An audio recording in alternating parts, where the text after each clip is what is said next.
Happy Saturday. Had a long night, but we're here now to do what we do best, I guess. Talk about Silent Hill 2 and the other ones, maybe, if we feel like it.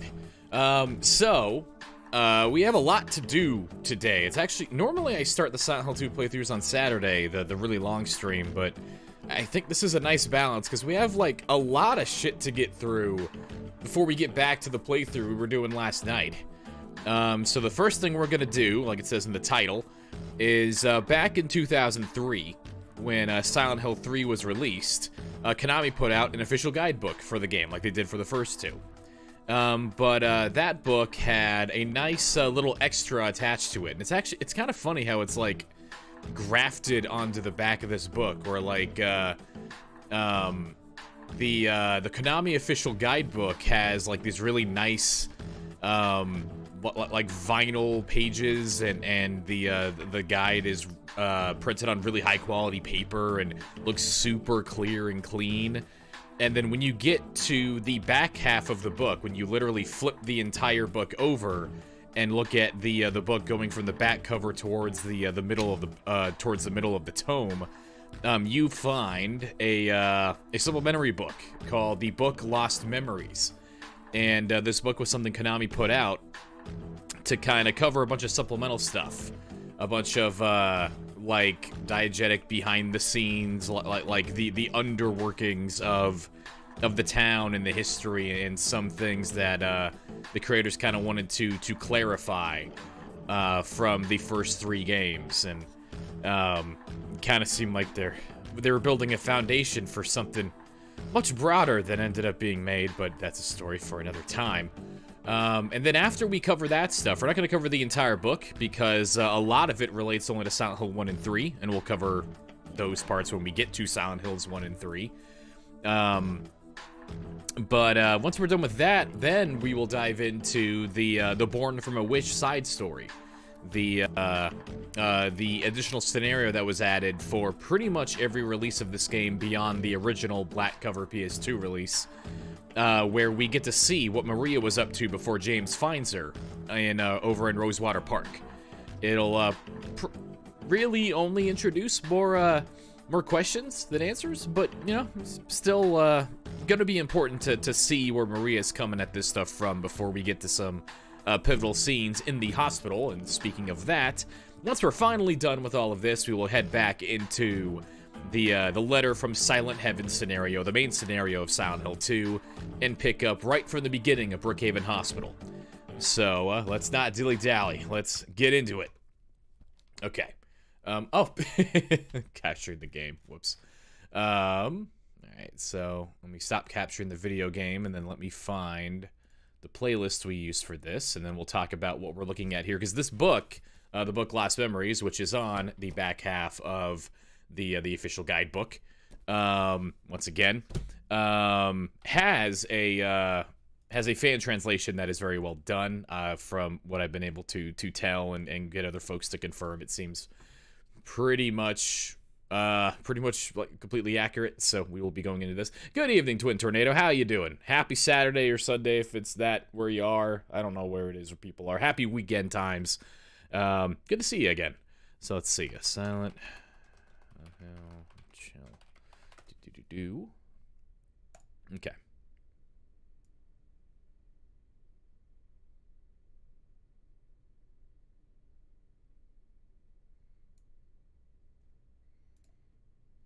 This might be a little loud, so let me turn it down.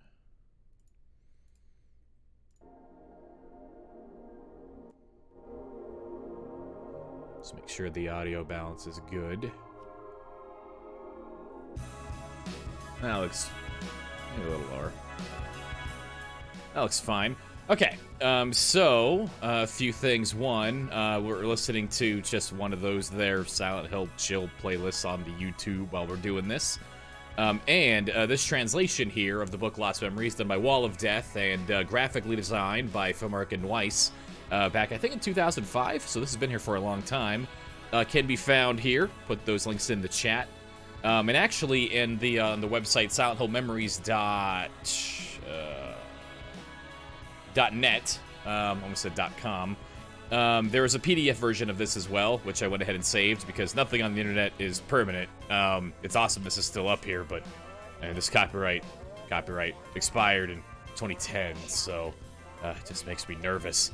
But anyway, this website here has a really nice, robust translation and like a graphical translation of the Book of Lost Memories. It's not like a scan of the book where they just put over subtitles or English text.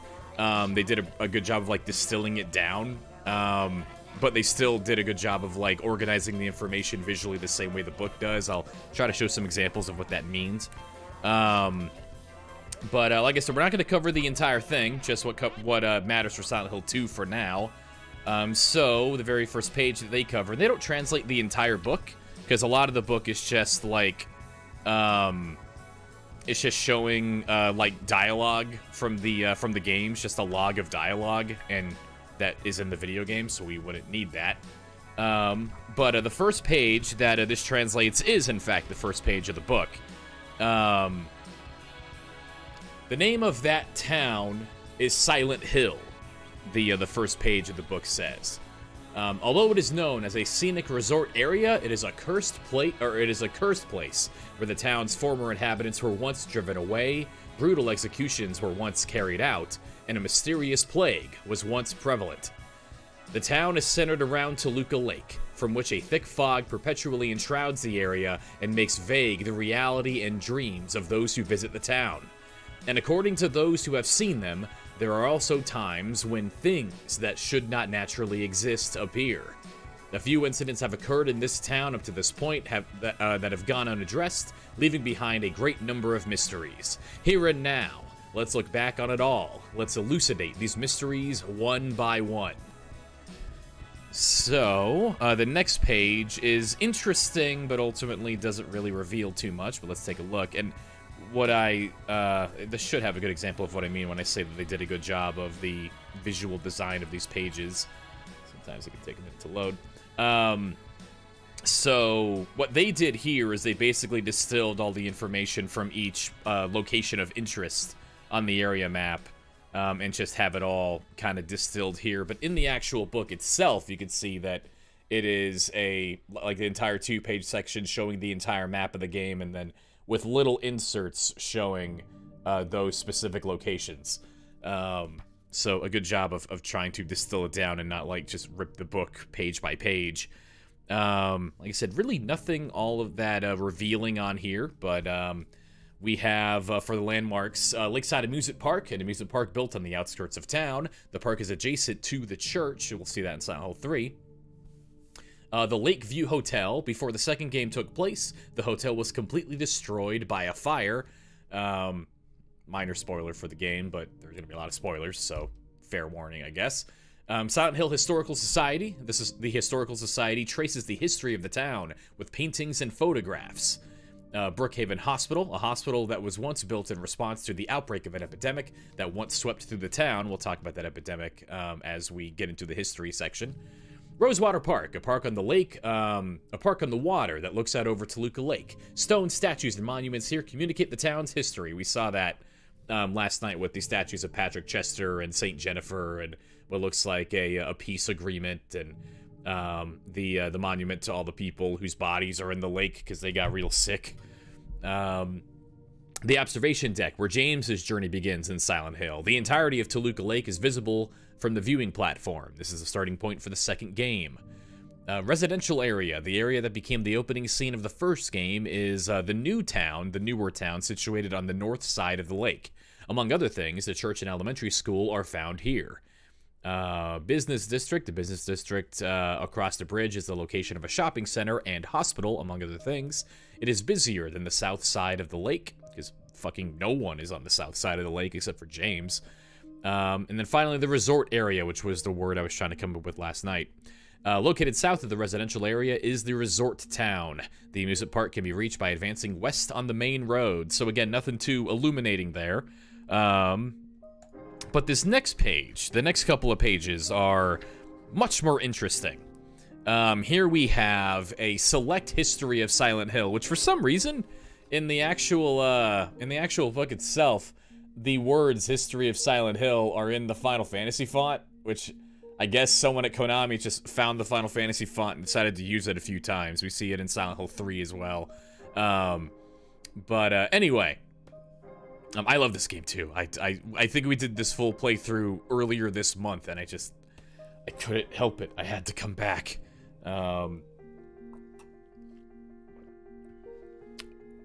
So, the history of Silent Hill, as broken down in the book Lost Memories. At the top of the page, a town that possesses a mysterious power, Silent Hill. Using facts introduced in the games as a foundation, let's delve into the history of this town. 3 columns. You have the year that the event takes place in, if there is a corresponding piece of American history, just general American history, that'll show in this column, and then over here is the relevance or the event that took place specifically in Silent Hill. So before the 16th century, in Silent Hill, Native Americans conducted rituals here. This is alluded to in the book Lost Memories when they're talking about the place of silent spirits. This land is valued as a sacred place in Native American religion, and then it tells us to see the folklore section. So if we go down to the bottom of this page, and then if we go to the second page in the actual book itself, folklore, sacred ground where Native Americans conducted mysterious rituals. Before settlers came from Europe, Silent Hill was a holy place. Even then, the land seemed to possess a mysterious power. They revered the town as the place of silent spirits. However, they were driven away by settlers and then had to abandon the town. So around 1607, England begins to colonize North America. In the late 1600s, right? Yeah, in the late 1600s, settlers began to settle the area of Silent Hill, or that would later become Silent Hill. In 1692, the Salem witch trials begin in Massachusetts. This might be related to Jennifer Carroll and the statue that we see of her. The persecution by the Christians, what I errantly referred to as the Puritans for like 10 playthroughs or something. And then in the early 1700s, a mysterious epidemic breaks out and the town is abandoned. So we're going to see this pattern happen a lot. We're going to see persecution and execution and mass death and fucky things happening here, beginning with the Salem witch trials, followed by a breakout of a mysterious epidemic leading to the town being completely abandoned. That's going to be a pattern we see a few times in here, and even in the games, kind of, maybe. 1776, the United States declares independence. 1789, the first presidential inauguration occurs of George Washington. And then around 1810, the Civil War breaks out. Not the American Civil War, that's a little later, but there is civil infighting. The place that would later be known as Silent Hill was resettled. People were brought to Silent Hill, and it was made a penal colony, a place where prisoners of war and people being punished for the things that happened during the war were taken. Silent Hill Prison was constructed, and then it tells us to see prison. And at the same time, Brookhaven Hospital is constructed in response to an outbreak of an epidemic. Again, lots of people dying, Civil War, epidemic happens, so we need to look at the prison and epidemic sections. Also, oh no, that's 1820. We'll get to that. We'll get to that painting next. So prison.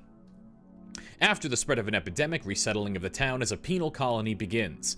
Many people lost their lives on this abominable soil. Consequently, the town was first used as a penal colony. It was at this time that it was first given the name Silent Hill. After the closing of the prison, the Historical Society was built on its former site. It conveys a sense of the town's history. So this is going to get a little confusing later, but according to the timeline here, at least according to this translation, which is why you kind of have to take everything here with like 2 grains of salt. This book is not in the game. That's 1 grain, and the second grain is that we are working off of a translation that is mostly right, but you never know if little something gets lost in that translation. But Silent Hill Prison was open and then gets shut down, and then eventually gets replaced by the Historical Society we see in Silent Hill 2. We will see another prison, the Toluca Prison, down here It is unclear if Toluca Prison and Silent Hill Prison are the same place. They probably are, but we'll get to that later.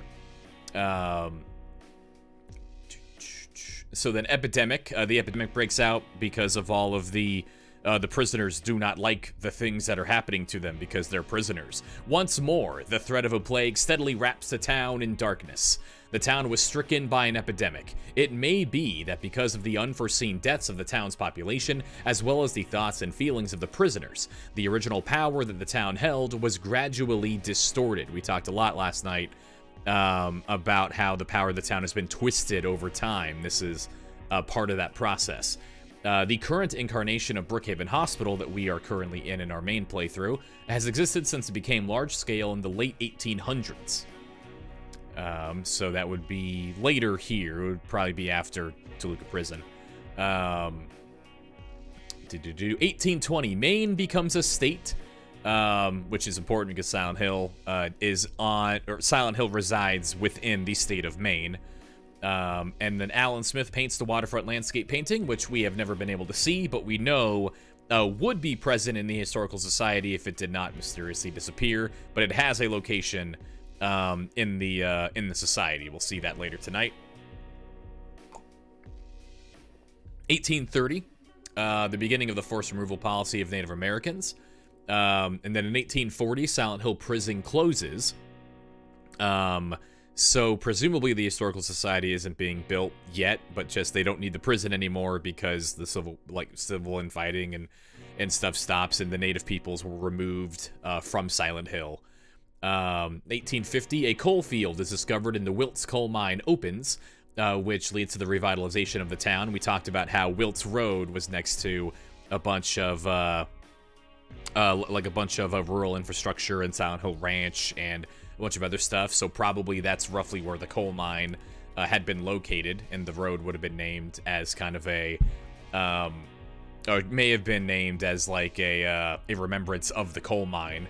And then in 1861, the outbreak of the American Civil War occurs. We saw in the game a man named Patrick Chester, whatever, and his son both participate in the war, and Toluca Prison Camp is constructed for POWs 1 year later. Presumably, maybe Toluca Prison Camp, which is later becomes Toluca Prison after the end of the Civil War. Best guess is that Toluca Prison is at least on the same site as Silent Hill Prison from before, just because we know this prison, Silent Hill Prison, is what becomes the Historical Society, and that is on Toluca Lake. The Historical Society is like right on the shore of Toluca Lake. It has like its own boat launch onto the lake, and Toluca Prison, it's named after the lake, so it's probably at the same place, probably. But I would not. I mean, Silent Hill has 2 mental hospitals. It probably is room for 2 or 3 or 4 POW camps if they want to do that. But anyway, we were supposed to see Civil War. So the Civil War. The town is drawn into the Civil War that divided the nation in two. The Civil War occurred in 1861. The stone statue by the lake is a memorial to Patrick Chester, a soldier who fought in the war at this time. Although the conflict was originally born from political opposition, it was distorted by the future generations into an issue concerning the birth of the religious cult. This might be why the statue of Patrick Chester is in the same place as the statue of Saint Jennifer, who is probably a saint of the cult, and all the other crap that we talked about yesterday. 1890, end of Native Americans' organized resistance. At this time in Silent Hill, people everywhere in the town mysteriously begin to disappear one after another, and we'll see potentially where they had gone to now that Toluca Prison has been opened, and we will see some evidence that the cult and the faith of the town was utilizing the prison for things, but we'll get to that later. In the early 1900s, Toluca Prison closes and Silent Hill tries to become a sightseeing area. In 1918, a sightseeing ship called the Little Baroness goes missing. There's an article in the game relating to this. There's a boat that disappeared on the shore or on the waters of Toluca Lake. Also comes up in the arcade game, which I really, really, really need to find a way to play on here. 1939, strange events take place at Toluca Lake. So let's see Toluca Lake. After becoming a sightseeing area, a series of misfortunes befall the town. With the closing of the Wilkes coal mine came the attempted reinvention of the town as a tourist attraction. However, due to a succession of boating accidents, the town gained a poor reputation as a sightseeing area. The famous Toluca Lake is a place that overflows with atmosphere. It is known as an ominous lake that has become completely shrouded in a pervasive mist. We'll talk about that mist as we keep going. 19XX, this tells us that this is the year that Silent Hill 1 takes place in. The mayor of Silent Hill dies suddenly, and one after another, the staff at a developmental group dies accidental deaths. This is also mentioned by Lisa, the manifestation of Alessa's nurse that we meet in Silent Hill 1. And that pretty much gets us up to speed of the events that we know occurred in the town before the events of the first game. We see like the main function of this timeline, aside from being like cool trivia, is basically to show, like it mentions in the epidemic section, all of the events that caused the power that was natively in this place to be distorted over time. All of the, like, the Civil War and all the religious persecution and the settlers taking the native folks and forcibly removing them. All these things gradually begin to distort the powers of the town, and then Silent Hill 1 happens. The power gets amplified because of God, and then that leads to the events of the first 3 games, as we will see them and have begun to see them in Silent Hill 2. The next section, I need to give myself a bookmark in the proper book. But the next section in the book is Alessa's history, which has very, very little to do with Silent Hill 2. There's actually only one little excerpt that relates to Silent Hill 2 at all, so we will read that little bit. But the rest of this, because Alessa is the main character, or is a main character in 1 and 3, we'll get to all of that later. But for now, we're just going to see that question mark years later leads to the events of Silent Hill 2 from the events of the first game. So we know that Silent Hill 2 does take place after the first game. We at least know that much. Making a timeline of these games is basically impossible, but we at least know that 1 comes after 2, and that 3 probably comes after 2? Sorry, 2 comes after 1, and 3 probably comes after 2, probably. But we also see here, in the section relating to Alessa's history, starting with the first game, the materialization of delusions. The power of the town, the power that the town holds has greatly intensified. It has reached a point that those who hold darkness in their hearts are called to gather, and each of their unconscious minds is manifested. Deep holes appear to those who hold darkness in their hearts. So this is really all that matters for our purposes right now, since we're only looking at Silent Hill 2. There's a lot more here related to Alessa's history, and we will get to that when Alessa comes up. We have the character relation map, which is really nothing super illuminating, and like they really did a good job trying to translate the visual design of it, but I mean, there is like artistry in the book, and they just kind of had to distill it down to a bunch of arrows pointing at each other. The only thing I wrote here when I was making the PowerPoint, trying to pull out everything that's not in the games proper, is this. This also confirms that Laura and Eddie met on the way to Silent Hill. So they knew each other before they got into the town, which, fine, you know, whatever, that's fine. It is a thing that is known, so we're going to say it. And then, let me look at the book to see what's actually next. Okay, so next is Log 1, covering the events of the first game, which we are just going to skip for now. And then that brings us to Log 2, the section of the book focused on Silent Hill 2.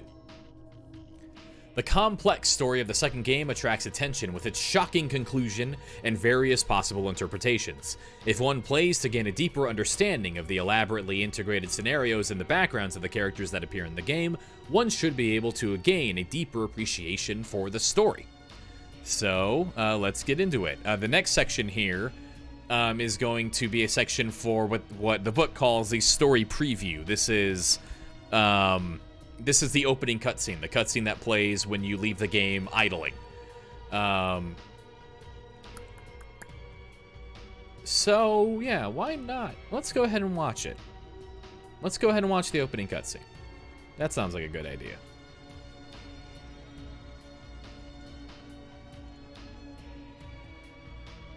Go ahead and kill the music, give audio to the game. It should only take a minute for the opening cutscene to start. There we go. James, honey, did something happen to you? After we got separated in that long hallway?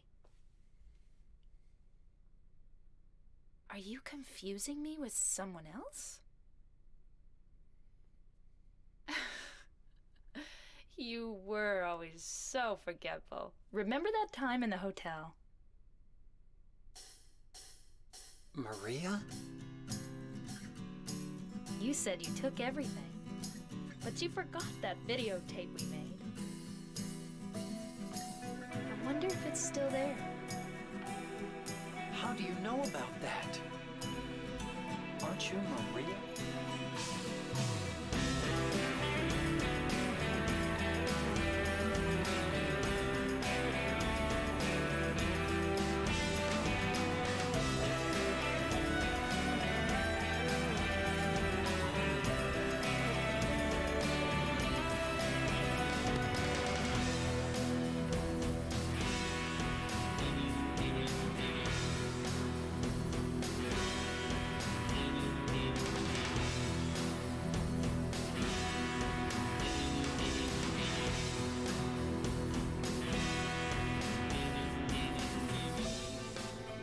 Taping again?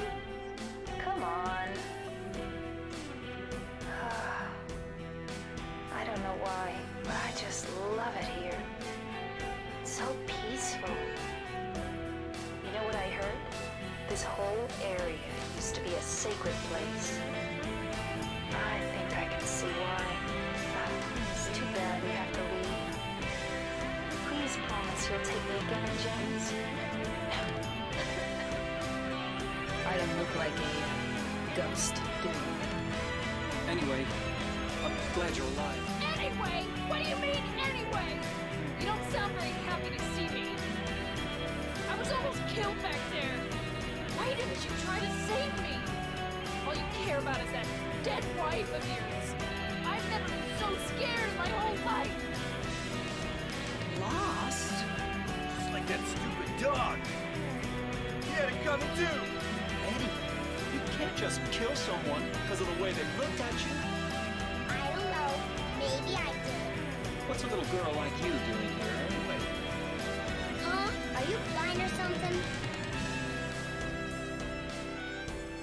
Oh, it's you. Just putting a gun to their head.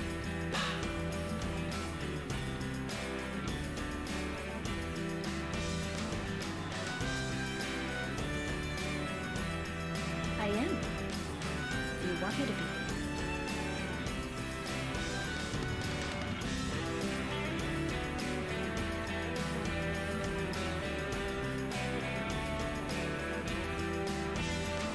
So, what about Laura? Did you find her? Yeah, but she ran away. We've got to find her.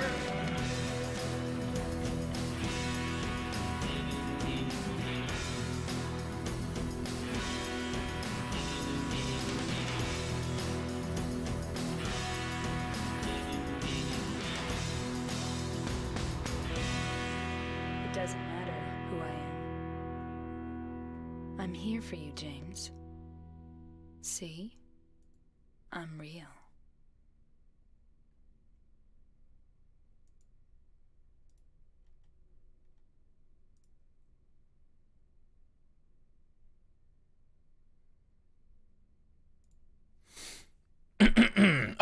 So now that we've looked at that, let me get back set up over here. So now that we've taken a look at the opening cutscene, let's see what the book Lost Memories has to say about it, which is not all that much, but there are a few things in here that are neat. Let me cut through the dialogue section. Oh, did I skip something? I must have skipped something in the book. Ah, so I did. Okay. So an opening movie featuring many images and various speculative situations that do not appear in the main part of the game. Spoken dialogue is added once the game is cleared. So all of the parts of that that cutscene featuring characters talking, like they would have the video would have played, but there would have been no actual like dialogue spoken to prevent too many spoilers, I guess. But it basically just breaks it down as like a slideshow. Maria speaks to James from the other side of the bars. For some reason, she seems to possess the memories of his wife, who was supposedly dead. And yet, James and Maria hold a conversation through the bars. James is confused by the fact Maria has Mary's memories. Light streams in through the window of the vacant sick room. It appears to be the same as Mary's sick room, which is seen in the endings. This is one of this here is pretty much the reason why I do show this, even though there's not a lot to talk about in this section. But there is a section where there are, like, it's just a mass of nebulous somethings just flying over the screen. And it's really hard to tell what's happening.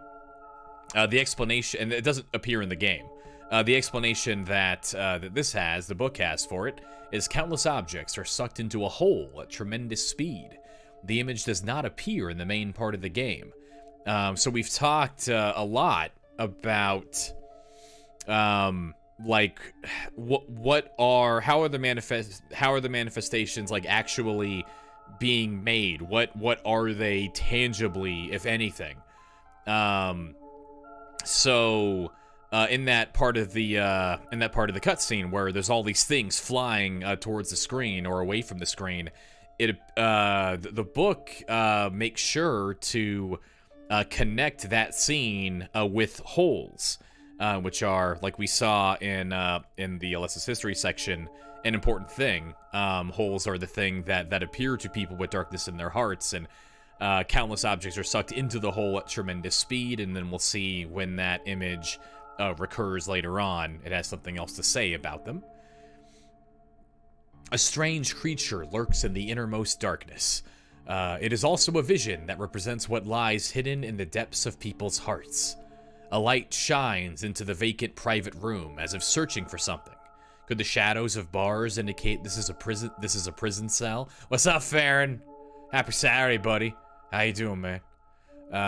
James stares at his reflection in the mirror in the observatory deck's restroom. This is the scene that leads into the story. When Mary visited Silent Hill with James 3 years ago, James made a videotape recording. James wanders through a place that resembles a prison holding a woman in his arms. Could this scene, which doesn't appear in the main game, be an image from James's mind? As in image number 6, an image of the recording that was made 3 years ago. Mary likes the location of Silent Hill very much. Maria meets James again in the hospital's otherworld. She becomes angry at being mistaken for Mary and vehemently presses James to explain himself. James encounters Angela for the first time in the cemetery. She stares suspiciously at James, who is using the trail to pass through to the town. As the light is suddenly directed onto him in the underground prison, Eddie loses his cool. His agitated expression betrays his consciousness of his crime. And this kind of ties into... I talked a lot about, just because I think it's an interesting, fun idea, but the idea that Eddie had not killed, like, a potential theory that maybe Eddie had not killed anybody, including the 2 corpses we see right next to him in the game. Maybe he didn't kill any of them, but the book pretty clearly states several times and sticks with what the game thematically seems to be indicating, that Eddie is conscious of his crime of having shot that guy 2 feet from him a lot with his gun. But anyway. James meets Laura again on the way to the park. She clearly harbors some animosity towards him. This we had the question last night about Laura going, "What, are you blind or something?" When James talks to her for the first time, and this seems to confirm that Laura is not meeting James for the first time. Laura knows who James is, and not just as like a nebulous, "Oh, that fucker James" that Mary used to talk about. Like, Laura knows who James is and expects James to know who she is, but he does not, at least at that point in the game. Lying in front of a mirror, Angela gazes with vacant eyes at the kitchen knife that she holds in her hand. She entrusts James with the knife before she leaves. I try to get on early on Saturdays. I try to be on at 2 p.m. my time, but that tends to slip to 4 or 5, just because, like, most days I have to be up by 5 or 6 for my job, and then I wake up at 11, and I just like taking it real easy, which means I need 5 hours of doing fucking nothing before continuing to do nothing, but instead I'm doing it on the internet. But Silent Hill 2 has a way of keeping me on schedule for some reason. How you doing, King Kane? How you doing, buddy? Eddie puts the gun muzzle to his temple. Like in Image 13, this is the scene in which he encounters James in the prison. Laura gives Eddie a kick while he sits on the street. This scene indicates that the two of them met by chance on the way to Silent Hill. Also, there's the van. There's Eddie's van. Eddie was driving this van, decided to get out of the van and eat pizza on the ground outside of the van, like is normal. That's what you do. You don't want to get pizza grease on your scrumptious van. I don't know why I use that word. So you eat it on the street, on the ground, is what happened. It's Eddie's van. Maria speaks to James from the other side of the bars. Like in Image 1, this is an image that appears, or this is an image from the scene in which he meets James again in the passageway in the labyrinth. So number 19. So this is a follow-up to the image that we talked about where there's a bunch of things flying across the screen. And it's really hard to make out what they are, but Image 4 says that they are countless objects being sucked into a hole. Holes being the things that appear to people who have darkness in their hearts. Here's the follow-up, where the items are like going in the opposite direction toward the screen. In contrast with Image 4, this time a large quantity of something is ejected out of the hole. The objects seem to resemble mannequins and body parts. So mannequins and body parts would allude to the enemies that we see James fighting in the game. So maybe this has something to do with how the things that are being manifested by the town are being created. Maybe? I don't know. It's a thing to talk about. So that's why we're here. A close-up of a mouth, in quotes, that writhes bizarrely. It belongs to a being that portends of Mary, the flesh lip. Eddie vomits into the toilet. He appeals to James to believe him that he has not killed anyone. Maria lies sprawled on the stage at Heaven's Night. Although this image does not appear in the main part of the game, she does possess a key to this establishment. Laura visits Mary's room. She enters tentatively while assessing the situation.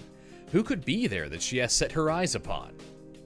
And finally, reaching through the gap in the bars, Maria touches James's cheek and says, "See, I'm real." So we will get to most of those images as they are presented in the actual video game. Tonight, there are a bunch of them that don't appear in the game proper, which is why I'd like to talk about this section. But moving on, next up will be the character commentary on Silent Hill 2.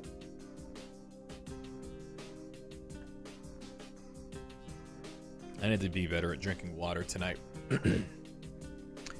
For a certain reason, they were drawn to Silent Hill. What darkness do each of them hold in their hearts? So first up is good old James Sunderland. He's 29. He's male. His job is a clerk. He's a clerk. We don't know exactly what that means, but he is a clerk. That's what it says, right there. He clerks. That could mean a lot of things. He could be like a dude running a cash register at a convenience store. He could be a dude like an understudy or an underwriter at a legal firm. That could mean a lot of things. I don't know. He's a clerk. Whatever. Profile protagonist. A letter from his late wife Mary has led him to Silent Hill. And then for this section, we have, beyond the description of the characters, 2 things. One, a comment from someone who worked on the game. A lot of these are credited to a specific person, which is really nice. But unfortunately, a lot of them are not credited to a specific person, so you kind of just have to roll with it and go, like, it's a Konami book, so presumably it's right. But they will contradict each other, which is, again, why it's important to remember that these games were made by a lot of people. Even though this game's team was relatively small compared to games that are made today, it was still 50-plus people, and not everyone's going to have this perfectly homogenous view of the events of the game, even among the people who made it. So it would be nice to know who actually said these things, but whatever. In the initial stages of the scenario, he was a character who had 2 personalities, Joseph and James.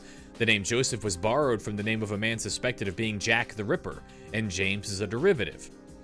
And then his reason for being in Silent Hill. The letter James received from Mary was an illusion. Weary of nursing his wife's poor health, he took her life with his own hands to release her from the misery of her illness.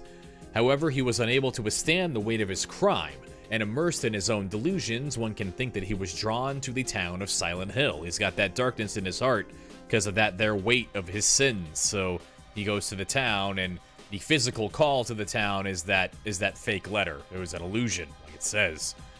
Mary Shepard Sunderland, and this is, I'm trying to remember if it comes up in the game proper. It comes up in the manual, so like you don't need to have read this book to see this, but Mary's maiden name seems to have been Shepard, which is a name of one of the main families in Silent Hill Homecoming, which almost certainly doesn't matter, but is a thing that I'm gonna say out loud, so, you know, whatever.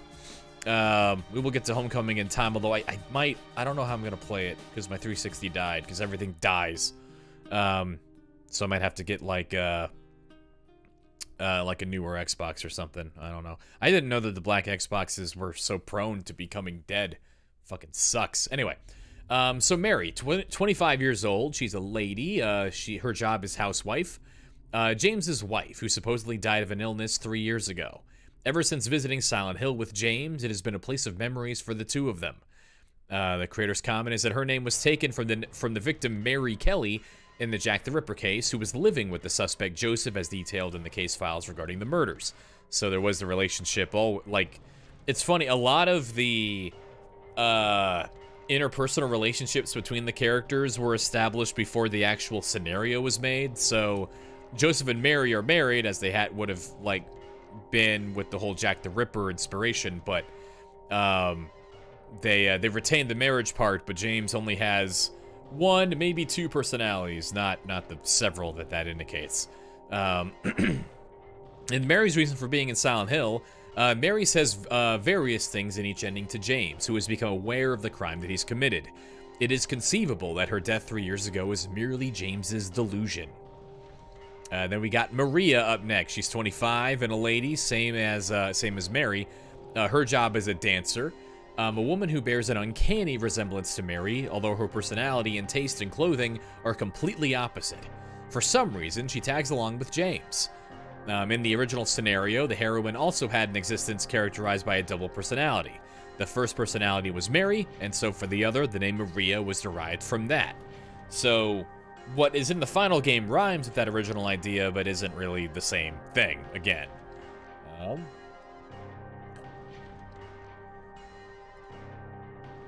Maria was reduced from James's delusions.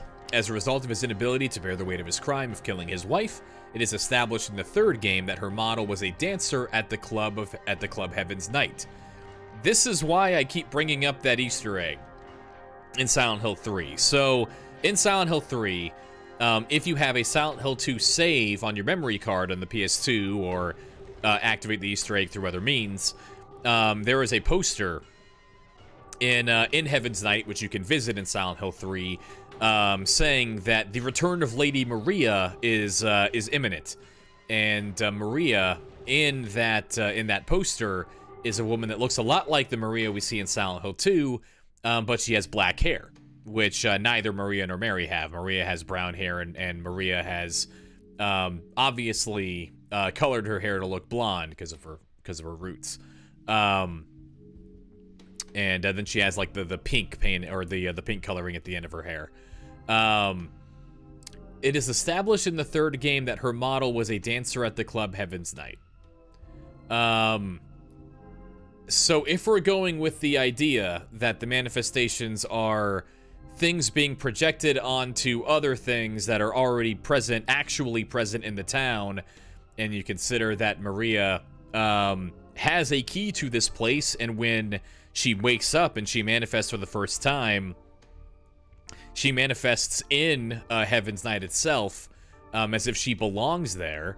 And she expects other people to be around. She keeps saying everyone's gone, everyone's disappeared, and it takes her a while to really click with the mission of tracking down James. Now, I don't really prescribe to this, and it's just a fun thing to think about, but it's just a weird way of saying it is established in the third game that her model was a dancer at Heaven's Night. And figuring out exactly what's meant by that is tricky, I guess. But moving on. Laura. 8-year-old young girl, a young girl who is a patient in the same hospital as Mary. Having no mother of her own, Laura loved Mary as if she were her real mother. Her name was taken from the nonfiction work No Language But a Cry by Richard D'Ambrosio, the story of a young girl's search for happiness while struggling to overcome the scars of abuse. Of all the characters, she is the only one who does not hold any darkness in her heart. It may be the case that she came to Silent Hill looking for Mary. To her, the town appears to be normal. She does not see any monsters, nor does she see Maria. The game makes it unclear if anyone else could see Maria, because Maria, refuses to go into the bowling alley so that Eddie and Laura can't see her, and she never has an opportunity to be seen by Angela. The book here seems to say that if Laura were to see Maria, she just wouldn't see anything, like how she just straight up doesn't see any monsters, but, you know, who knows. Angela Orozco, 19-year-old lady. Her job is unknown. I think the novelization indicates vaguely that she was like a waitress or something. I think? I need to read that. Anyway, a girl who came to Silent Hill in search of her mother. After graduating high school, she ran away from home but was found and brought back by her father. Her name is borrowed from the protagonist of the film The Net. The religious name meaning angel is common among Hispanics, therefore giving rise to the implied immigrant as well. From the article in the blood-stained newspaper, but down in the labyrinth, the conclusion can be made that Angela was unable to bear her abuse and took her father's life. After this event, being in the state of emotional turmoil, one can think that she was called to Silent Hill. And then finally, Eddie Dombrowski. It always surprises me how few characters there are in these games, given how almost lived in the town can feel, but it's just probably just because the characters are like forced to run into each other so many times. Anyway, Eddie's 23 years old. He's a gas station employee, part-time. A young man who is teased because of his weight. Although he's usually passive, there is a side to him that is extremely violent. In the initial... This is probably the funniest creator comment in the entire book. In the initial stages of the scenario, Eddie was actually a very cheerful character. Therefore, the name was borrowed from Eddie Murphy. In the end, however, we changed his personality completely. So, it is not inaccurate to say Eddie is a character based on and inspired by Eddie Murphy. And, like, if you just tell someone that, and then just like, okay, so just kind of picture what kind of character you might expect, and then you just see Eddie walking around, like, shooting corpses because they called him fat. That doesn't really track. But Eddie's reason for being in the town, according to one of Eddie's monologues, his anger and frustration at the way that he was treated by others reached a climax when he killed a dog in a fit of rage and also shot the dog's owner in the leg. While running from the police, he began to have feelings of guilt, and one can think that he was called to Silent Hill. So that is that for the character commentary section. Next up is the creature commentary section. Doop-a-doop-a-doop. Wrong game. Silent Hill 1. Grotesque creatures brought forth by James, who was tormented by feelings of guilt.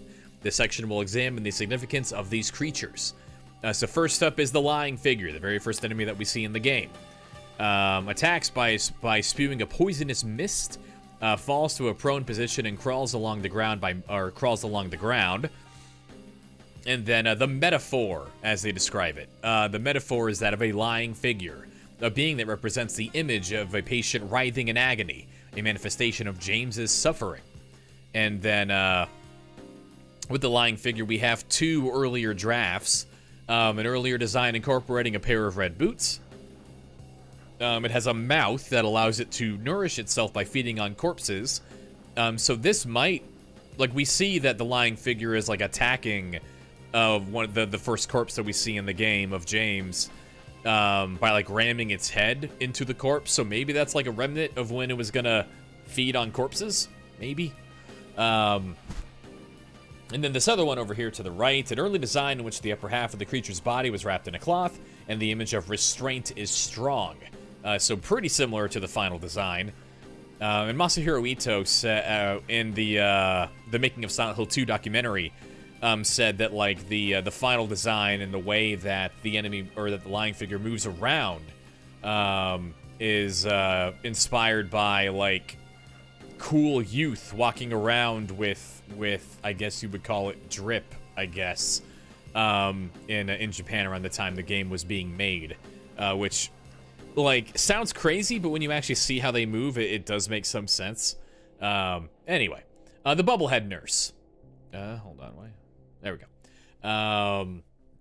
They attack by swinging the iron pipe that it carries. It looks like the pipe that James himself wields by towards the middle of the game.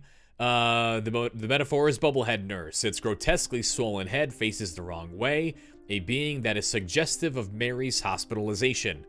So the face points the wrong way, and when you can get a really nice look at the face, a close look at the face, you can see that the face itself looks like the bloated, like a bloated and like protruding through that like the film that is holding in that swollen head, looks like a baby's face, which Masahiro Ito has said is meant to signify that James and Mary wanted a child, which then ties into Mary's desire to take care of Laura. And then we have the rough sketch, basically the same as the Bubble Nurse as they appear in the game, but instead they wielded an IV stand instead of an iron pipe. And then Origins took that and ran with it, and then you can put like 18 IV stands in your pocket if you want to. Next up is the Mannequin. They react strongly to light and come alive when approached. They are a manifestation of James's natural urges and inclinations. Accordingly, it is abused by Pyramid Head, and we'll talk about the Red Pyramid thing down here, and why it would be doing that. Yeah, Mannequin, look at it. This looks crazy. The Mandarin, who we actually haven't seen yet. They have not shown up for the first time yet. They show up in the other world in the town itself, and then as it says here, they'll also show up in the labyrinth in the hotel. They hang from a mesh grating by the lips or by the tips of its arms and reach out to attack with its tentacles. The metaphor is Mandarin, symbolizes feelings of overwhelming, incomprehensible anguish. For this reason, it is not permitted to stand above ground. It does have like a similar robe-looking thing to Pyramid Head and Voltiel, kind of, which I haven't really thought about too much. I don't know if probably doesn't matter.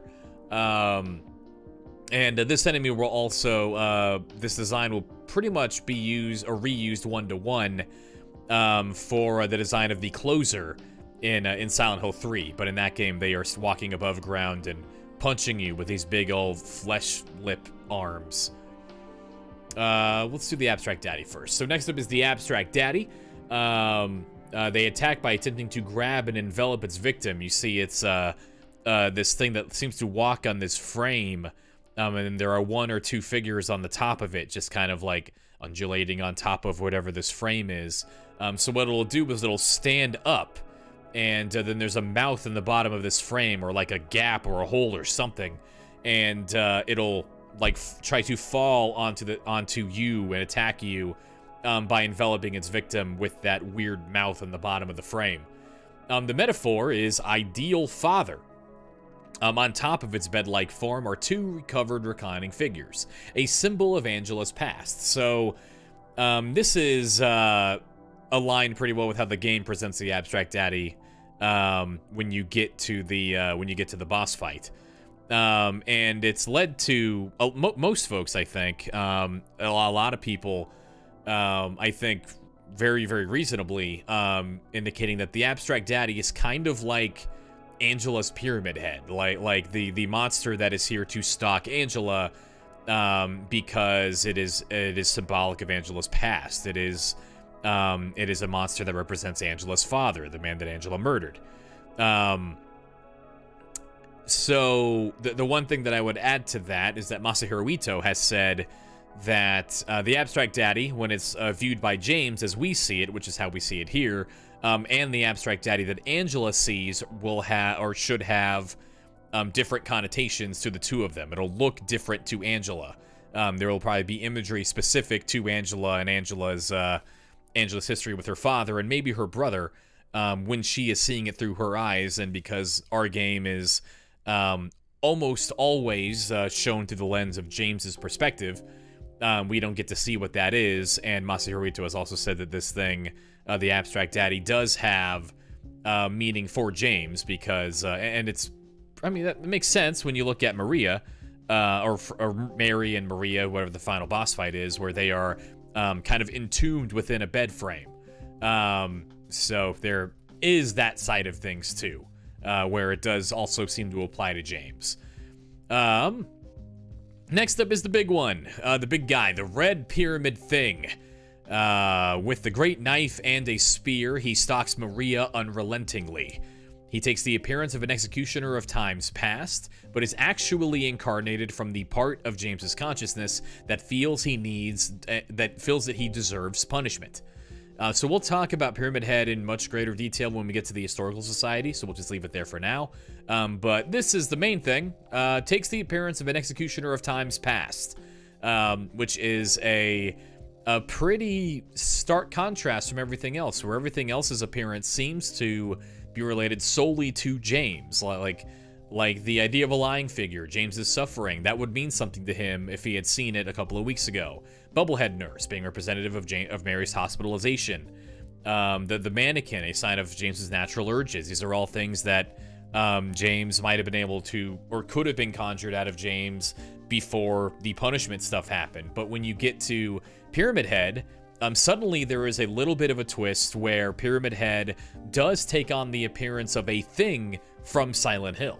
And there is some specific Silent Hill imagery in there, and this does take pains to point out that even though it takes that appearance, it is still incarnated from James. It is a creation of James's mind, not something that the town is specifically putting in front of James because it is a part of the town's history. It's not part of the town's specific arsenal, which I know seems like it's splitting hairs a little bit, but we'll talk about that when we get to a later part of the game. It's important to help begin to rule out some things that Pyramid Head probably is not, but you'll see what I mean if you haven't seen that part of the discussion when we get there. The Creeper, that little bug-like creature that sounds like the loudest tricycle of all fucking time. An insect-like creature that moves with great speed. Since it appears in the preceding work, Silent Hill 1, one can think that it was derived for the most part from the town's power. So the Creeper, unlike pretty much everything else on this page, is not at all specific to really anyone's story. Alessa was afraid and intrigued by bugs, all kinds of bugs, including the Creeper. And actually, since we're here, let's just go to the creature commentary of Silent Hill 1, because the Creeper's on here too. There they are. The Creeper, a giant insect that moves with great speed and reacts strongly to light. The manifested image of Alessa's dislike of insects. So the Creeper appears pretty much in the exact same form in the second game, and in Silent Hill 1, it is a manifestation of Alessa's dislike of insects. And in Silent Hill 2, it's pretty much just here because it was in the first game, and the town's power is still manifesting stuff. So, again, another sign that when Alessa amplified the power of the town, that's what led to the events of Silent Hill 2. There are still, like, residues of that event in the town by the time we get to the second game. And then over here, we don't have an official name for the thing that we see in the prison on top of the labyrinth. But we have the prison's unseen monster. In the prison, an ominous voice resounds from one of the cells. This is the voice of the creature called Prisoner that appears only in the prison. Although it cannot be seen, readying a weapon confirms its existence. So I really wish this thing would say what the voice is saying. That would be cool. But we'll see. So yeah, I mean, I don't know that there's that much of a fear of that necessarily, because almost everything that does come out in the horror space is really shitty nowadays.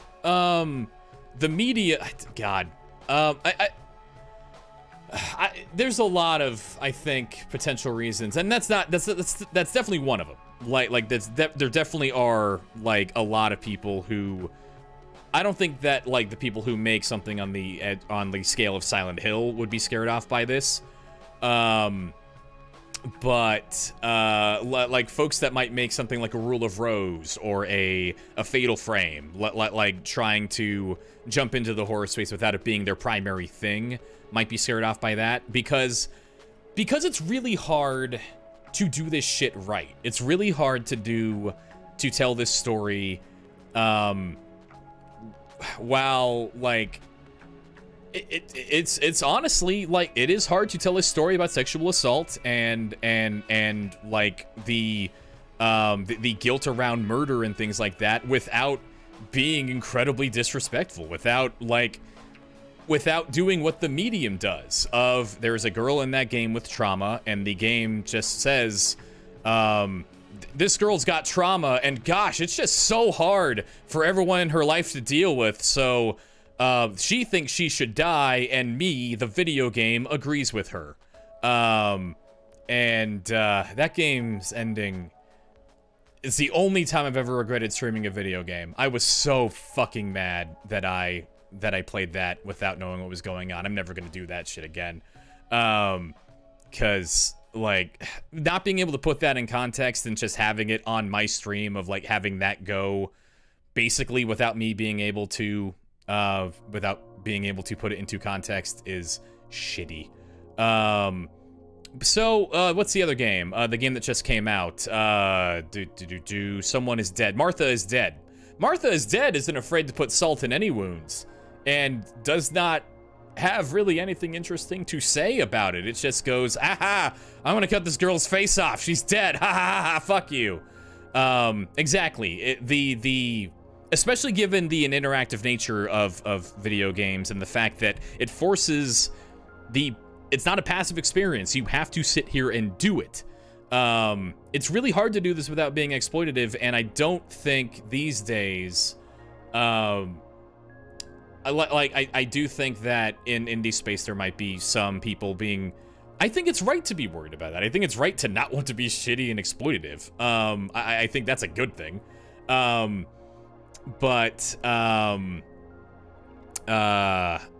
Like, I also just think that the catharsis that comes with telling this kind of story doesn't really align with, like, the model that video games have taken as, like, an institution, where, like, okay, you tell the story of Silent Hill 2, how do you like monetize that? How do you push that forward? How do you make that a platform? How do you just like make that a treadmill to be run on over and over and over and over and over again?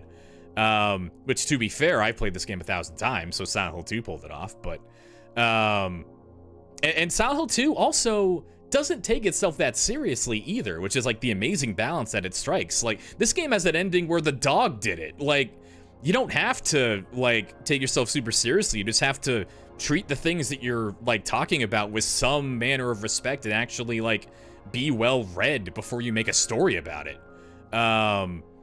And the people that currently are making games in that space that are trying to take on that mantle in Bloober and the people that made Martha is Dead, in my opinion, are straight up not doing that. They don't give a shit. They're just here to make you go, ah, that's fucked up. Wowsy, wow, wow. Man, that girl's life sucks so hard. I don't know. I'm really not a fan of it. But Devotion is really good. Devotion's great. And that's about it. That's pretty much it. That's and they're not even making horror games anymore. So, bummer. Anyway, next up we got the Flesh Lips. Yeah, no, the way that Silent Hill tells its story, where it's like you got the parallel super personal story and the telling the story of the place that the story is being told in, super interesting. Where it's like you can tell these one-off individual stories. You can have a what's the word? A series about a bunch of different shit, an anthology series, while still having this through line of the town itself. It's a really interesting balance the first 4 games had. And Origins tried, and actually Homecoming tried too. Homecoming is okay. I like Homecoming. It's not as good as 2 or 4 or anything. Is Martha is Dead on PC? I'm pretty sure. I think it came out on everything. It got censored on the PS5, but it's still on the PS5. I think it came out everywhere. Any hoozles. Next up, we have the Flesh Lip, a lattice-based monster that hangs from the ceiling and attacks. We'll see this in the hospital. The metaphor is lustful lips, the lattice, which signifies a bed, and the mouth located on the abdomen symbolizes Mary. We have a rough sketch right here, a rough sketch that is very similar to the final design of the mouth. A protuberance is visible in the abdomen area. Yeah, no, I don't, basically there's a part of that game where you cut off a lady's face, and Sony decided, we don't want this on our console, so sorry, censor it. Which, that is kind of lame. I don't know how the deals came about, if that was, like, approved at one point, or how I know that, like, QA approvals have gotten really become like a last minute kind of affair. So I know Steam, well, actually Steam doesn't tend to censor stuff, but they do not let some stuff on their marketplace, like straight up porn does not end up on the marketplace if they can help it. They don't let NFT stuff on the marketplace either.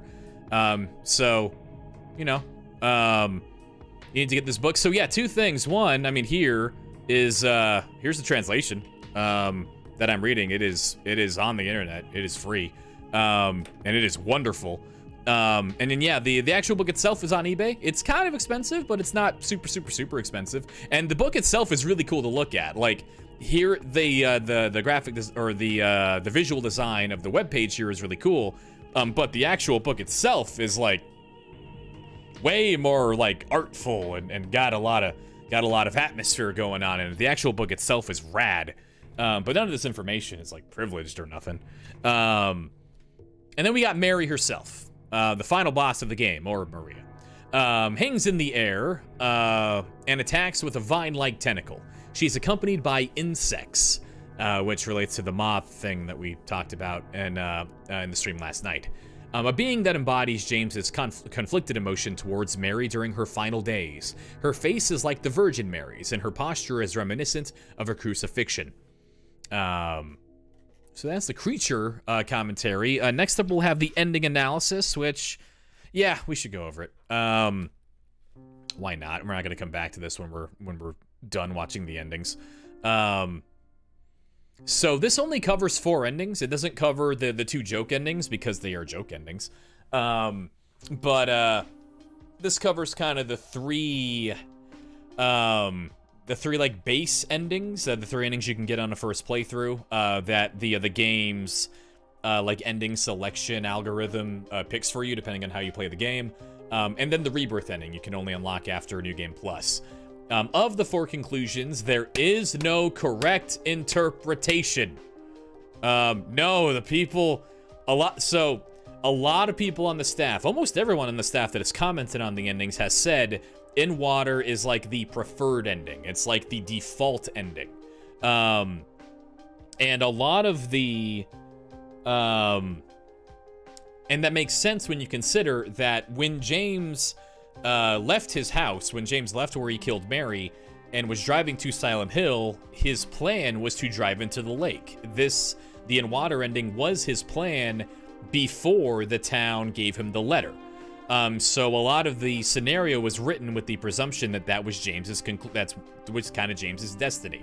But he does have other options, and like this says, and like no one's ever said In Water is canon. They've said In Water seems to make the most sense, but there is no correct interpretation. These can all happen. In Water, the first ending, the ending you get when you let your health get low, and when you don't take care of yourself, when you look at Angela's knife, kind of play with that idea that James had, where that is kind of his ultimate destination, to drive into the lake. He came to this town to take his own life in a place of memories. James lifts Mary's lifeless body in his arms and leaves the sick room. His destination is, and then trails off, but it's the lake. And then we see a picture of the lake. After the violent sound of brakes, a view from beneath the surface of the water fades in. Finally, the screen fades to total darkness. And then we have the leave ending. He leaves this town as a man who has accepted reality. As James expresses his anguish, his wife lies on the bed and imparts her final words to him, the letter. James makes his way through the cemetery where he met Angela and leaves the town with Laura. So you can see that in the cutscene. This does put the extra point on James's leaving with Laura. And then thankfully the Homecoming people did not have more to say on that. They almost did. The Maria ending. A man who has murdered his wife a second time continues to live immersed in a delusion. In this case, or in the case of this ending only, not Maria, but Mary waits on the rooftop of the hotel. She vehemently blames James for killing her. James makes the decision to continue to depend on Maria, the product of his delusion. Leaving the town from the observatory deck, that is the starting point of the story. Could this suggest that nothing has been resolved at all? Yeah. Yes. Fuck. And then Maria coughs, and it's a problem. Like the line says there, you better do something about that cough. And I will, because I'm going to drink water, unlike last night when I didn't do that. And then I had that coughing fit, and that sucked.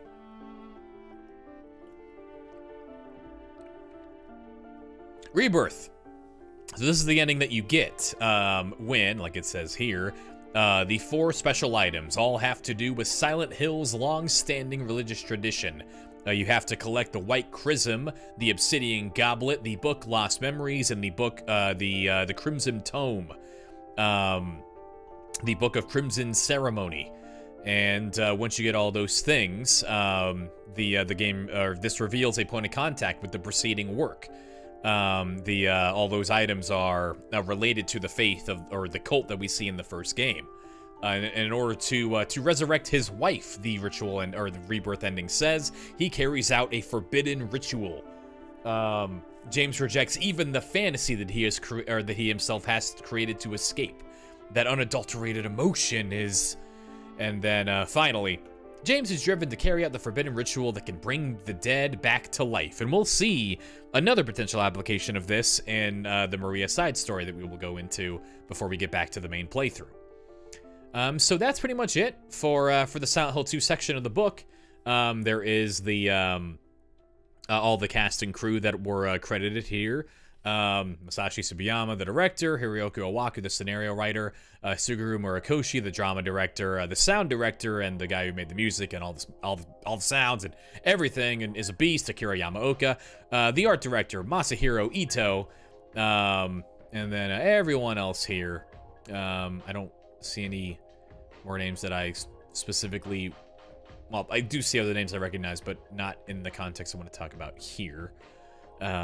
So yeah, I think that, oh yeah, Monica Horgan, whose name I keep forgetting, Monica Taylor Horgan, the actor of actress that played Maria, credited right here, and I keep just fucking forgetting him. And Jeremy Blaustein, the English supervisor and translator, whose name I brought up because he has spoken in interviews about some things like the idea that all the dialogue in this game is all distorted because they wanted to give the game a really creepy feeling, and Blaustein's kind of said, a lot of it was really just, we had like 2 days, and we had to use the takes we got, so, yo.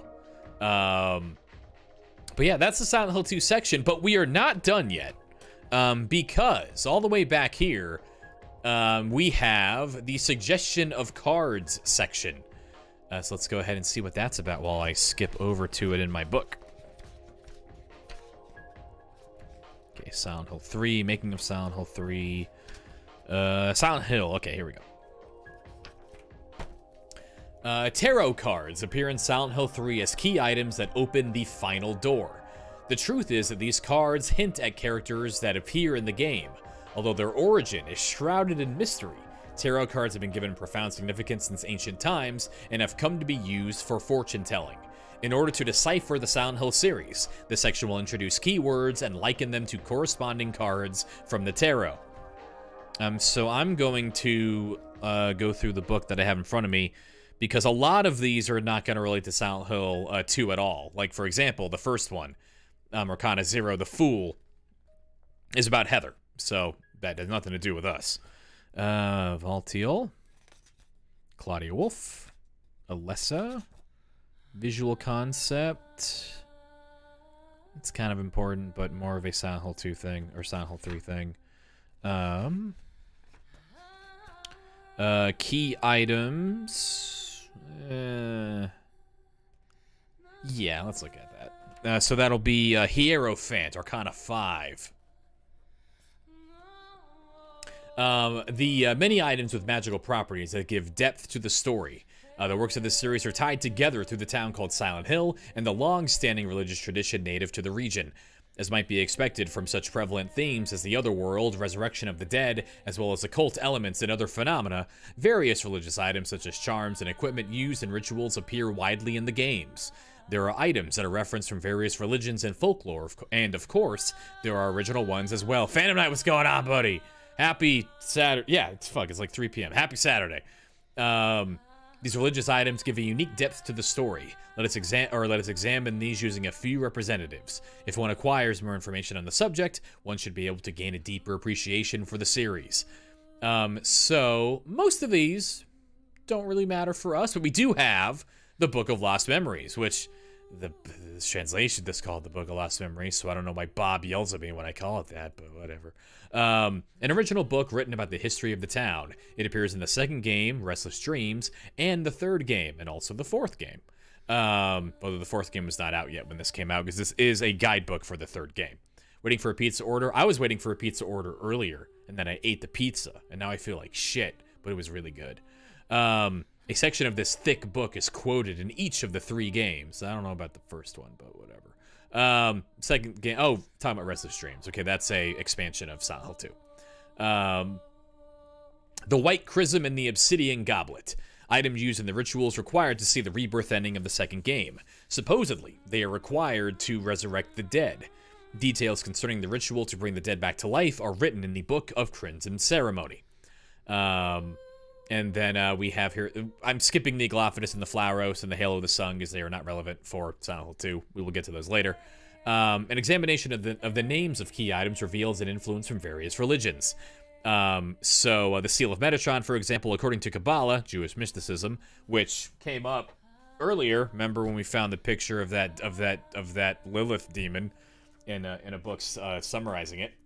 Or studying it, the angels Metatron and Samael originally shared the same existence. They were the same thing, which is why Dahlia calls the Seal of Metatron the mark of Samael. There is a hint of truth in her blatant lie, like pretty much everything Dahlia says in the first game. The Aglaophatus, a medicinal herb that appears in Kabbalah. It is used to expel demons from the possessed and can be used for a magical array. The Flauros, one of the 72 demons that appears in fuck, I used to know how to pronounce this. Lemegeton, I think I got that wrong. A book of magic said to have been compiled from the writings of King Solomon of Israel. And then the Book of Crimson Ceremony. The roots of the Crimson Ceremony lie in Mayan and Aztec rituals. At one time, the ritual of human sacrifice was quite prevalent. So when we talk about some stuff in Silent Hill 3, mostly, but there is one line in Silent Hill 2, that Mayan connection and the Aztec connection will come up because the name of the Red God in Silent Hill 3, Jukulbara, or Jukulbara, and one of the gods referenced in Silent Hill 2's a Maria side scenario that we're going to see, Xuchilpaba, seem to come from the languages that would have been used in, like, by the people who, by Mayan and Aztec peoples. So, talk about that later. That I am out of my depth when I talk about that stuff. That's not something I've studied myself. I have studied Kabbalah. I've studied, I was raised Christian, so that stuff comes much more easily to me. I would need to read up a lot more on that to be able to speak with any authority, but I watched a YouTube video where a guy says he did, so I don't know, I guess that counts. Anyway, the book says Mayan stuff is in here, so I at least feel confident enough to say that. Next up is, yeah, love. Okay, love seems like a thing that comes up in Silent Hill 2. What with the guy killing his wife and whatnot. Deciphering the love and hatred behind the terror. Although the Silent Hill series has consistently come to portray terror as a central theme, the fact behind this, love, is invariably depicted, is frequently overlooked. One aspect of this that has become especially prevalent is the attachment between parent and child. Up to this point in the series, the love between parent and child has brought about a great deal of drama and has become a great driving force in the development of the story. In the first and third games, a contrast between each parent and child relationship is portrayed, with Dahlia and Alessa and Harry and Cheryl having very different relationships, where Harry tries to be a good dad and fails, but whatever, he tries. And Dahlia tries to be a bad mom and very much succeeds. And then in Silent Hill 2, the profound suffering of a man who has killed his wife, which becomes the theme of the game, is a consequence of love. And then some stuff from 1 and 3 that we don't care about. And then maybe Harry wants to bang the cop or something, and whatever. And then Owaku says that Sybil, we don't know if she's dead. But again, that's a Silent Hill 1 thing, so I don't know. I saw James on here, thought it was important. Next up is symbols, but nothing about Silent Hill 2 appears, so we will get to that later. Okay, this is a big one. Arcana number 8, Strength. The power of the town. Just what is the effect of the mysterious power of this town that was revered as a sacred place?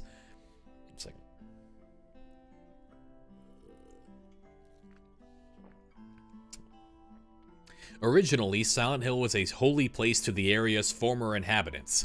It would seem that although the power of the town was not evil in nature, due to a number of factors including the spread of an epidemic and executions at the prison, the power that this place held was greatly distorted. Furthermore, due to the large-scale shift to the other world that occurred in the first game, the town has become a great catalyst for the manifestations of people's unconscious minds. It appears to have become a place that beckons to those who hold darkness in their hearts. Silent Hill was once revered as a sacred place. That power has been completely twisted over the course of history, which is why we belabor the history of Silent Hill section so much, to show how and when the town's power was corrupted. So embody the materialization of the darkness that sleeps in people's hearts. In the town of Silent Hill, a power exists that gives discernible form to people's innermost thoughts. As for the other world that appears in the series, the town is not merely showing the characters their nightmares, but actually manifesting elements of their unconscious minds. If the subject's mind is in a state of turmoil, the state of the other world will be chaotic as well. Calling. Those who have guilt are summoned. Due to the appearance of the other world on a massive scale in the first game, the town has come to be a place that calls those who hold a profound darkness in their hearts. It seems that people with afflicted minds are easily drawn to the other world. The town calls to those who bear the weight of some crime and shows them what is in their hearts. And this is something Eddie and Angela seem a lot better at figuring out what Silent Hill is doing than James. We talked about last night how, like, why don't the characters call out like all the weird shit they're seeing, and I think a lot of that is because we are mostly seeing the town solo with James, who is kind of a dense fool and also a weird guy who wouldn't find a lot of things strange anyway.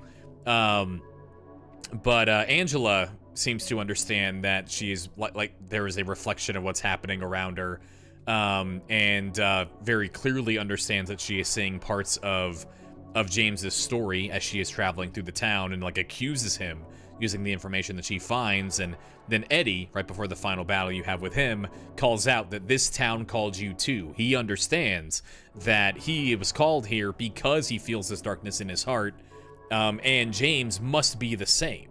He seems to understand the rules of this place pretty well. And then a link. Transcending time, minds are connected. It would seem that in the other world, time and physical limitations are transcended and people's thoughts are communicated.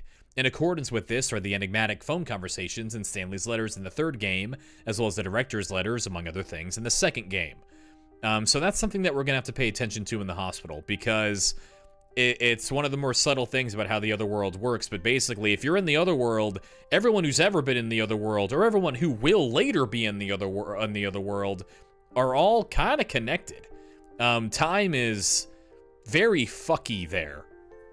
It seems in the other world, like the book says, the flow of time has no continuity. I really...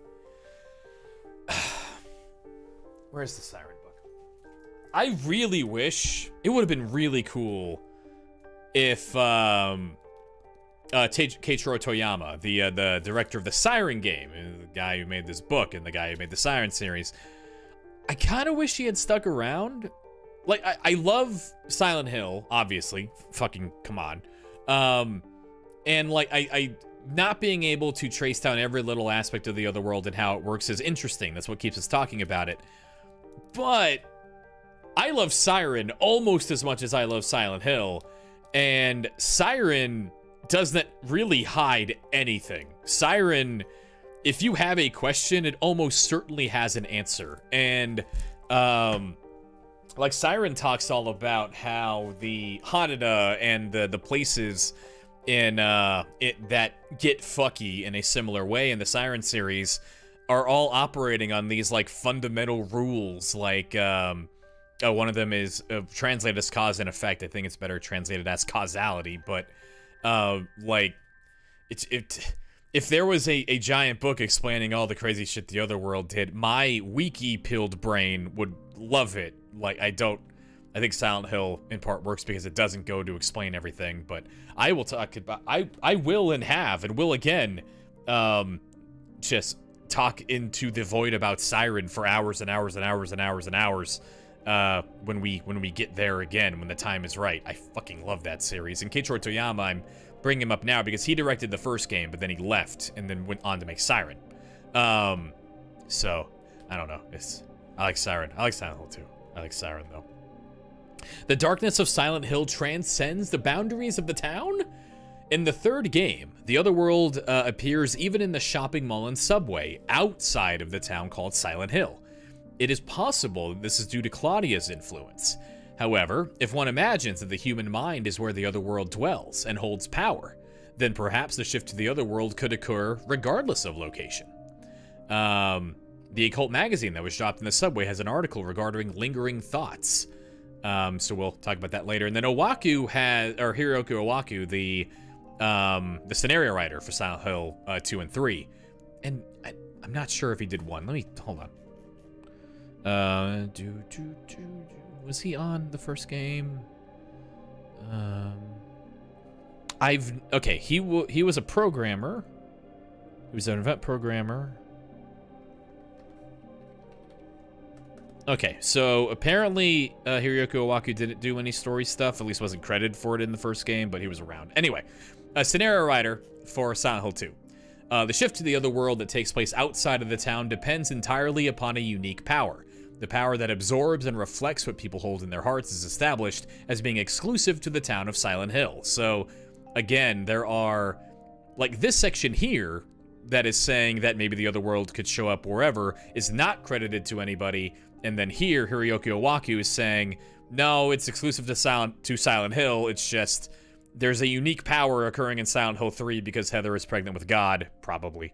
And then his name is on it, so it would just be cool to know who wrote this part so that we could kind of figure out where that's coming from. But again, a lot of people made these games, and not even the internal materials are going to be super consistent all the time, which is why we're still talking about it 20 years later. Next section is sound effects, which doesn't really relate to our work. Next up is Loop, which is a Silent Hill 3 thing. Okay, next up, Arcana 11, Justice, is very important.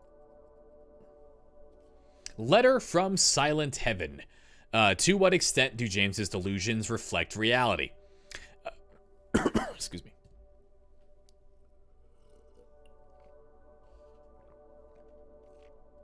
I think I have a Discord message from Canada. Okay, that's Canada. We're fine. James, the second game's protagonist, murders his wife and suffers from murders his wife who suffers from an illness due to the burden of nursing her. However, in the work in which his delusions have become the focal point, many mysteries remain after the story's conclusion. Why is James under the impression that his wife died 3 years ago? And why did he kill her? Focusing on two matters that become key points, let's inspect these mysteries left behind by Silent Hill 2. So Laura says that she became friends with Mary when she met her at the hospital last year. As James believed that his wife died 3 years ago, his memory is greatly shaken. She couldn't have died 3 years ago if Laura knew her last year. And then a hotel. Holding the letter addressed to her, Laura tells James that her birthday was last week. If this letter was supposedly to be sent to her on her birthday, and if it's real, then Mary was alive until quite recently. The contents of the letter to Laura are effectively Mary's last words to her. And then the letter that we get at the beginning of the game. At the start of the game, James is in possession of Mary's letter. As he awakens to the crime that he has committed, the contents of the letter disappear. What this signifies is that the letter itself was James's delusion. We'll see that happen over the course of the game. After killing Eddie, the words vanish from the page. Finally, the letter itself disappears entirely.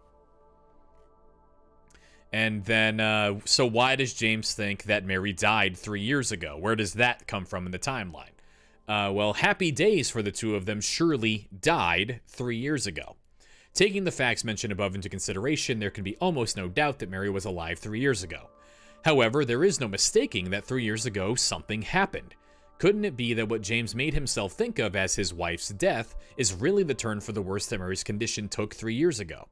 James, weary of nursing his wife, probably lost his memories of that 3-year period as a result of the shock of having taken her life with his own hands. Although James recovers his memories, it isn't revealed exactly when the crime is committed, and the real reason James came to Silent Hill was to take his own life in a place of memories. If that is the case, could Mary's body be in the car? And it probably has to be in the car because of the rebirth ending, but you know, could it be? Who knows? It's a mystery. So that is the letter from Silent Heaven. Next up is Douglas Cartland, who is awesome, but a Silent Hill 3 character. Okay, Arcana number 13, Death. Let's talk about holes. Falling and descending time and again to arrive at the abyss of the heart. In Silent Hill 2, holes, including vertical corridors and long downward staircases, appear repeatedly and after James's arrival beneath the Historical Society. James falls through these holes many times, as if lured by something. One can think that these holes symbolize the abyss which is opened up in his heart. By means of falling through holes, James dives into his own subconscious and finally comes to accept the crime that he has committed. As with the scrawled words at the bar, it seems that in the town of Silent Hill, holes open up here and there and lure those who hold darkness in their hearts. Perhaps holes are the entrances to the abyss of the heart, seen only by those who bear the weight of misdeeds. And it does have a screenshot of the "there was a hole here, it's gone now" thing in the bar, but doesn't really relate it to anything else. And then it just shows a bunch of pictures of holes, because there are holes everywhere. And then there's a hole in Silent Hill 3, but that's Silent Hill 3, so who cares? And then finally from Owaku, although holes appear in the third game, these ones are oblong and elliptical in shape. In other words, they are depicted as a birth motif. I get what you're doing. The holes, which appear in various scenarios, are related to Silent Hill 3's themes of life and rebirth. The design drawn in the Eye of Night card is also related to holes. Oh, Waku. Next up is keys and doors, but we can talk about that later. Creatures, which is really more of a Silent Hill 3 thing. That's mostly relating to a line that Vincent drops in Silent Hill 3, and we'll talk about that then. Arcana number 16, the Tower, relates to the cult. So we'll talk about that when we can talk about the cult.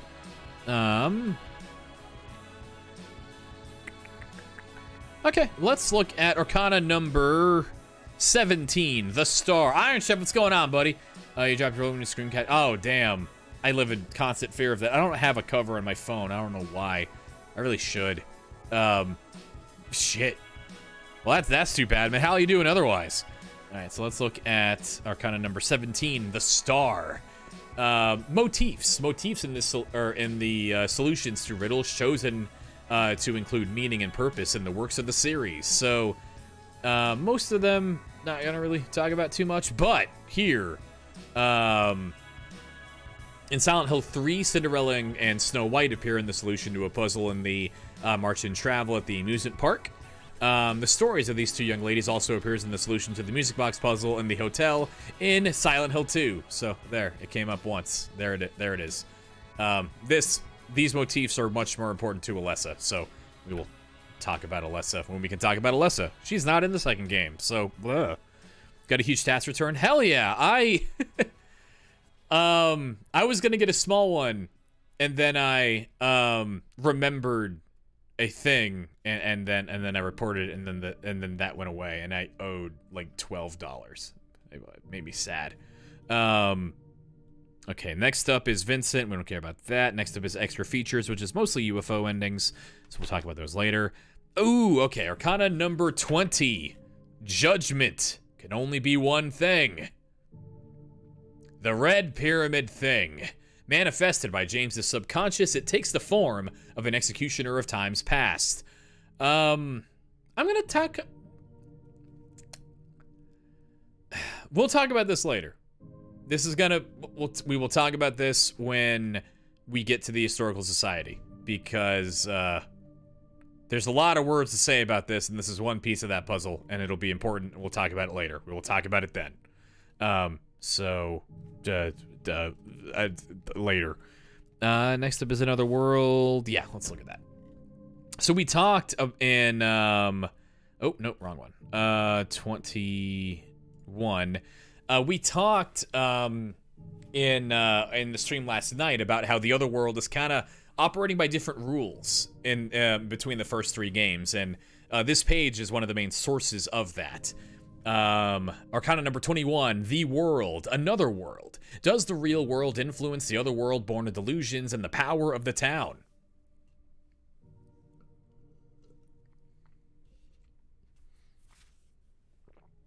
The power of Silent Hill absorbs what people hold in their hearts and manifests delusions and elements of their subconscious minds. And so, the truth is that the consciousness that becomes the main constituent of what is called the other world varies. As a few different incarnations of the other world have been presented up to this point in the series, let us ascertain the differences in each of these respective works. And then here, under the screenshot of Alessa's final moment, or sorry, Angela's final moments, in the other world of Silent Hill, the world is seen differently depending on the person. On some occasions, the shift to the other world can occur suddenly. So in Silent Hill 1, the main constituent of the other world is... Due to her severe burns and endless suffering, Alessa's power runs wild, her agony is manifested, and the entire town is swallowed up by the other world. Harry searches for his daughter in the other world. So, Alessa's power runs wild and swallows the entire town, so everyone, basically, is, like, living in that thing manifested by Alessa. Everyone's experiencing the same thing. And to them, according to Harry, what they're dealing with is, like, tangibly real. They are in a real place that has manifestly changed. And then in Silent Hill 2, Regarding James, who escapes from the crime that he has committed, elements from the depths of his consciousness are manifested. What the power of the town causes to appear before him is an otherworld that is a combination of his delusions and his desire for punishment. As James acknowledges his crime, that the otherworld disappears. The town is not swallowed up by the otherworld. What James sees is not what Eddie sees, is not what Angela sees. That's all textually stated in the game. Like James does not have any like control over the otherworld itself. He's just kind of stuck in it. And as he expels that darkness in his heart as best he can by acknowledging what he did, the otherworld releases its grip on him. And then finally in Silent Hill 3, the shift to the otherworld that occurs in the shopping mall, which is in Portland, Maine, not Silent Hill, among other places, has to do with Claudia. As she recovers her memories, Alessa's influence grows stronger. So like Owaku said in one of the previous sections, the shift to the otherworld there seems to be related to a special power, which... So the book does have does go into quite a bit saying that Claudia is like the catalyst for the otherworld appearing in the third game, yeah. Which, I mean, does it not work? But Heather does have God in her womb, and like Claudia's power seems to be a way to feed that God. So who knows? It's got something to do with Claudia and the God and Alessa in some combination, even if one of those is like a 0 contribution. Who knows? Anyway. And then there's a secret ending, a hidden ending in Silent Hill 3. But we'll talk about that when we get to Silent Hill 3.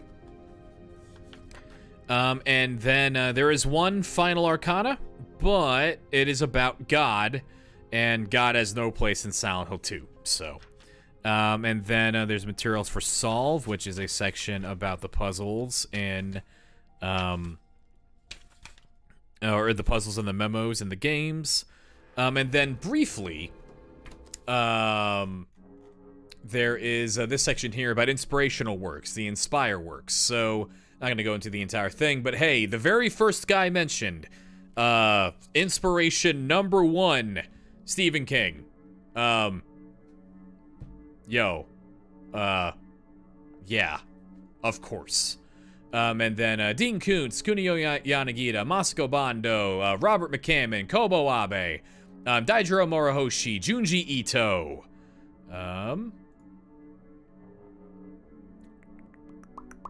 And then we have the section here. We mentioned in the streams that all of these, or most of the street names in Silent Hill are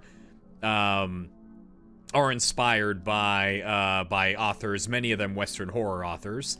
Nathan Avenue, Wilkes Road, Lindsay Street, Vosh Avenue, Martin Street, Cat Street, Sanders Street, Neely Street, Harris Street, Saul Street, Monza Street, Rendell Street, Carroll Street, Finney Street, Mathewson Street, Bloch Street, Bradbury Street, Midwich Street, Levin Street, Bachman's Road, Elroy Avenue, or Elroy Street, Sagan Street, Coote Street, Crichton Street, Wilson Street, Simmons Street, Sanford Street, Craig Street. And then there's all of the inspirationals there.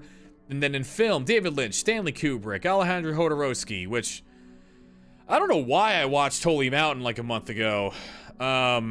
I wouldn't recommend it. I would recommend looking at the Wikipedia entry for Holy Mountain, because like I can see how it had an inspiration on Silent Hill, in that there is a fucky place where fucky things happen. But holy yeah, like I agree with Owaku. Although I can't recommend his films to people unconditionally, they are all strange works that leave behind a strong impression. Yep, he nailed it. Holy shit. Holy Mountain is fucking weird. And then individual works: Jacob's Ladder, Betty Blue Integral Version, Alice, The Exorcist, The Cell, Event Horizon, Goku Mantou. God, he was gonna make a Dune movie? I did not know that. What the fuck would he... I don't want to think about that. I do not want to imagine this. Holy shit. No, thank you. That would have been nuts. Oh yeah, totally. No, Stephen King is so prolific at this point. It is really hard to avoid. But like a lot of things are like very specifically like early King. I mean the setting being in Maine, Misty Town, and all the other crap. Terry Gilliam and Chris Cunningham as well. And then when it comes to arts and arts design, I actually haven't read this section so much, so I don't know. And then music, I don't know. I don't like music. I don't listen to a lot of music, so there it is. I don't know. I don't really have anything else to say about this, but there it is. That is gonna be everything that we're gonna go over in the Book of Lost Memory. Once again, it is the backside of the Onami official guide for Silent Hill 3. So if you're looking to pick up a copy, that is what you're looking for. It's a little tricky to make sure you have the book that you want, but it's in there. It is findable. It wasn't that expensive, but it is expensive for just like a goof. Yeah, it's really interesting. It's really cool. And yeah, so I have been working through, the reason why I watched Holy Mountain was because I wanted to dig into the things that inspired Silent Hill, just to kind of get a better, like to get a better understanding or whatever. I mean, they are all, at the very least, like Oaku says, interesting. You can definitely see why they left an impression and how they left an impression on the series and the people who made it. I don't know a single person who I could unconditionally recommend Holy Mountain to. I don't know anyone who's on enough drugs to do that, or is just way into the worst things. But I guess I'm glad I know what it is now. A lot of the other things that inspired this, like Jacob's Ladder and Blue Velvet, I can recommend to some people. It's just those movies, both, especially Blue Velvet, has stuff in it that would make it so at the very least you're probably only gonna watch that movie once. I wouldn't watch it. I would probably never watch it again.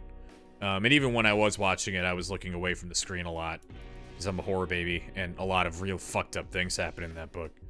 The only scene you saw was of an armless dwarf kicking a fallen mannequin and screaming at it. That's pretty much the tamest Holy Mountain gets. It's a fucking weird... I can recommend to look up the ending of Holy Mountain. The ending of Holy Mountain is really funny.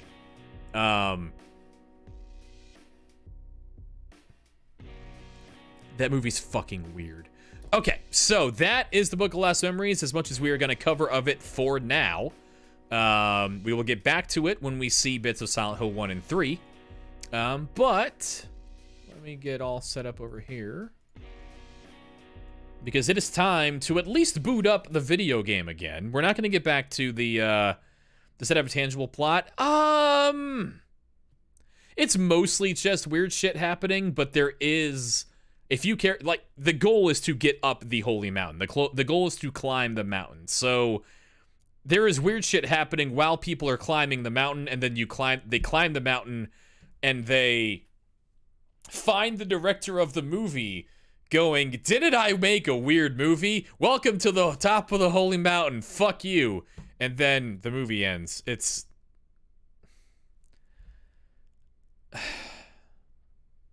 fucking... It's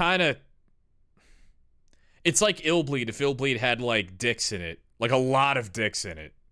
And it was made in, like, the 70s. It's... I don't know. Anyway, back to Silent Hill 2. Hopefully my controller just connects.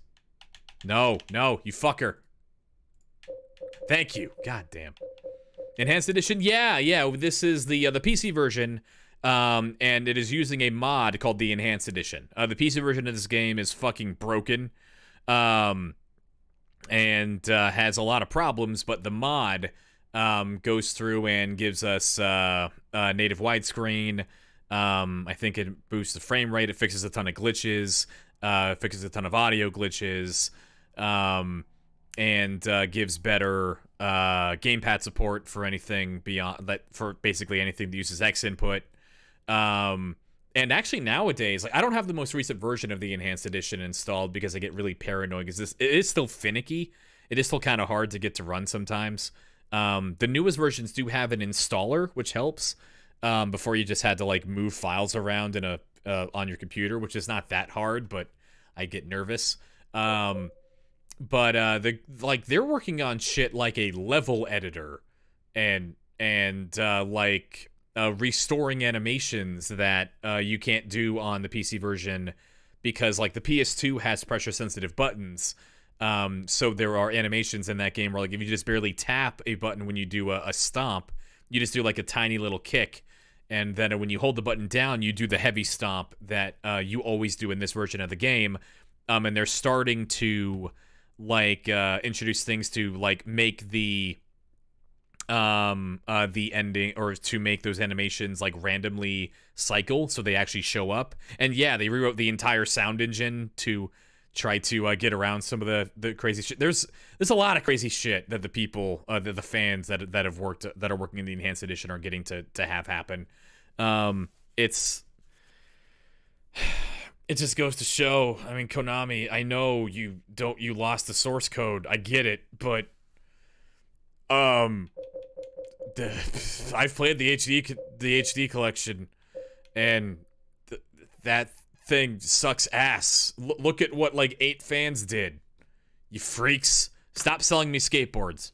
And then actually today Konami announced that so they're doing limited edition skateboard decks, and they're like, we're only gonna sell 1,000 of this Silent Hill 1 skateboard deck, and then you can tell how many they sold because you can like add 300 to your cart.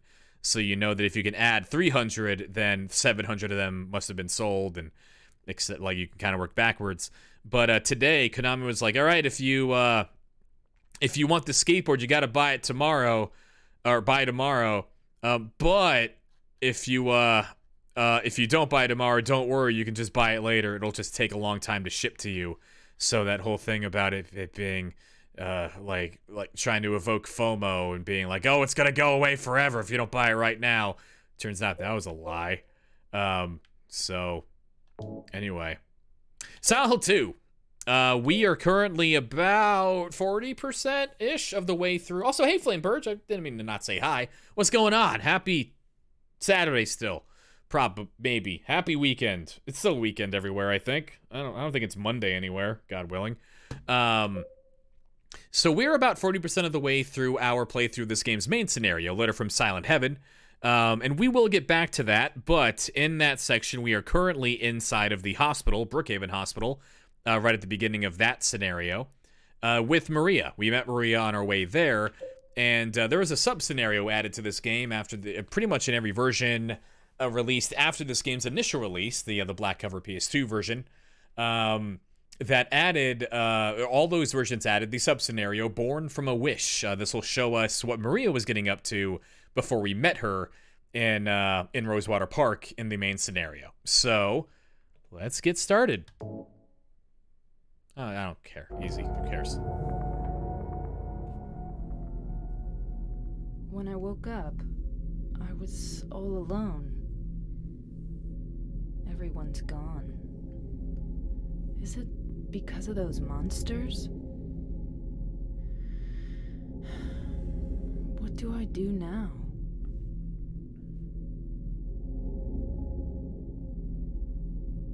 Do I fight and live? Or do those monsters get me? I don't have any reason to go on living. But I'm scared to die. I'm so afraid of pain. Should I run away? I want to find somebody. I don't like being alone.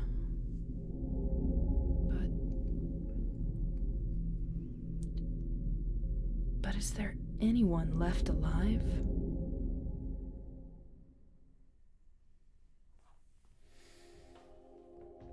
So we can tell from the poster that is now right above Maria, that we are in Heaven's Night. We're in one of those little offices where the locks were broken, or will be broken in like an hour, apparently, somehow. And we are controlling Maria. We can best guess that this section of the game takes place right as James is entering the town. Like probably around when he gets the first save point in the town, is like scraping around in his head trying to find shit to manifest, is like the best guess. But all we know for sure is that it takes place before James gets to Rosewater Park. So ominously, as Maria wakes up here in Heaven's Night, she is holding a revolver, a unique weapon that only she wields, that has one bullet in the chamber. So that's weird. And she kind of goes off on a tangent that like combines some aspects of like her being a reflection of Mary, where she says she's afraid of pain and she doesn't want to die and she wants to run away, which are all things that Mary alludes to in the monologue we hear that I cannot listen to or else I start crying at the end of the game, which is why I take my headphones off. She also goes off and like has a tangent about her own agency, about like, where did everyone go? Everyone's gone. Is it because of those monsters? And like, do I fight and live? Which is not a thing that Mary can really do. And there is that one line in the Book of Lost Memories that we read that says that the model of Mary was a dancer that worked in Heaven's Night, or of Maria was a dancer that worked in Heaven's Night. So, like, there is a tiny amount of smoke that maybe, like, the projection that we know of Maria is, like, based on or is projected onto or something like that of an actual person named Lady Maria. This also seems to be, like, a tiny, tiny little bit of smoke about that also seems to be present because there's a poster of Heaven's Night in the bathroom when James first gets into the town, and it's got a picture of Maria on it and it says Heaven's Night. So, I don't know. Again, I don't really prescribe to that, but it's a thing to talk about, so there that is. We can get more bullets. We don't need to just walk around with the one. We can get more. I can never remember what Maria's looking at. Is it these ketchups? Yeah. Okay, are you done looking at things? Done turning your head? All right, cool. I never bothered to look at the time. Okay, it's definitely not like 9:15 or whatever, like like the scars of the past in the hotel. So, whatever. That's the only thing that would have really meant anything to me as far as I can remember. She doesn't look at anything in here, right? I try this every time. I've never found anything that she cares about, but might as well try. Okay. So, here we are. Here are the liquor bottles that James will be all freaked out about later. And we'll talk about his use of alcohol to kind of get over the loneliness of Mary's illness the last couple of years. And then we can go backwards, back in the direction of the bowling alley if we want to. This is where we kind of come into Heaven's Night from in the main scenario. But we can't go to the bowling alley for a kind of silly reason that doesn't really seem to make sense given the what we see of this door in the main scenario. This door is locked. That part makes sense. But someone put gum in the lock, so I can't open it from this side. Remember, Maria has the keys to this door, and I guess she can open it with the lock on the other side of the door, but you can't open it from this side because of gum. I guess that makes sense. You could still operate the lock on the other side of the door, maybe? I don't know how doors work. I've never installed a door. I'm door ignorant. So here's Heaven's Night proper.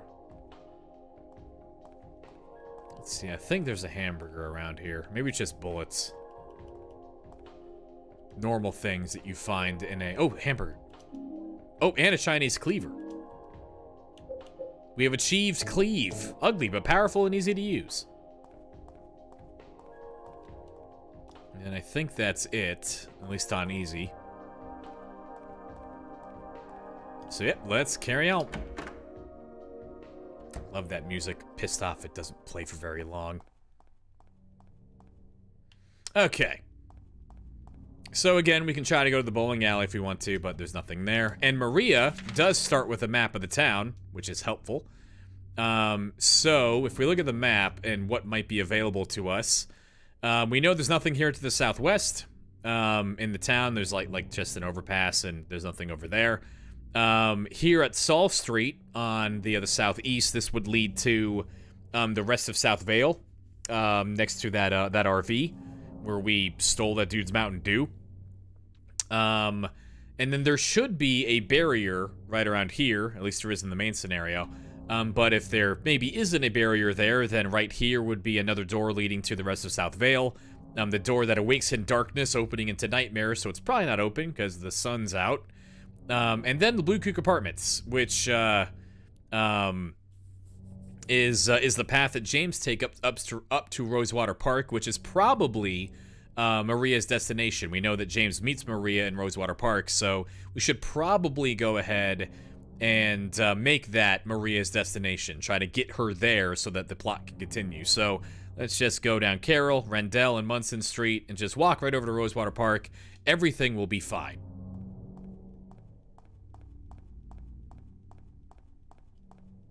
So mannequins are active, which, if we go from, like take the idea that, enemies start appearing in the town for the first time when James sees them, then that would tell us that James might be in the apartments right now, because that's when he first sees the mannequin. Doesn't have to strictly be true, so who knows?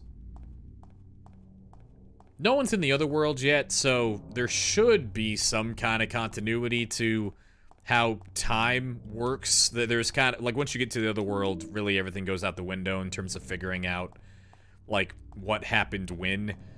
But it's fun to kind of try to figure out, like, when exactly did this happen. Hey, Maria, you want to go to the hospital? Nothing for me to do here. That makes sense. A hospital like a block away from a strip club. That I can't tell if that's like genius or really shitty PR. Because I guess a lot of bad things can happen to you at a strip club that you might want a hospital nearby for. Although that is a mental hospital, which I'm sure they have like band-aids and stuff, but it's not really like a, like if you need some kind of crazy emergency surgery after a dance went bad, maybe that's not where you want to go. You want to go across the lake, just kind of farther. Still a weird call. That's a weird strip of the town. You got bowling alley, strip club, mental hospital, back to back to back. And it's like, it's funny because Tom Hewlett, one of the producers of the Western Silent Hill games, like went to some great pains to defend some of the odder design decisions of Silent Hill, of the town, in the later games, where there's like a, how the fuck did you get up there?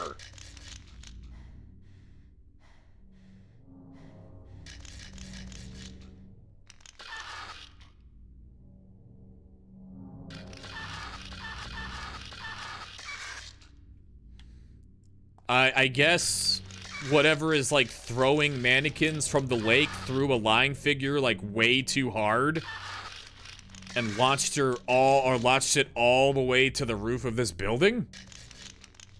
I've never seen this before, no. I've also never really explored this particular section of the town with Maria. And we had a creeper. He's always up there? Weird. Yeah, I had no idea. How the fuck did he get up there? That's dumb.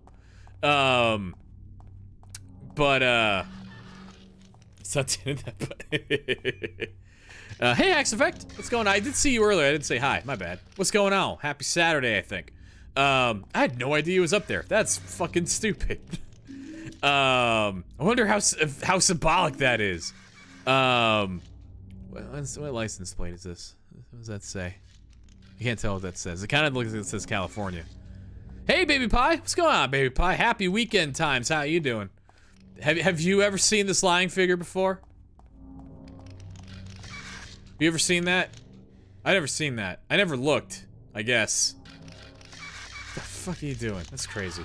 Any hoozles. Like Tom Hewlett, like I was talking about earlier, the producer of one of the Western games, kind of went to great pains to defend like some of the weirder like layouts of like Homecoming and Downpour, where like there's a grocery store next to a school, next to a prison, and back to back to back like that, and it's like, yeah, that's kind of weird, I guess, but Silent Hill 2 gives you an out here, man. Like, Silent Hill 2 has bowling alley, strip club, mental hospital. You don't need to, don't fucking worry about it. It's fine. Silent Hill is weird. And like, his explanation isn't horrible, where it's like, Murphy is a prisoner, so like prisons show up places. That makes sense. That's not wrong either. It's just funny, how he kind of like really got twisted around an axle on that. Neither lore in that. I will consider the lore of Roof lying figure, like, because we know the Mandarins, right? They can only exist above ground. Below ground can the mannequins, because of their torment. So maybe that's like a super enlightened lying figure. Maybe that's a lying figure that's like realized they're a manifestation and doesn't want any part of the town's like chicanery, and puts themselves on the roof where they know Maria can't climb because she's wearing heels or something, or I have no idea. I don't know why it's there. That's crazy. Weekend's going good. Been trying to get the little one out as much as possible. Oh no, lasagna. Anyway, my weekend's going great. I'm sitting in air conditioning, mild air conditioning, but still, and playing Silent Hill 2 for the second time this month, which I feel a little greedy about, but whatever. What does this say?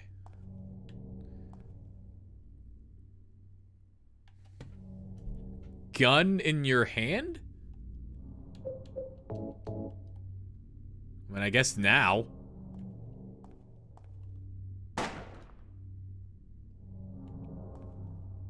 Huh. That's weird. Let's get feely?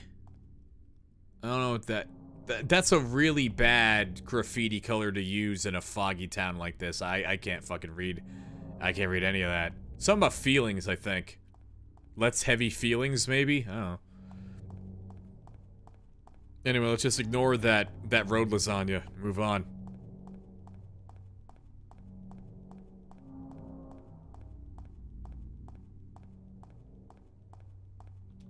There's a hamburger in this truck.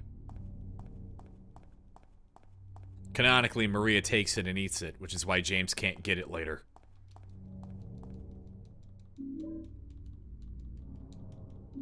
Canonically.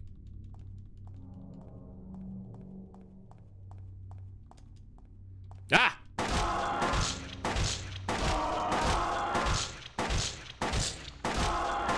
Why is the ass the like central point for firing on the mannequins? I don't really get it.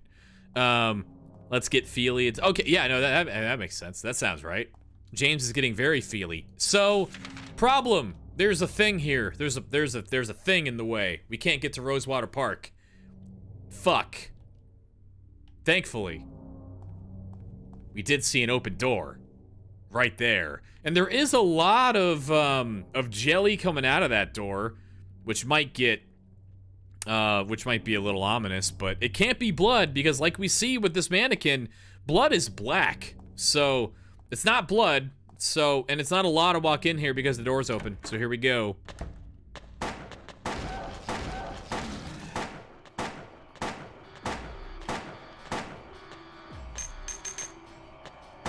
Holy shit, Maria is a fucking, like, Ocelot level master of reloading this gun. Look at that.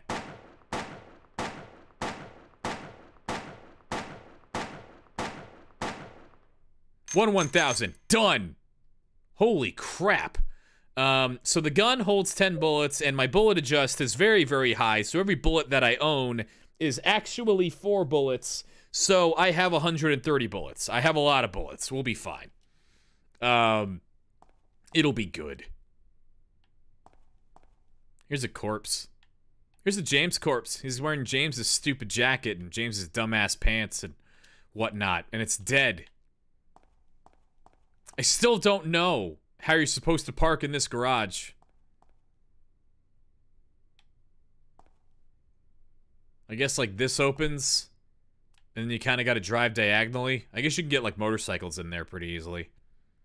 Like, if you had, like, a sedan or, like a big old pickup truck, it seems like it would be kind of a problem, but what do I know?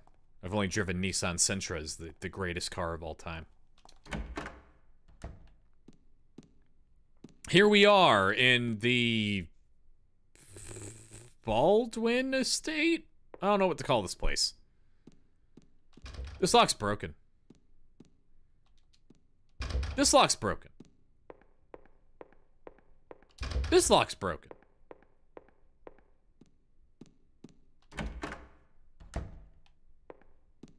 Save point. So, I don't actually know. This asset here looks really, really, really nice, so I'm pretty sure this wasn't in the PS2 version. But there are, like, at least from what we're seeing here, again, I need to find the PS2 version, but the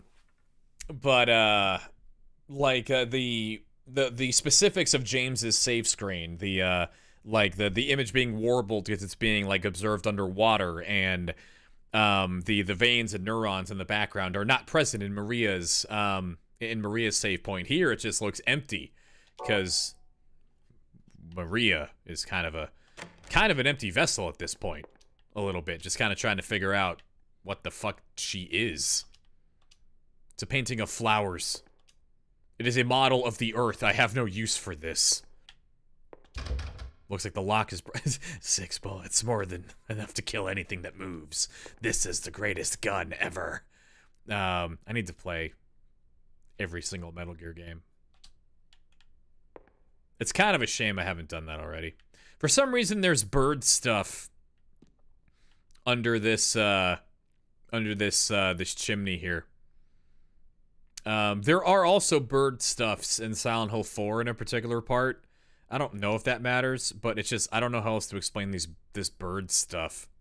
But on the chimney itself, on the fireplace, it says, "Do not use." The fireplace is boarded off. "Do not use" is written on it. Whatever you say. Taking your hamburger and your several bullets.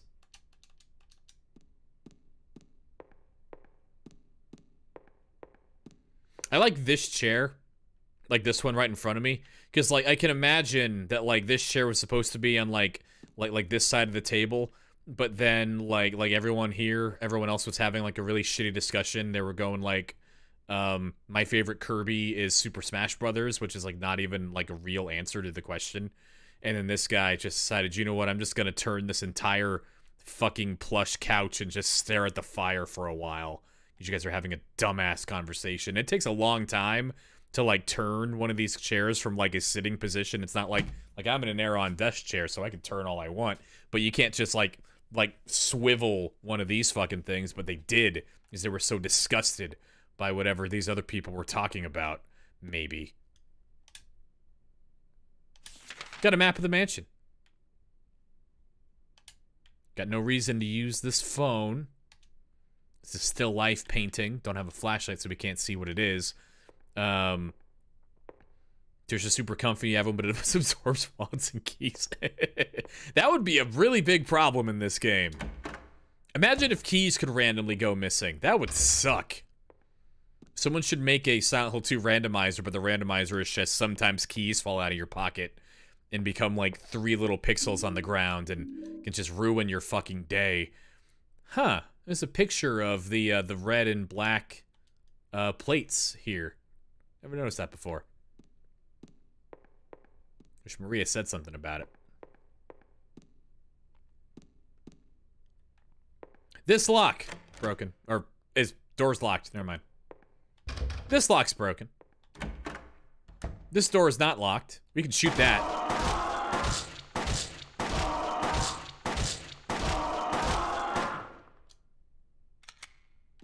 Did it. We got a thing. We got a white board.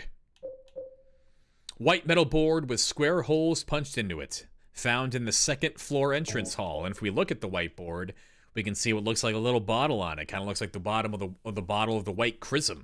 And if we examine the board, when the white breath is found, I shall dedicate this thing. O spring of the mist, grant us fortune eternal, is written on the back. So again, we mentioned that the white chrism has a lot of allusions in its descriptions to the mist. Here it calls the white chrism the spirit of the mist. So we'll talk about that more in the future. That sends for in that shit. Oh shit! You're dead. How'd you do that? Don't do that shit. Jesus. Thanks for the ketchup. This door's locked. So we're pretty much stuck, except for— oh my god! Why do you keep doing that? Motherfucker. So we're pretty much stuck, except for this door that I pretended wasn't real because there's a cutscene.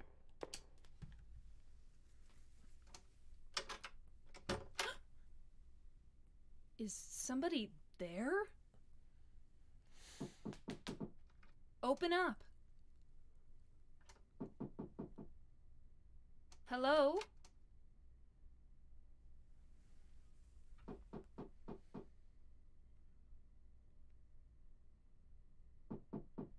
Stop it. You're disturbing me.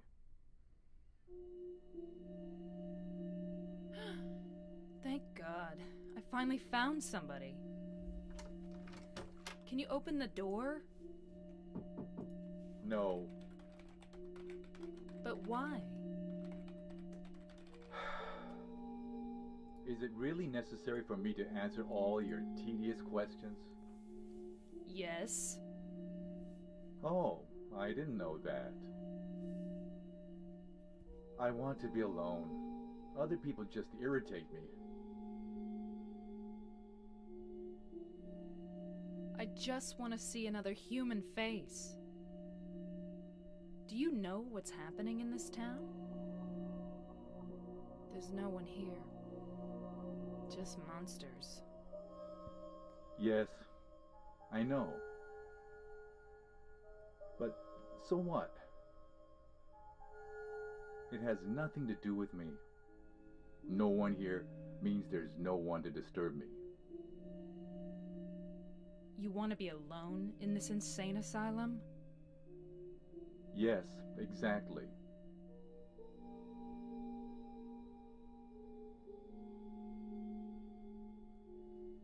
But how can you say that it's this town that's insane?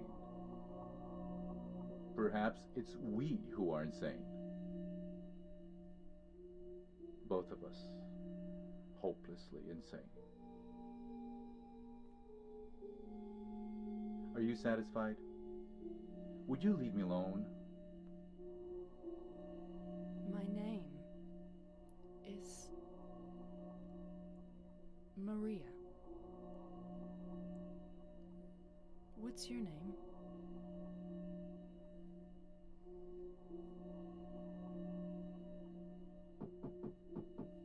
Ernest. Hemingway? Baldwin. Ernest? I'll be back.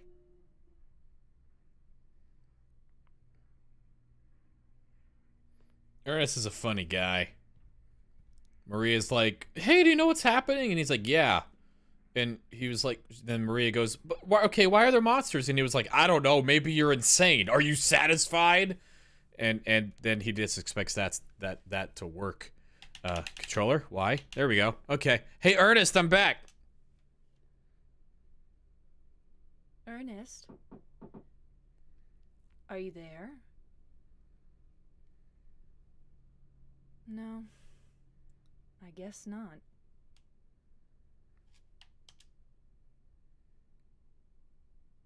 Ernest? Are you there? No. I guess not. Okay, just had to make sure there wasn't another line. Okay, so now that we've talked to Ernest's ghost or whatever, I've played this game like 8 times. How can that scare me? We hear a noise.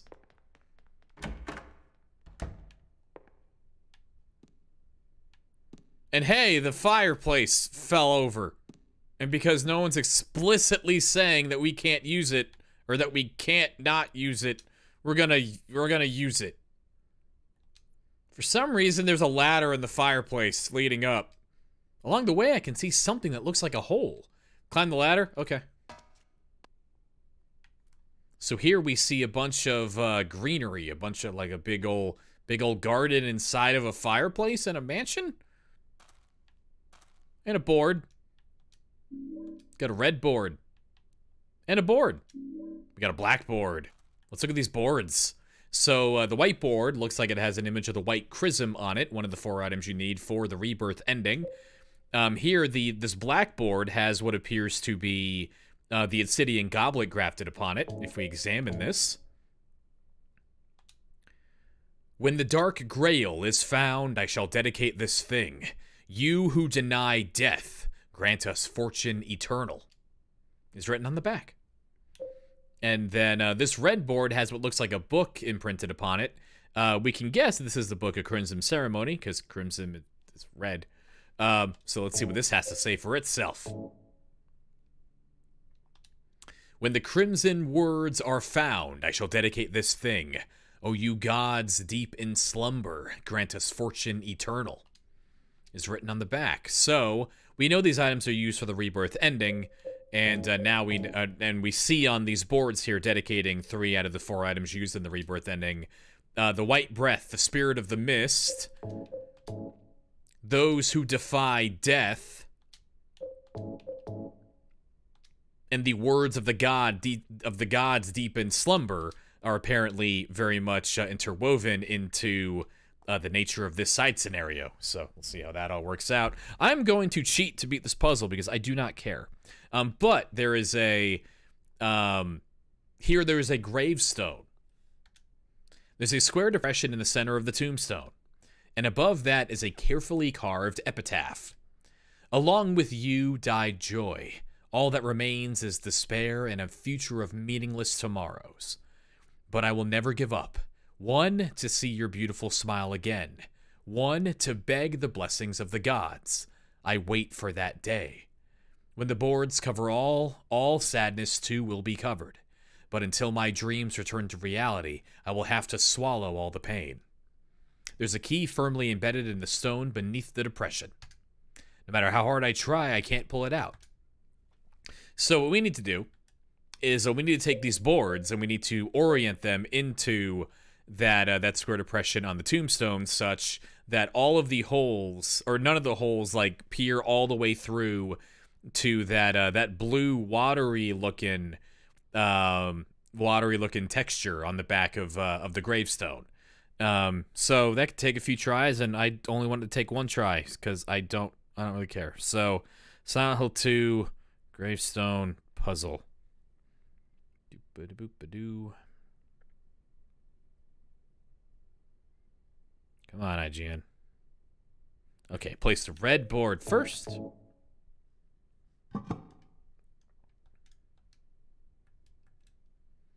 And then, so you can just like put the boards in base, like as they are oriented in your main menu, or you can rotate them before you put them in, which is where the puzzle gets a little complicated.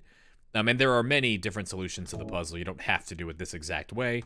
The first board has to go in kind of as it's oriented in your inventory. The other ones can be rotated. Turn the blackboard 90 degrees clockwise to the right. And then finally, the white board 90 degrees clockwise to the right. Motherfucker, I did it wrong. Hold on, what does Maria say? The board has been inserted. Open holes in the boards are overlapping. I can still see the other side. Remove the board? Yep. And then let's try this again. There we go. I put the white board into the hole. With the 3 boards overlapped, the key came free. We got the Acacia key? We figured out how to pronounce it last time, and then I forgot. I'm going to go with Acacia until someone corrects me. We're going to go down the ladder.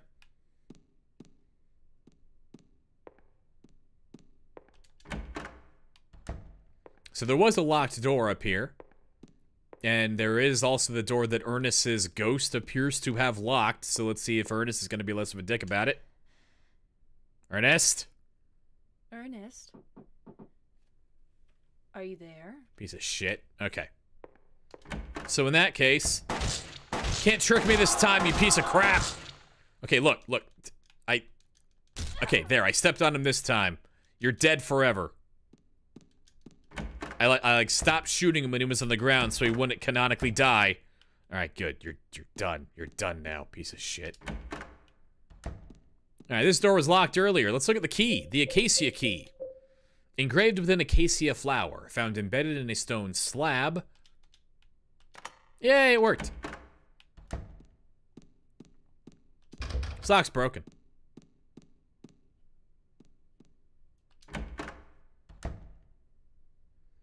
This door looks like, or this room looks like it was a room for a child. This calendar is from 10 years ago. 10 years ago, November. Stuffed animals line the top of the shelf. Nothing very interesting. Oh, is that a teddy bear? It's not very well made, but it's sort of cute anyway. I bet Laura would love it. She loves bears. Laura? Who am I talking about? A doll sitting on the chair. Now that I look closer, it's filthy. Whoever lived here must have really loved this thing. Small bed for a child.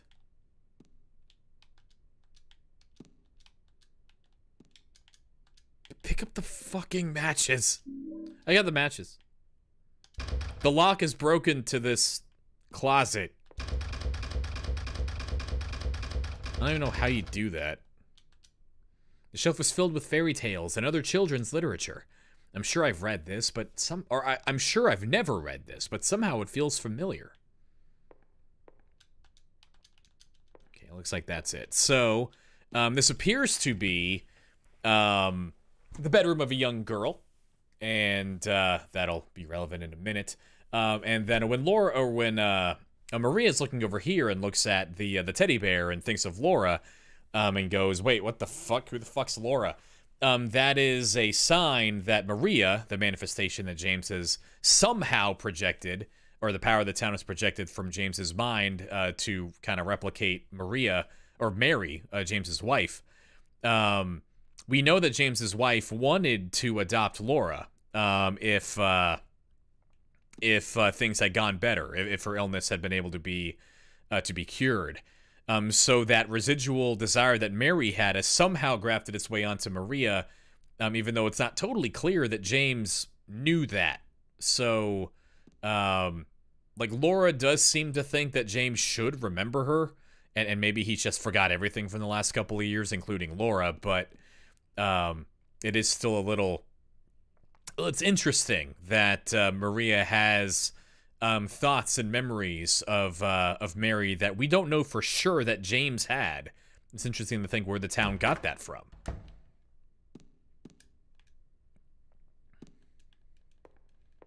This isn't a door. Why is the camera looking at this? It's stupid.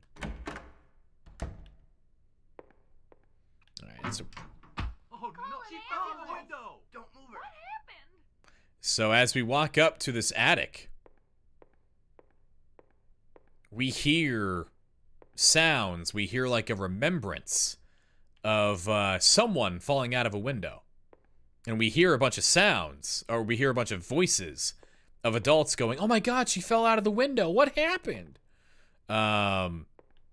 So that probably means nothing, what with that little girl's room being abandoned for a decade. I can't see anything. If only I had some light. There's a candle over here. There's a candle here. I am now the proud owner of the matches of a child. Only 1 or 2 matches are left, found in a kid's room. So we achieve candle. Now we can see things. Nothing on this table. That's a really good... Hold on, let me try to get a better angle of it. Where is it? Come on. It's a really good fire sprite.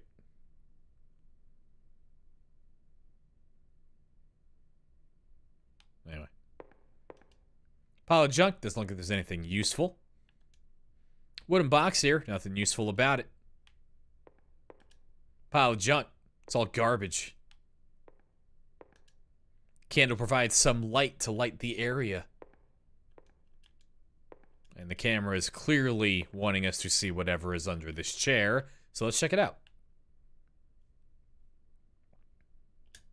There's something below the chair. Is this a birthday card? To my dearest daddy, happy birthday. From Amy Baldwin. We know that the ghost guy that we've been talking to is a man named Ernest Baldwin. So you probably put together. Amy's the daughter, the little girl who had that bedroom and is window dead. Got a birthday card and present. Birthday card and an unopened present from Amy.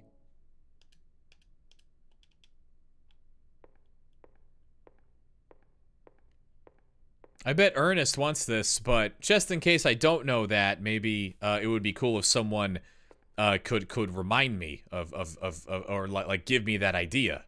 Give it.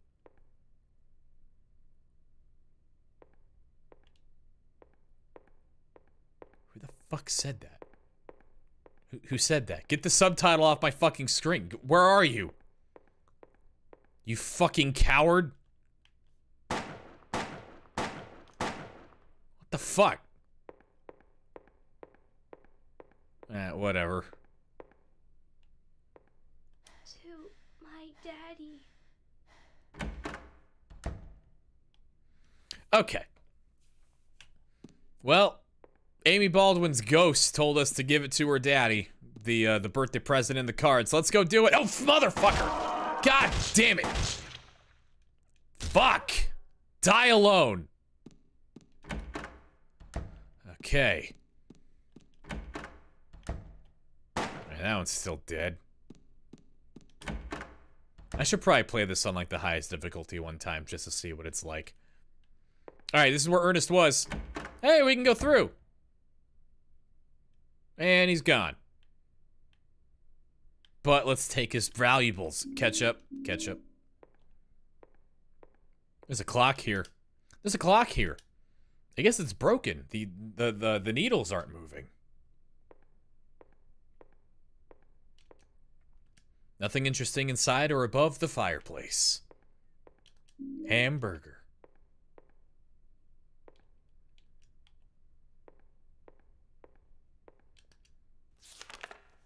There's a book here on plants. There's a book here. Looks like a plant encyclopedia. Why do I try? Acacia.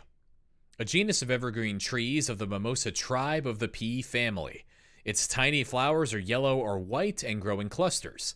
Common varieties include the gum tree. The acacia tree is a potent symbol in many religions across the world. In Christianity, it represents eternal life and morality. In ancient Egypt, it represented purity and rebirth, while in ancient Babylonia, it was thought of as the tree of the goddess Ishtar and was a symbol of life.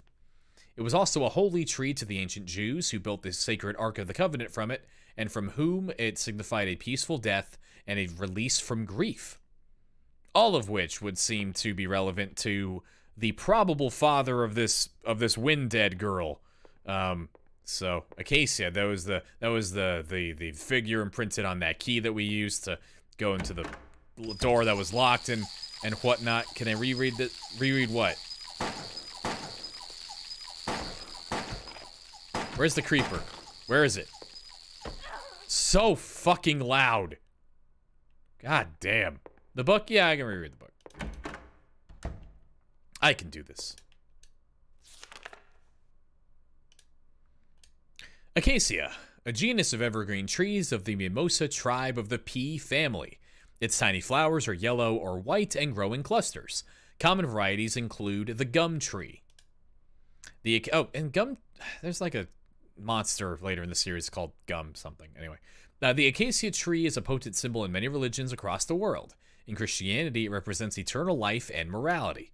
In ancient Egypt, it represented purity and rebirth, while in ancient Babylonia, it was thought of as the tree of the goddess Ishtar and was a symbol of life. It was also a holy tree to the ancient Jews, who built the sacred Ark of the Covenant from it, and for whom it signified a peaceful death and a release from grief. That's the book. Acacia means rebirth and coming back to life, but also being dead, and also grieving from being dead, and also being alive forever. It means a lot of things. Also make boats out of it. Fucking creeper piece of shit. God damn it. Anyway. Sock's broken. Sock's broken. I don't know why I walked back in here. I knew those locks were broken. God, fucking shit ass piece of crap. Fuck.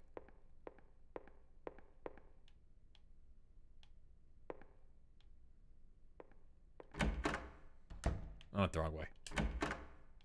Well, not the wrong way, that's the right way, but I can't go the right way until I find all the wrong ways. All those locks were broken. Okay.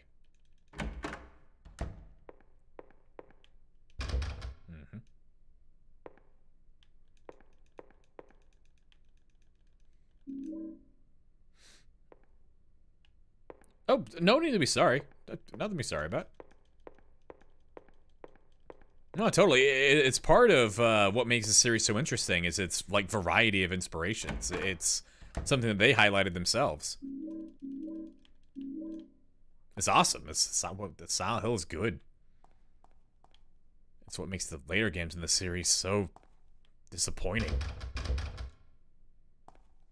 Boring. Relative to 2. Like, I still do like Homecoming. But whatever. Save point. I don't know why I'm saving. I'm not gonna die. I don't know. I wonder how many times I would have to play this before, like, actually dying somehow. Like, on easy. Not like, I'm sure on a higher difficulty I could find a way to become dead, but I wonder how long it would take me to, like, actually, if I were sitting here really trying to die, how long it would take me to really fuck up so bad that I perish. I don't know how that would happen. I'm just too good of a gamer.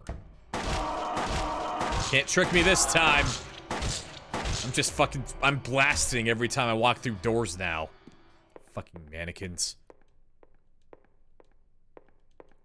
Can't pass through here. It is blocked by a wall. Yeah, I don't know how you would... Well, actually, I guess I should take this. I should take it back before I say it. So I was gonna say I don't know how you would like publish a 200-page supplementary book about the background lore of the later games, which didn't really happen. But like Downpour does have a few comic books related to it. One that covers like what one of the characters is doing in the background, and one that covers the backstory of the mailman. They're both. One of them is okay, in my opinion. One of them sucks. But we'll get to those later. So if we look at the map, we see that we are in a study. And this study leads to a bedroom. And there's really nowhere else to go like on this map in terms of like doors that we have access to. So it seems like we've cornered Ernest here. So let's look around his study. Bookshelf is lined with complete editions of difficult-looking books. I'm not interested in any of that. There's a conspicuous green book there that we should probably read, and we will in a minute. Like the Anna Story comic where they get me. I can see that. Me too. I think the Anna Story comic does a better job than the game does of telling its story, but part of that is just because the video game story is fundamentally fucking broken. Also, Anne is a much better character than Murphy. Because Anne has, like, agency in the story. Like, I don't know. Downpour's weird. We'll get to Downpour eventually. Maybe. There's a book here. It's pretty important. It's the book Lost Memory. Although, we wouldn't know that because Maria just opened it. But, whatever. Lost Memories. Ugh. I have the strongest trust. You may even call it faith in the miracle called Resurrection of the Dead. Upon the hill where the light descended, the beast intoned his song with words of blood, drops of mist, the vessel of night. The grave became an open field. The people wept in fear and joy at the reunion, but my faith in the salvation of Zuchalpaba did not waver. It is also spoken of in ancient legends. The original worshippers did not believe that death was the end, but that it was simply the path by which the deceased returned to nature. They also believed the process was reversible. There's something imprinted toward the bottom of the page. Did Ernest write this? What could it mean? Blood equals red, mist equals white, night equals black. So red, white, and black are the three colors associated with those plates that we got up on that gravestone, presumably to Amy Baldwin in the fireplace, and words of blood, the tome of crimson ceremony. Drops of mist probably relates to the white chrism, which is why again the white chrism looks like it is literally seems to be related to like a condensed version of the mist coming off of Toluca Lake, maybe. And the Vessel of Night being the obsidian goblet. Yeah. Hey, Ernest! Can't hide from heaven, bitch!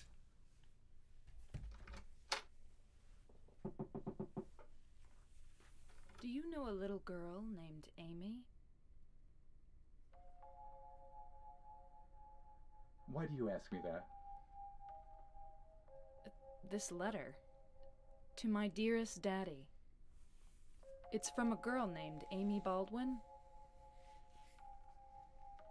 Your daddy? Sorry. Yes. It's got flashbacks to Farron's Discord. Up in the attic.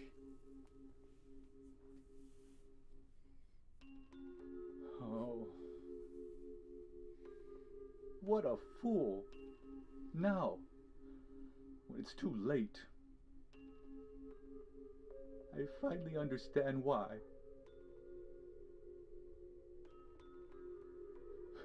Why she was there. Why she was holding that empty envelope when she fell.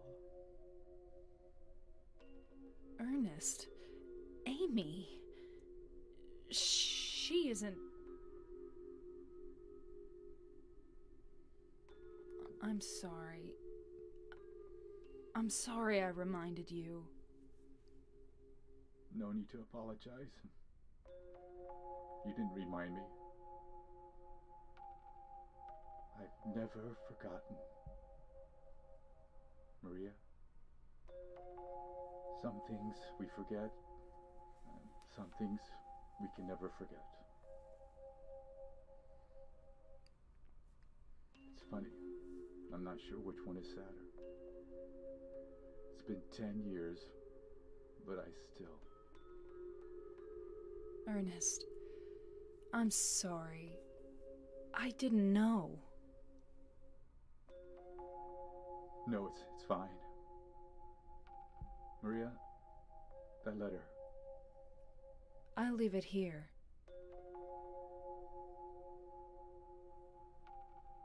Thanks.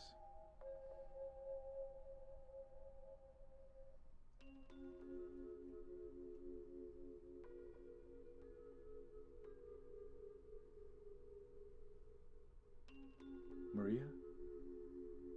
So you must be...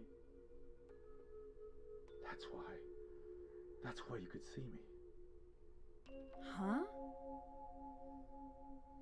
So perhaps that means that I can hope for a miracle as well.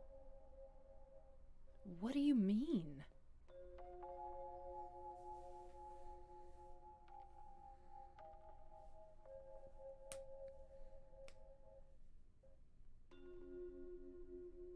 apartment next door.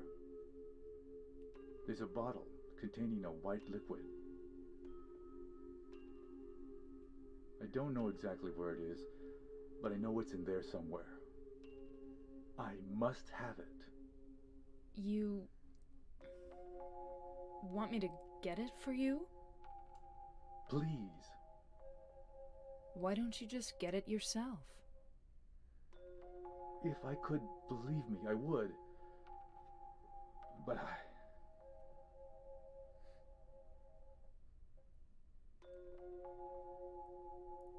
White? I'll open the stairway door.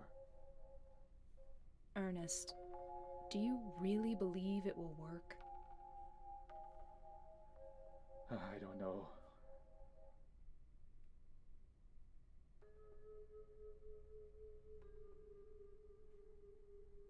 Well, that's okay. I don't mind fighting for an impossible cause. Anyway, it beats just giving up and doing nothing. Maria, thank you.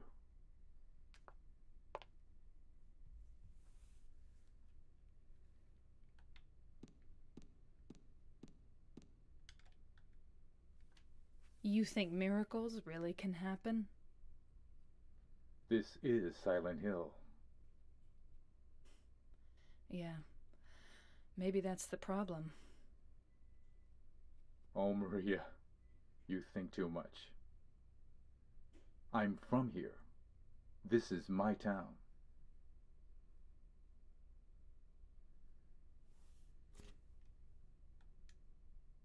You think miracles really... I just had to check. Okay.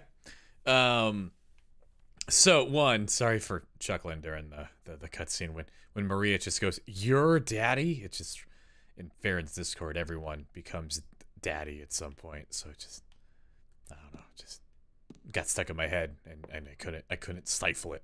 But I mean, really the main thing that I would drag away from that conversation that's not, or that I want to talk about a little more before we move on, is Ernest has taken has taken Maria's presence as miraculous somehow. Like whatever it is that Ernest has deduced about Maria, he thinks that it is a sign that he can hope for a miracle in the resurrection of the dead ritual that he found in the book Lost Memories. Which, like I said, this scenario ultimately just provides more questions than any kind of answers. And, like, in general, I tend to think that the town's power is at most pretty much just being neutral and just kind of calling people to the town that have darkness in their hearts out of, like, a sort of instinct. But, I mean, maybe not. Maybe somehow. And, like, we do know that James's plan before he gets the letter from Mary, the manifestation from the town, his plan was to drive into the lake, and it's only through that intervention that he has a chance to, like, not go through with that plan. So, like, maybe Ernest, who is a resident of Silent Hill and understands the power of the town probably more than anyone else in this series, except for maybe some folks in Homecoming, but they're not real because they were made by the people who made like Killer Instinct. But anyway, it's just Ernest knows things, and he's not telling me what they are, and it makes me sad. But we are going to leave the present and the card that Amy left for her father here, and then we're going to walk out of the room, and we're going to really quickly go back in, and they're gone. And they're gone. So, Ernest is fast. So fast that he did that and also unlocked this door that was locked earlier in the blink of an eye.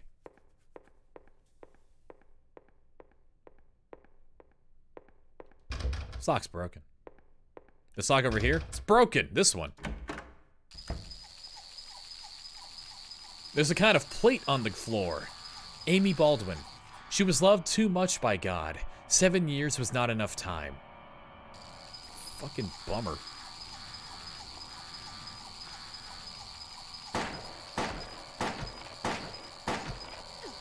Is there... What the fuck are you shooting at? Is there a creeper on the roof? What the fuck was that? Are we like under the roof where that lying figure was and like shooting? There's a lot of elevated enemies in this scenario that I was unaware of. Anyway.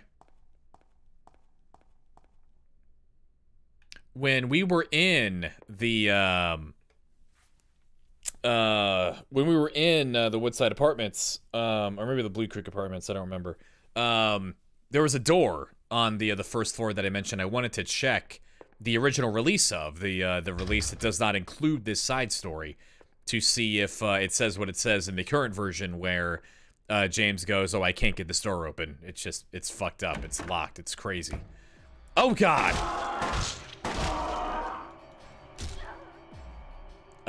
And that would be interesting because the door that we're about to go through in order to get to the apartment next door that Ernest wants us to go to is right here, and it's the door that James couldn't get open. It's this very same one. So here we are. But before we walk in there, we need more Ernest lore in the future Silent Hill games. Honestly, that would be a cool thing to touch on. That would be neat if we could find a way to rope that stuff like the Ernest stuff in a way that is cool.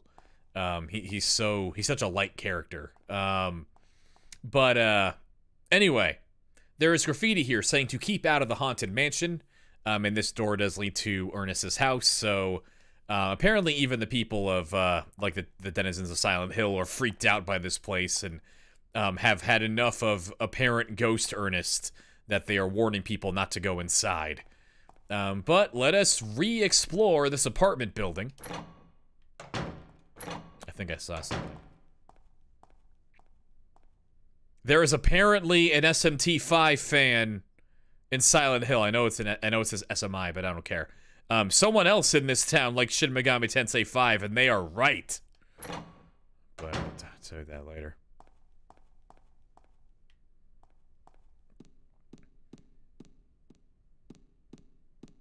So interestingly, probably just because why would you make a new asset if you don't have to? The map to this apartment building is exactly where you find it when you are in the Blue Creek Apartments as James. Ooh. Okay, still nothing to do on the third floor.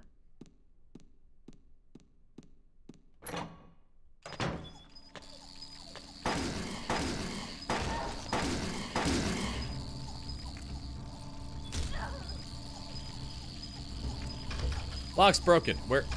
Ah, man. I can't. Stupid creeper.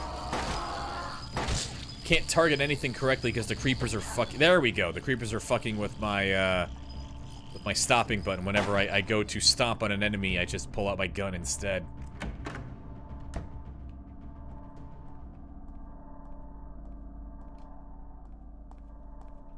Ah!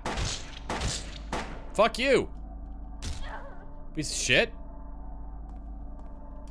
There's a safe here, but I don't know how to open it. And as we all know, where there's a safe,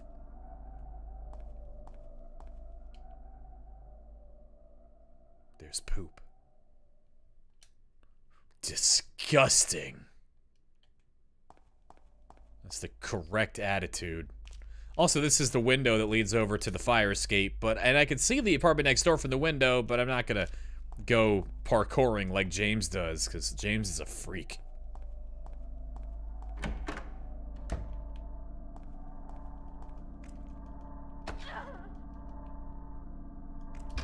This lock's broken. I checked all these doors. I did not. This one, though, we can't do anything with. But there we go. Mm-hmm. Ah, lock's broken. This door ain't real. It's locked, and this is the thing that tells us to go get the Lynn house key. It's the same exact note as when James was here earlier. So, right up here, room 208. In the main scenario with James, room 208 in the Woodside Apartments, the other apartments, is where James finds the dead body in front of the television, foreshadowing his revelations in the hotel with the videotape there. And then this room 208 in the Blue Creek Apartments, the door is locked, but when you walk away from room 208, you can hear something on the other side trying to get out of room 208, trying to get to you. And that room number 208 ends up being very important later in the game, so mind this. This time, room 208, lock's broken. Nothing happens. But we check anyway. Also, we can see that the poo water that is in this section of the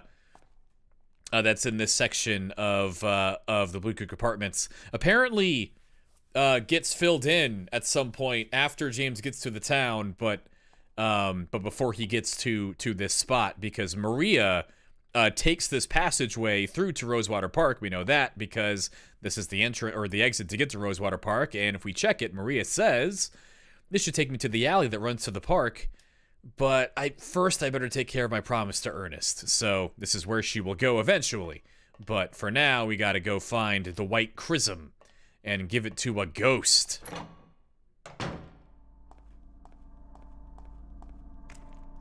So we've explored the second floor.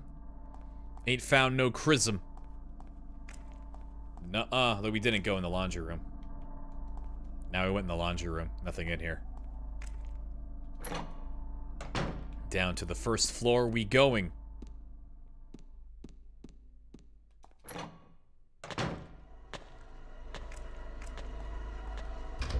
Lock's broken. Is that room 109? No, 104. Lock's broken. It's really hard to make things out because Maria doesn't get a flashlight. Leave me alone. Get on the floor. Die alone. Thank you. Lock's broken. You can hear something walking over there. There you are.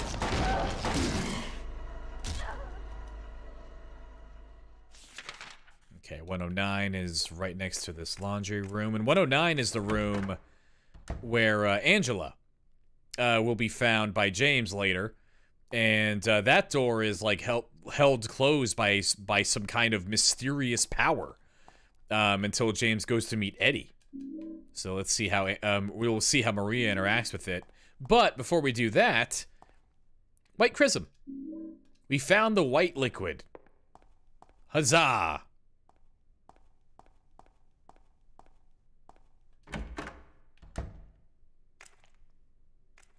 Let's go ahead and look at it. Small bottle filled with an unknown white liquid. The label reads, "I deny thee." And the Book of Lost Memories does have that line. Or sorry, not the Book of Lost Memories, the plate regarding the White Chrism. The white plate used to solve the graveyard puzzle, or the gravestone puzzle. Does allude to people who deny death. We can't open this door. It's just, whatever, we just can't. It's not locked. The lock isn't broken. We just can't open it. This is room 109, the room where Angela is, so whatever. I don't know, mysterious, crazy forces are at play. Maria would have to go meet Angela, or sorry, Eddie, in order to see Angela. And Maria's not real, so that's kind of a problem. So we're just not gonna bother. For now, let's go give this White Chrism to Ernest and complete our journey.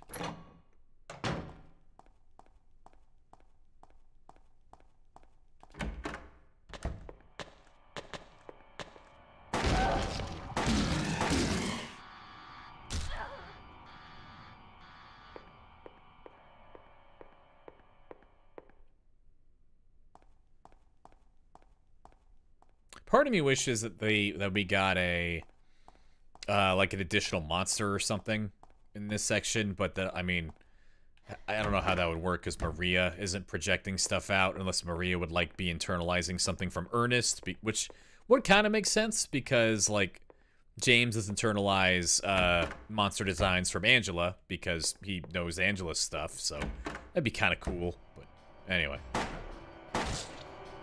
I also just want more Silent Hill 2, so I guess that's probably just what I want. Alrighty. So now that we have the white chrism, it's already time to say goodbye to the Born from a Wish side story. Just check the book one more time, make sure there's nothing else here. No, there isn't. Okay, cool. Check our inventory. We had a Chinese cleaver, ugly but powerful and easy to use. We had some 208 gong bullets. We don't know what kind of animals they're meant to explode because there are no animals on the box. Apparently, these are used exclusively to ring gongs. We had a revolver. Full chamber holds 10 bullets, easy to use but not much power. We had 5 hamburgers. Can't eat anymore because I did not take any damage. And we had 11 ketchups. And the white chrism. Let's finish this. Thank you, Maria. That's the only item I couldn't get myself. By the time I found out about it, I could no longer leave this house. So long. Yes, but Will... Maria, the gods are here. You know it too. You were born in this town. I'm not sure God is the right word.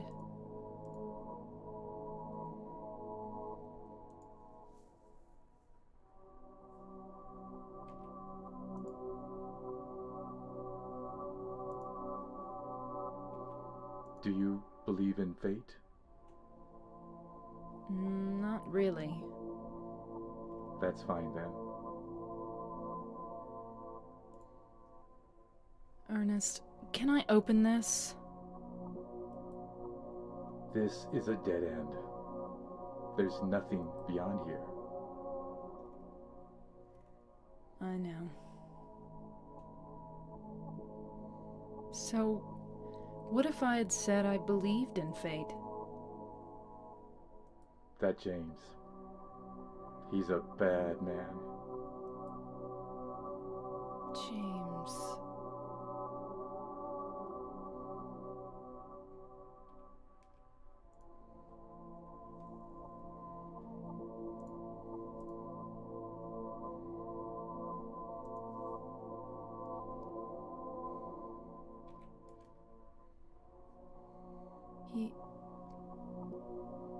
Yes. I know. He's looking for the you that isn't you. Because he's kind? Do you know something? Yes. Maria, you're... Finish your sentence, fuck. That's just what you think. You don't really know anything. That's fine. Okay.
Maria's about to point her gun at her head. If be warned.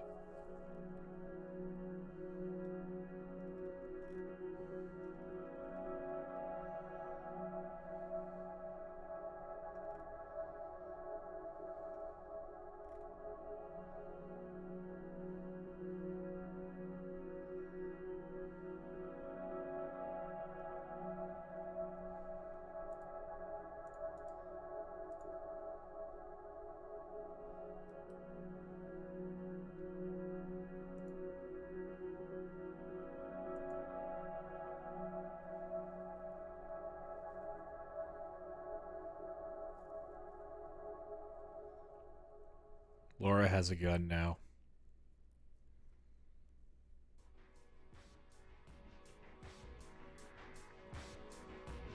James.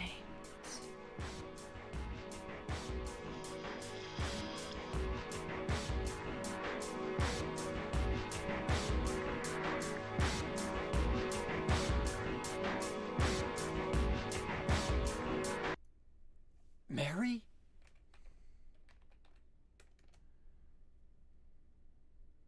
No, you're not. Do I look like your girlfriend? My name is Maria.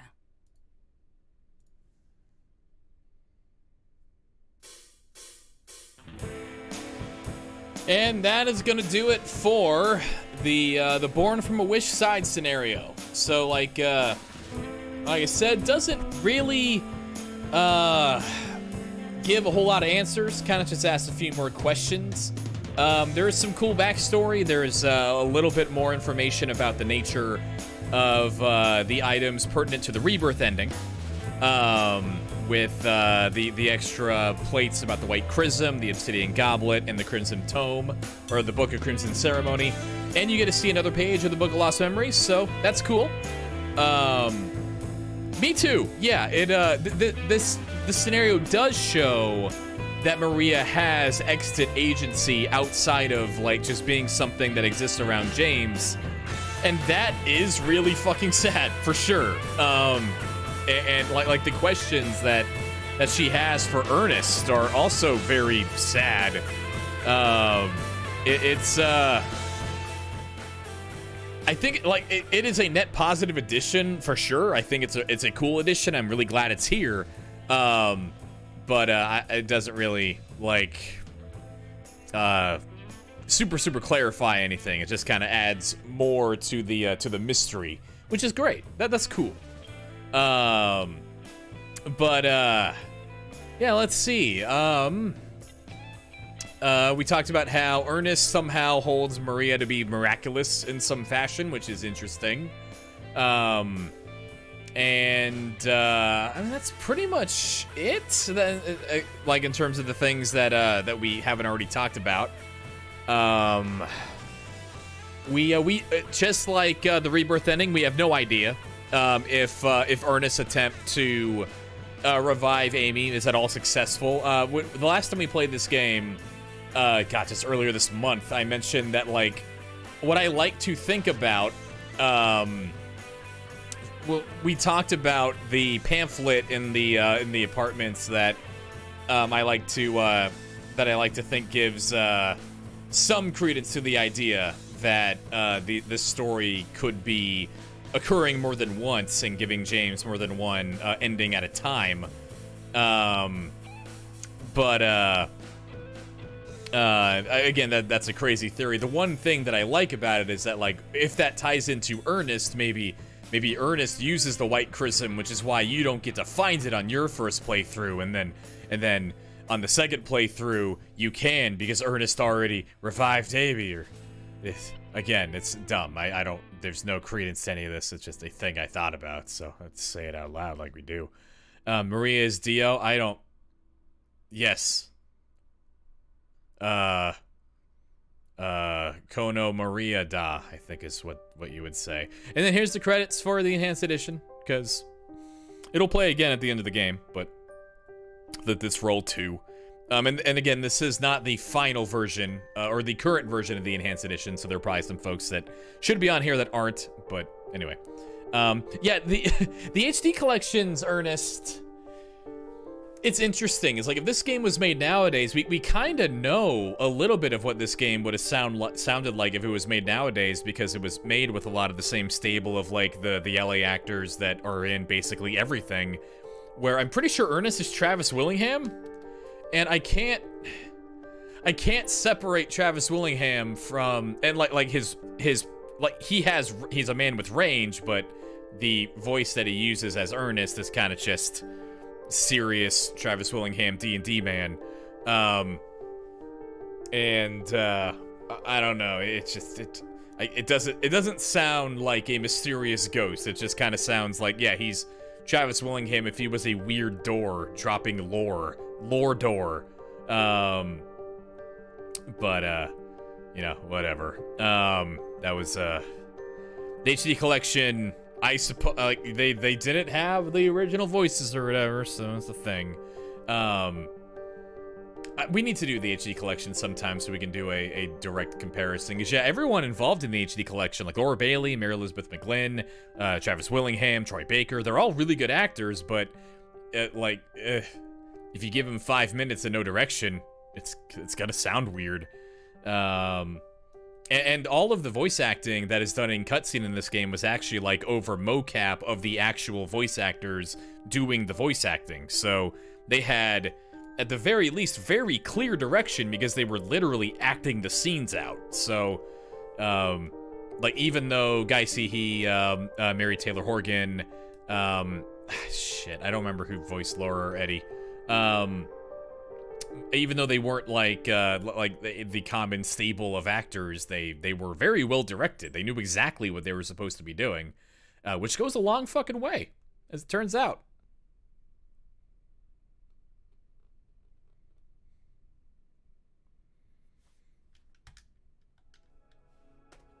Okay, all tabbed out. I don't need clear data of the Maria side story. Thank you. Or at least I don't need more clear data of the side story. So, that is that. That is all the supplemental stuff. Motherfucker. That's all the supplemental stuff that we're going to be going into here at the beginning of this stream, which, wow, that took 3.5 hours. Between the Book of Lost Memories and the Maria side story. So, when we come back, because I'm going to take a little break, because it's been 3.5 hours, and I try to take a break every 2 hours, and I flubbed that. We are going to pick up with the Letter from Silent Heaven scenario, the main scenario of Silent Hill 2, where James is looking for his wife, and he has this lady, what looks like his wife, and we just saw all about her. We saw what she was up to before her and James met up. But they are in Brookhaven Hospital looking for a young girl named Laura, who, for some reason, like we saw in the side scenario, Maria really wants to protect, even though she doesn't know who she is.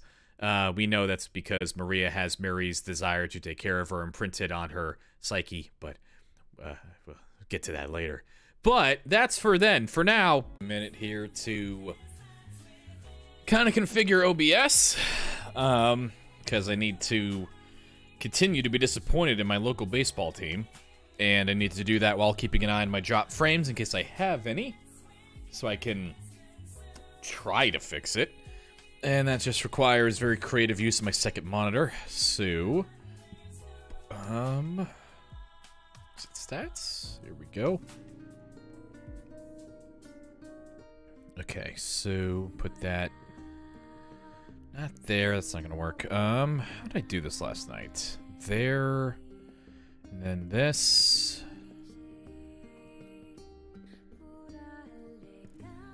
Okay. I think that should work.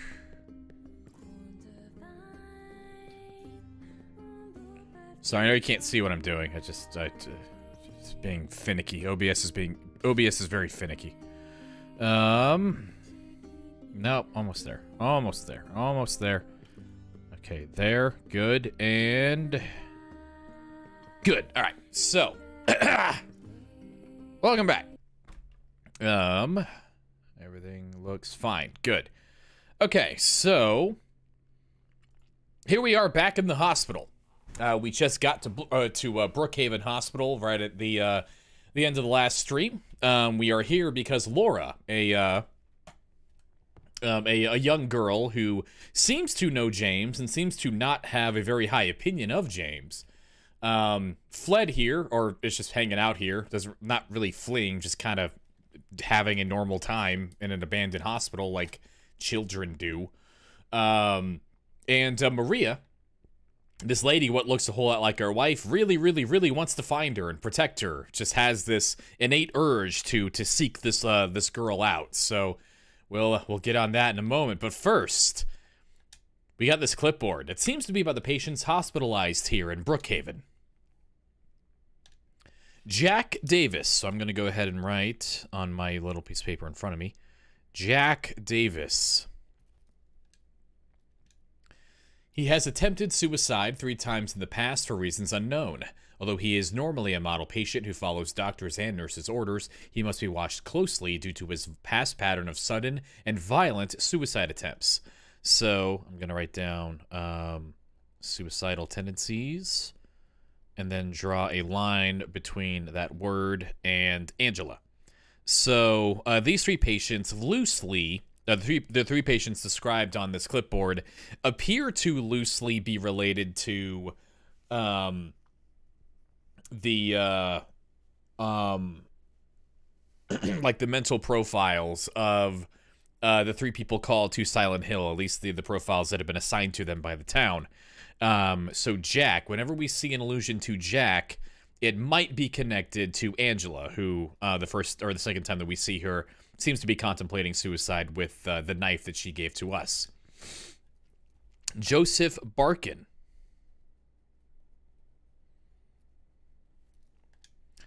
His illness seems to be rooted in the fact that he believes he is guilty of causing his daughter's death. His symptoms suggest a psychotic break and paranoid delusions. Normally calm, but has a tendency towards violence when excited. So this one's a little tricky if we want to try to draw a line directly to one of the 3 people called to the town. It aligns much more closely to James than it might to Eddie, because of the whole being guilty of the daughter's death thing, feeling guilty of death and having a psychotic break. So I'm going to go ahead and say on my piece of paper in front of me, guilty of daughter's death, psychotic break, and normally calm, which this is an interesting one.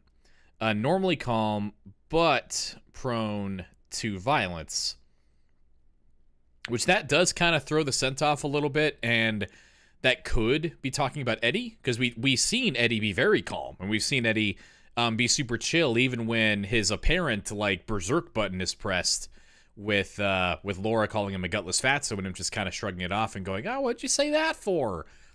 Back in the bowling alley. But if you were to assign, this is Joseph, to one of the 3 characters, it makes the most sense, I think, to assign it to James. So I'm going to go ahead and draw a line and say James. And then Joshua Lewis. History of hospitalization as well as numerous assault, battery, and other violent offenses. He has a strong persecution complex and a tendency to solve things through violence. Extreme caution necessary. So the persecution complex, and this is Joshua. The persecution complex would align with James feeling, or sorry, not James, Eddie, feeling like people bully him for his weight and appearance. And the tendency to solve things through violence. We've seen 2 corpses that appear to have been murdered. Actually, only 1 so far. We've seen a body that seems to have been murdered a lot by Eddie in the fridge right outside of where Eddie is vomiting in the apartments, and we know that he shot a dog and shot the owner of the dog, and probably shot a guy in the labyrinth, or will shoot a guy in the labyrinth later. So between the persecution and the violence, we think that, or I think this lines up best with Eddie. So I'm just going to go ahead and write that down. And then as we see evidence of Jack, Joseph, and Joshua's exploits here in Brookhaven Hospital, we'll kind of keep in mind these potential loose associations. Notably, all of them do have the same first letter as James. And one of them, I think Joseph, hold on. Whatever, I'm not going to check the Book of Lost Memories. But James did have another name originally going to be assigned to him when he had a dual personality in the Book of Lost Memories. And I cannot remember what it was. Is it present in the physical book? Because that would be a lot quicker. Nope. Name did not get translated into English. Okay. Well, whatever. So one other like kind of sort of running theory about this clipboard is that it might like be different aspects of James's personality, or it might be some kind of holdover from when James was going to have multiple personalities in this game scenario. Who knows? But for now, we're going to stick with the idea that Jack is associated with Angela, Joseph is associated with James, and Joshua is associated with Eddie, and see where that brings us. James doesn't care about those pills? Those are interesting looking pills. Ooh, baseball? Baseball? Did you do a baseball? No. Fuck. God damn it. Fucking hate baseball. Fuck. Piece of shit. I really, really, really need to remember to check out this typewriter once Maria goes away this time. I really need to remember to do that. I don't know how to remind myself to do that. I just really need to remember. Because I can't, like, look at the typewriter because Maria's in the way. And I can't, like, move her. There's nothing I can do to move her. So, I just really want to do that. And I'm probably going to forget again and get mad. Something's written on it. The potential for this illness exists in all people, and under the right circumstances, any man or woman would be driven, like him, to the other side. So this is our first illusion that the people that are being kept in Brookhaven Hospital seem to be here because they are actually being absorbed into the other world. They are being enraptured by the other world, similar to how James, Eddie, and Angela appear to be in this game. Which then kind of puts it an interesting light, or an interesting slight onto the idea of this hospital being built to account for a mysterious epidemic. Maybe that epidemic had something to do with what would be considered like mental illness and not a physical illness, which would then be like, we just don't know anything about that epidemic really, and what like how it manifested. And we will talk about that more when we get to Silent Hill 4 and how that game might discuss how the epidemic presents. But anyway, and we also know that people disappeared randomly after Brookhaven was established, so that might be important here. The other side perhaps may not be the best way to phrase it. After all, there is no wall between here and there. It lies on the borders where reality and unreality intersect. It is a place both close and distant. Some say it isn't even an illness. I can't agree with them. I'm a doctor, not a philosopher or even a psychiatrist. But sometimes I have to ask myself this question. It's true that to us, his imaginings are nothing more than the inventions of a busy mind. But to him, there simply is no other reality. Furthermore, he's happy there.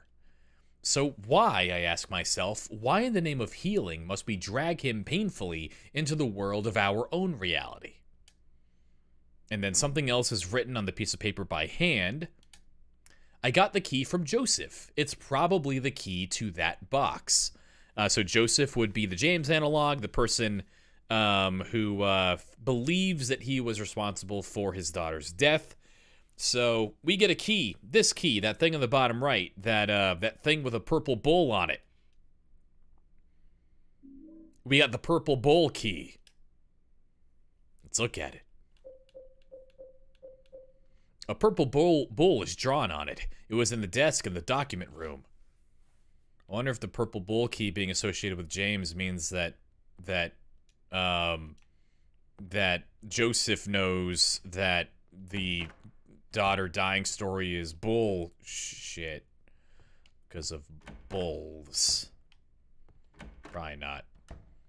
It's been too long for me since I've listened to the HD collection, but that sounds really dopey. It's been a really long time. It's probably been like, I think the last time I would have seen it was when like, not the last time he did it, but like the time before that for like An Eternal Enigma playing it, when I would have tuned in there. I need to get a copy of that and get that working. Shouldn't be that hard to get. I have my PS3 active, because I was playing Drakengard 3 earlier, like a month ago. All these locks are fucking broken. Does the elevator work? No. This lock's broken. This lock is broken. This lock here, it's fine. It's not even locked. It's good to go. We'll check this out later. This lock is locked. This lock is can't open it. It's different. It's a different kind of lock. This door's locked. This door's lock is broken. This door's lock is broken. This door's lock is broken. And I think that's everything. Did I get all of them? Fuck, I missed one. God dang it.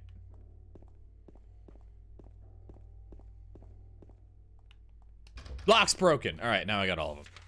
Okay, so we have three locked doors. Examination room, doctor's lounge, and patient rooms.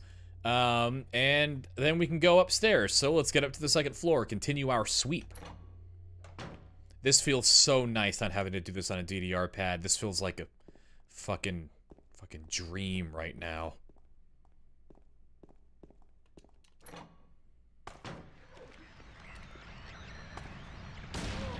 Hey, nurses!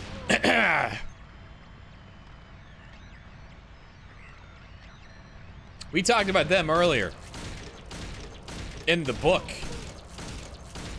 They are symbolical of Mary's hospitalization because of the boobs and nurse stuff. They also have a baby's face that is turned backwards because Mary and James wanted a baby.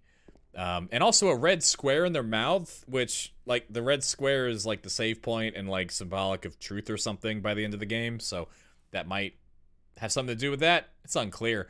You can tell this is a men's locker room because of all of the naked ladies on the lockers. This is no time to be looking at a stupid poster, says James. Hey, wait a minute. Okay, so they did know how to model a football.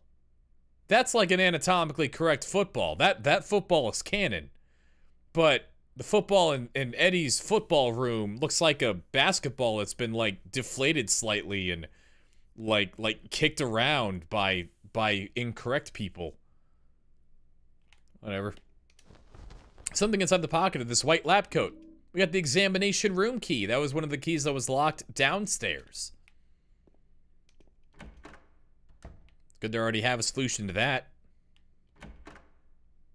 This is the woman's locker room. You know that because there's a teddy bear and also a like a handsome man up here. His name is Jack, and a picture of like a dog and Doc Wabha soda.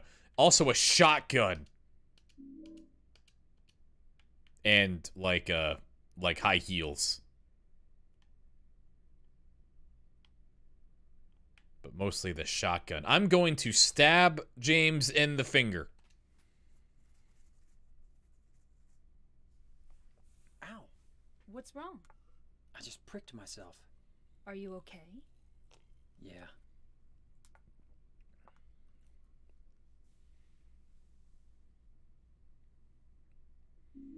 I got a bent needle. I just have rusted garbage. I'm keeping it in my pocket now. I don't know why. I just am. Whatever.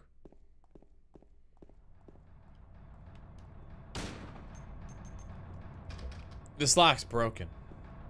I hear violence noises. I know there's someone here. Hi! Thank you. Wish this game had like a secret like experience system where James could level up and get like secretly low-key better at like shooting mannequins in the ass.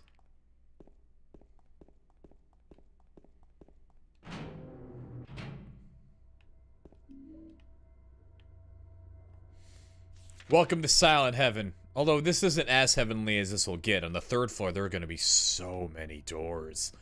But there are still Just a heavy glut of doors to achieve in this room hamburger. And another typewriter. This video game definitely took place in 2001 because of all the typewriters hanging around. That's normal for a hospital. Fucking baseball. God fucking damn it. Fuck. There's a typewriter here. I have no use for this. Oh, no, but wait a minute. What's this? There's a sheet of carbon paper still stuck to the typewriter. I can still read the imprint left behind.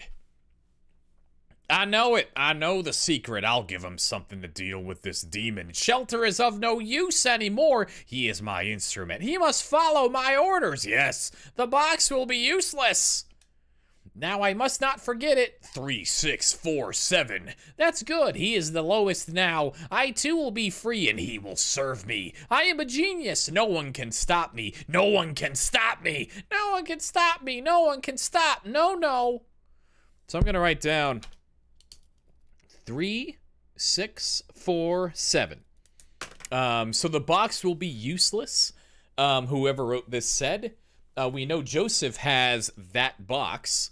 The man who thought that he was responsible for his daughter's death, and we also know now that Joseph is the lowest now. He is the lowest, is what this note says. We'll know what the phrase "lowest" means later. But James is gonna have to jump down a bunch of holes and physically descend a whole lot. So Joseph being associated with James does not bode well. For our journey if Joseph becomes the lowest of the low. But for now, it's just that combination probably matters. 3647 for the box that we have yet to find. Hold on. Is there a thing? Nothing interesting here. Okay. I thought there's like a... It looks like there's like a thing in that bookshelf, but I guess there isn't a thing in the bookshelf, I guess. Whatever.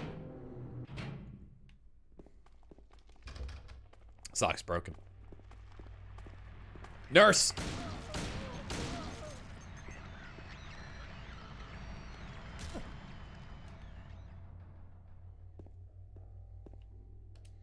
There's a cover over the elevator's call button. This lock is broken.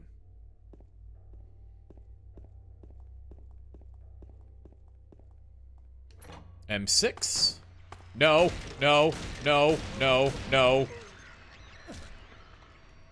Thank you.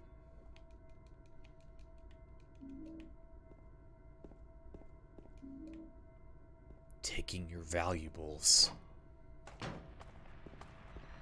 Okay, M5, no. M4, no. M3, yes. Sometimes this nurse can like weirdly clip on the geography of the map and like collide with you and do a lot of damage. It was really weird the one time it happened, so I just shoot her like immediately to make sure that doesn't happen. A television, but it seems to be broken.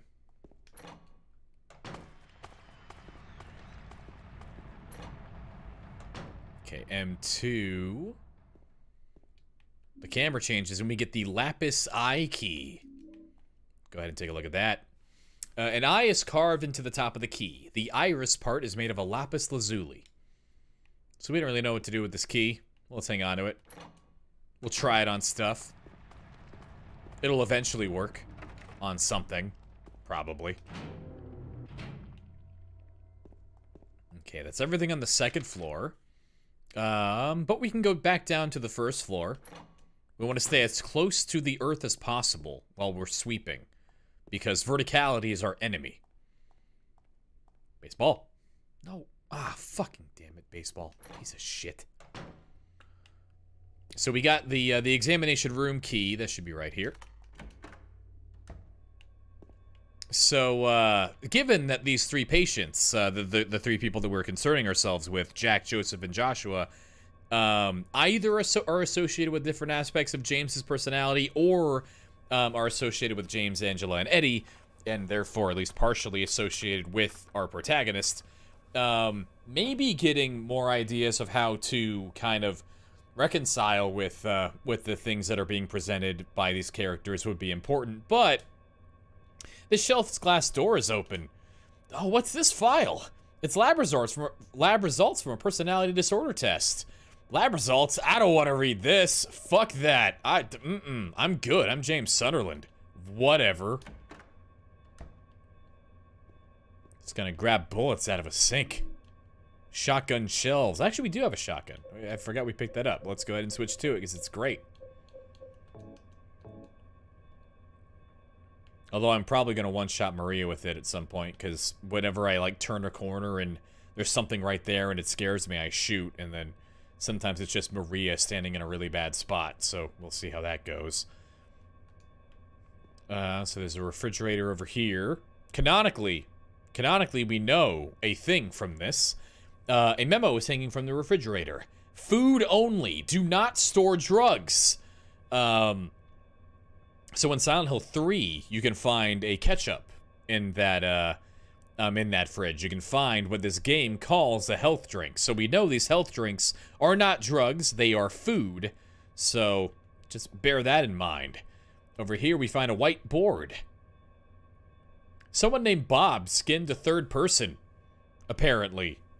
And it was so noteworthy, no one took this down in the intervening time between Silent Hill 2 and Silent Hill 3. Anyway, there's some words here. The pin number this month is T. I'm gonna go ahead and write the number T on my notebook. Last month it was X, and before that it was Z. But what are they gonna do next month? That's all they can express with 4 numbers. Anyway, does the door to the patient wing really need to have its combination changed this often? So because we are playing on hard, we're getting the hard version of the puzzle to find the combination to the 3rd floor patient room. On a lower difficulty, that whiteboard would just say the combination is 1, 2, 3, 4, whatever.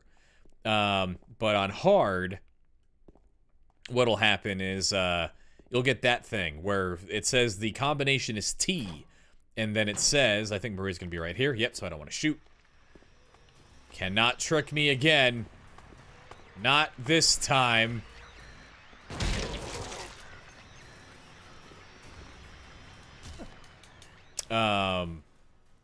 But I get this this one letter that apparently describes the 4-button combination, and like we will see in just a moment, once I make sure this elevator doesn't work. Yep. And we can go in here. No, we can't. Oh, that's only in the other world, I guess. Never mind. And we can't. This door is locked. It's for the special patient room, and we'll never find a key for it. We just have to find another way in. We'll do that later.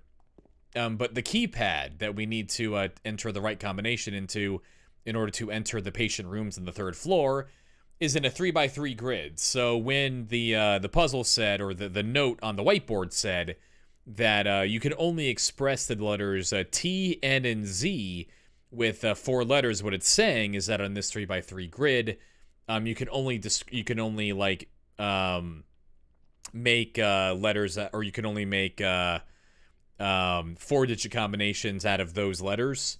I suppose. I guess you could probably do O and C and D, although they would all be the same. But anyway, you just have to draw the letter T, and then there are several different ways to do it. It'll be 1, 2, 3, and 8. You just kind of have to figure out the right combination from there, and it's 1, 3, 2, 8, and then you win, and then booyah. Okay. This lock's broken. This lock's broken. What about this lock? It's broken. What about this lock? It's broken. This one?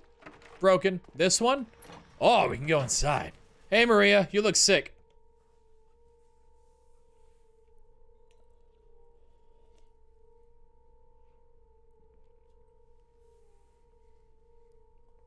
James. Wait a minute. I'm kind of tired.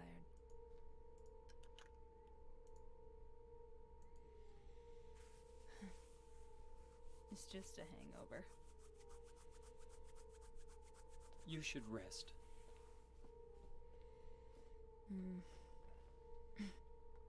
So comfy. I'm gonna go look for her. For Laura. I'll be back as soon as I can. So we are in control here.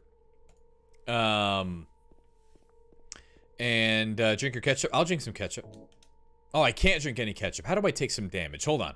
Hold on. All right, Maria, you make sure that you get as much rest as you need. I'm just gonna give you some nice, nice odorols to calm your senses here. Hold on.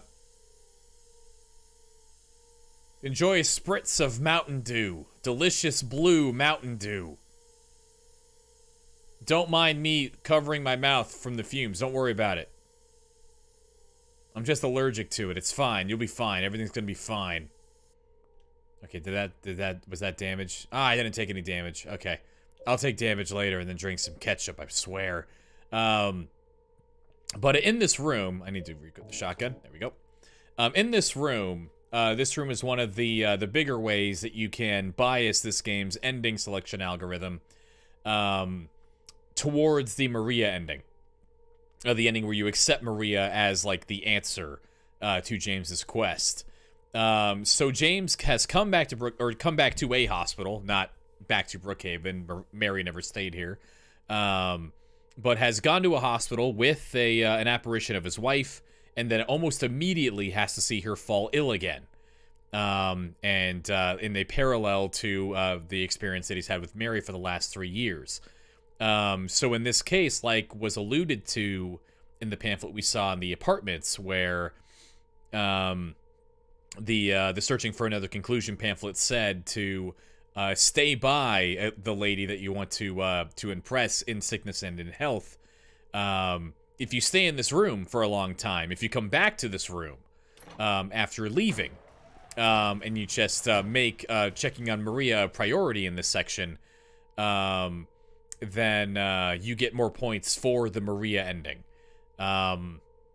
So let's chat with Maria. She has questions for us, and she might have thought it was weird that we had to specify who we were looking for when we said, "Oh, I'm gonna look for Laura." We almost like we were trying to dispel the idea that we're looking for Mary.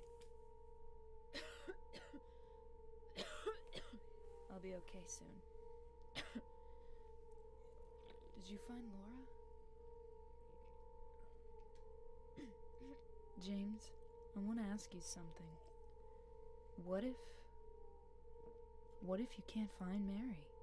What will you do? I haven't thought about that. Why would Maria care about that? That seems weird. But whatever.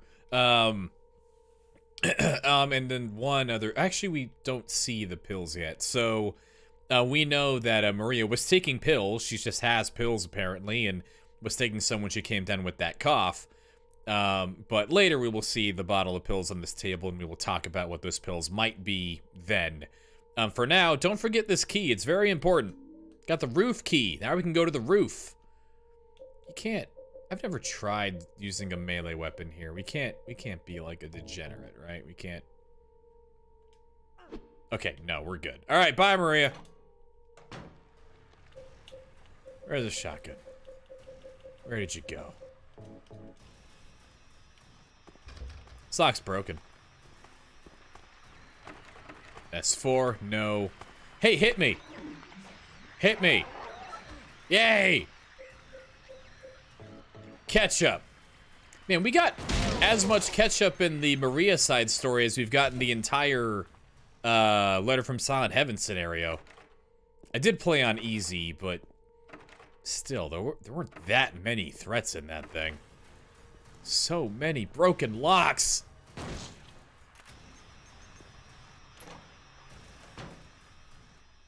This room's weird. All the other rooms in the hospital just, like, are all grungy and gross and dark. But this one, like, the light works so it looks a little nicer. Also, there's a clock and it's got a weird time. Not a significant time. It's just weird. And then I thought there would be a sound effect in here, but it's not playing, so whatever.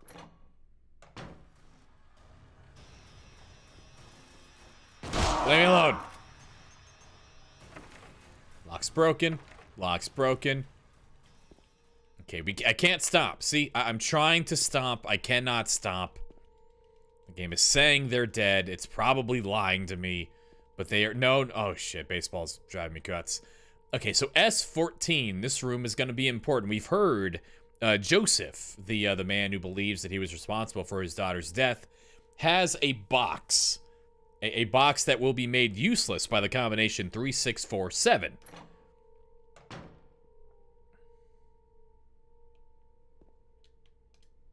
There's some writing on the wall. Louise, I'll take care of you forever. It's my destiny. So Joseph's daughter was apparently probably named Louise, which Louise does start with the same letter as Laura, who is the girl that, if James is to leave Silent Hill and survive this journey, will have to adopt as his own daughter in order to appease his own guilt. So maybe that matters. I have no idea. But here's a box. It looks complicated. Baseball is stressful. Give me one moment. Oh, yeah! Yay, baseball did one good thing. Anyway, this box has a lot of shit going on. It's got like its own little lock slot here, and another lock tied to some chains, or attached to some chains, and this keypad, and this turn dial situation. So, let's see. I'm gonna do... We have the combination to the, or we have a combination that'll make the box useless.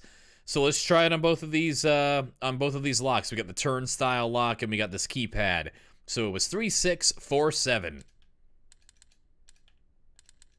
Okay, that did nothing, so let's try it over here. 3647. There we go. And then we have 2 keys in our inventory that we don't know what to do with yet.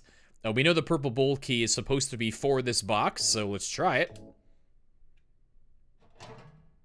Okay, so presumably it got inserted into this little, insert here.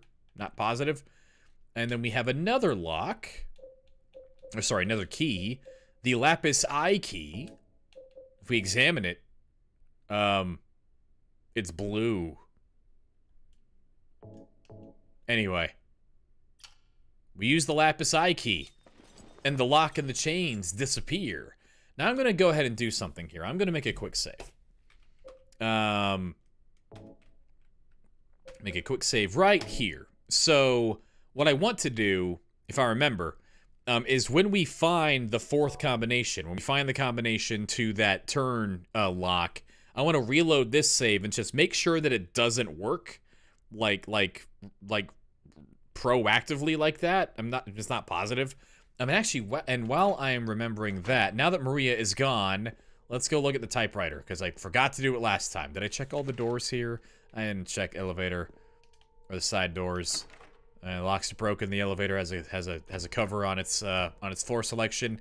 There is a goo shower here, and you can see inside of the hole in the goo shower. It looks like there's an ear. There's an ear in the drainage pipe, but my hand is too small. If only I had like a narrow tool. Let's just shove this needle in there. Let's do it. It isn't long enough. Fuck. We need to elongate our needle. You can try to stick this roof key in there, but it doesn't do anything. We'll come back later with an object that we could not possibly obtain until we get it from that mysterious Joseph box. So what we should do is head on up to the roof and use that roof key so that we can find another location to visit, because it's the only door that we can't open at this point, or the only door that we can open that we haven't like gone into yet. But let's take a quick detour and look at the typewriter just because I want to. And I don't think it'll do anything, but I've never checked, so let's see.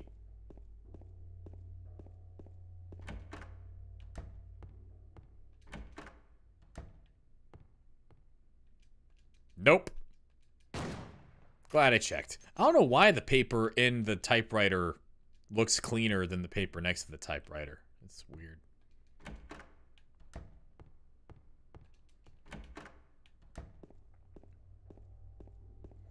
Okay, on to the roof for us.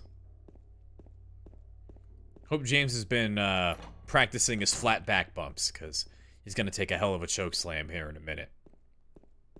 And also when we get to the roof, there's going to be a note, a journal, penned probably by Jack Davis, one of the patients here, the one with the suicidal tendencies, and as you might expect, the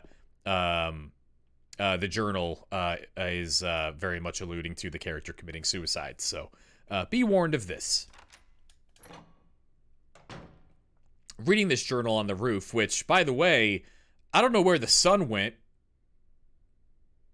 but the sun is gone. So, like, the sun was going down when we were going into the hospital, so it might just be nighttime, like normal nighttime, but it's just really fucking dark out here. It looks pretty otherworldly right now. But anyway. And we do know that in the other world, again, time is fucky, so us being able to interact with the memoirs of the other patients who we know were dragged into the other world would make a lot of sense if we were in the other world right now, but who knows. Also, looking at this journal biases you towards the in-water ending, in which James takes his own life, as does looking at the knife in her inventory, two instruments, both tied to Angela's eventual fate.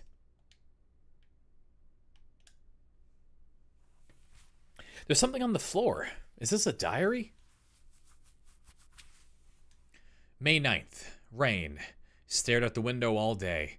Peaceful here, but nothing to do. Still not allowed to go outside. May 10th. Still raining.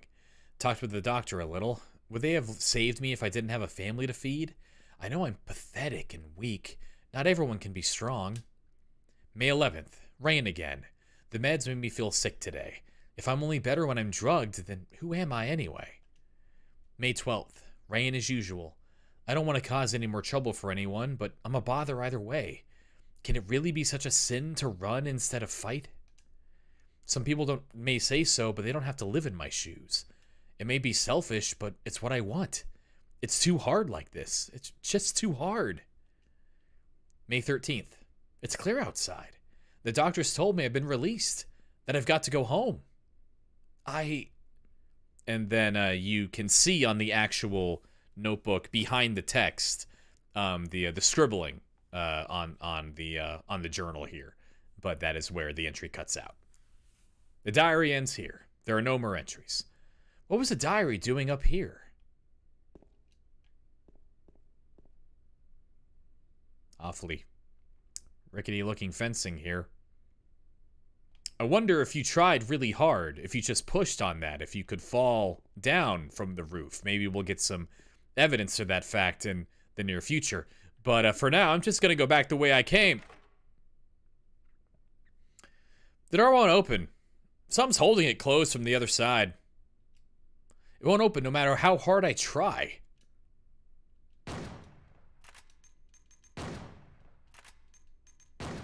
Alright, well surely that did it. Nope. Well, that's weird.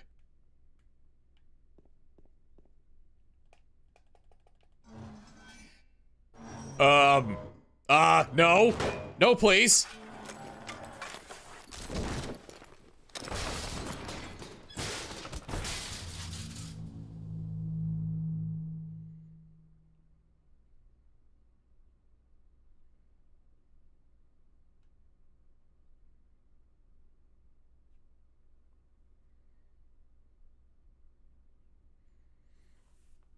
Alright, so there on the bottom right, you're gonna see, probably for the only time in this playthrough, an indicator that I think is only present on the PC version. I've never seen it on the PS2 version.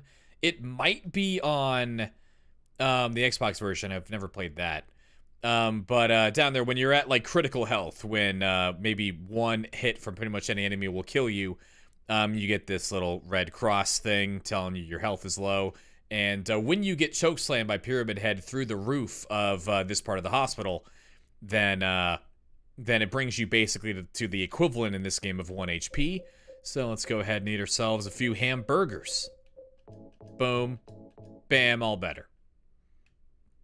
So if we think we fell off of the north side of the roof, there was a door that was previously locked, and there was no key that we could find.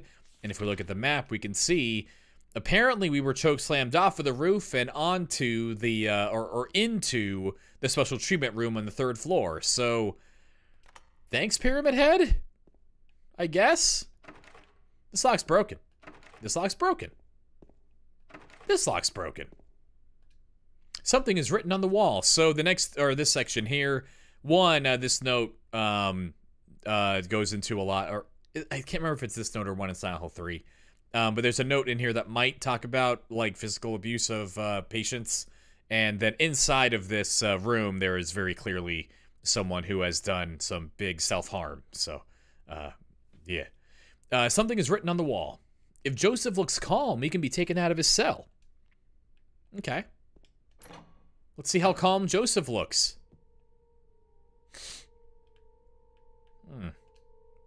Something written on the wall.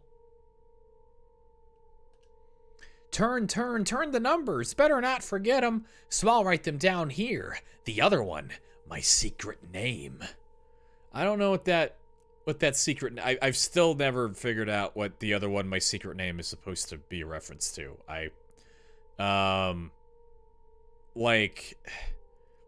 Maybe it's the other combination of, like the other combination of numbers, the 3647 that we found earlier? I'm not sure. But anyway, it's funny that the game doesn't give you subtitles for these numbers because they can be a little hard to read. Like, to me, this probably is 8768, but it could be 8788. Like, that could be a really shittily drawn 8. So I'm just gonna write 8768 and 8788. Probably the first one. And then I'm gonna go ahead and make a quick save. And we're gonna go ahead and load that save from earlier right outside of, or right next to the box, and see if that code works in, that code works on the box that we just found. So 8, 7, 6. Okay, that doesn't work. So let's move this to 8. Okay, it's not 88 either. All right, so in that case, let's go ahead and load up the save right next to the combination, and then make our way back to the box and see if it'll work now. And see if I have the combination right. I guess this might have been a better exercise to do next to the actual box. That would have been smart. Like, just show that it worked and then load it up and show that it doesn't work if you don't go and look for the combination. That would have been good. I'll probably do it that way next time. Anyway.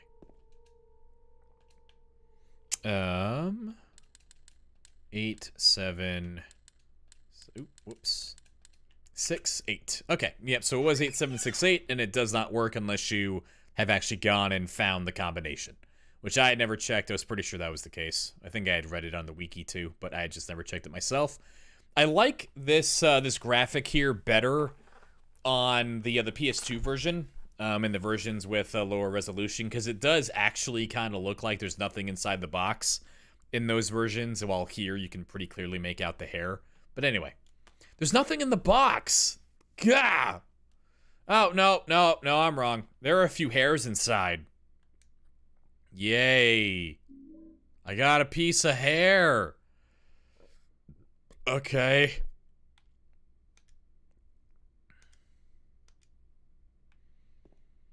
Well, where there's hair, you can achieve ear, like the nuns taught me when I was a little boy or something.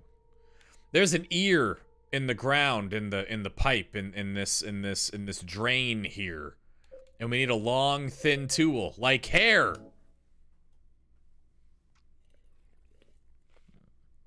That didn't work. Your hair gets everywhere. Mine did when it was long. Not so much anymore.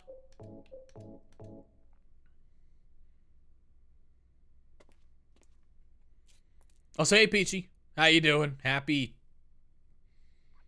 Middle or late weekend times.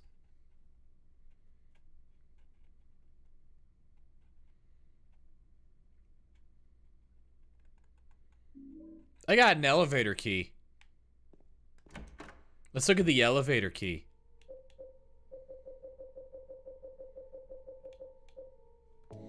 Patient wing elevator is written on the tag. It was stuck in the bath pipe. I don't know why it has an ear. I don't know what the ear's about. I'm not a fan of the ear. Hey, Maria, how you doing? I'll be okay soon. Did you find Laura? No.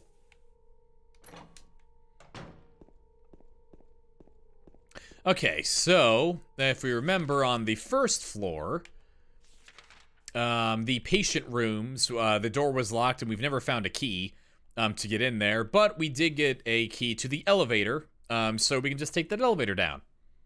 Huzzah! We could take it to the second floor, but we could already get in there, so why would we do that?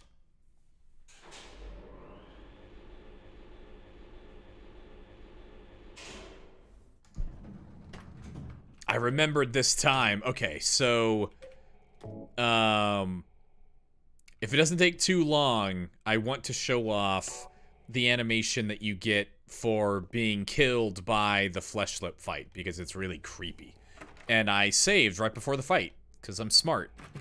Instead of not doing that, which would have been dumb, which I've done before. You're gonna go fishing with the weather's but the weather's not supposed to be nice. Ah, man. I like fishing. Fishing's like the only outdoor activity that I actively, like, except for like going to baseball games or something, that I like actively really like to do and would probably just do on my own if I had energy for anything anymore. I like fishing. Fishing owns. This door was locked. Why didn't I have to unlock it? Whatever. Lock's broken. This is the thinnest door of all time, and it's also locked. And this door's lock is broken, but there's one door that I missed on purpose. C2.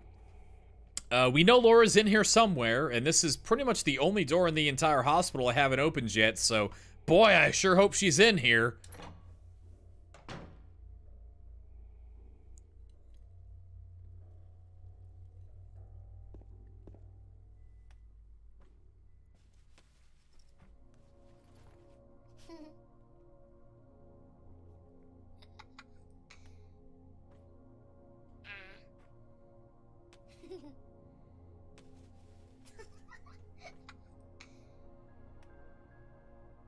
Laura? Huh? You know my name? Eddie told me. That big fat blabbermouth. How do you know about Mary? What's the big deal? Why can't you just tell me? You gonna yell at me if I don't? No, I won't.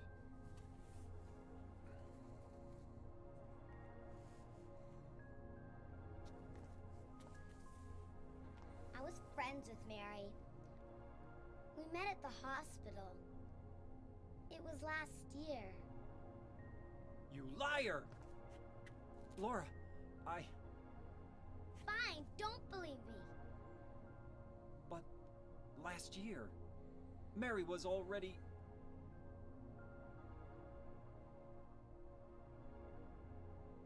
I'm sorry, Laura.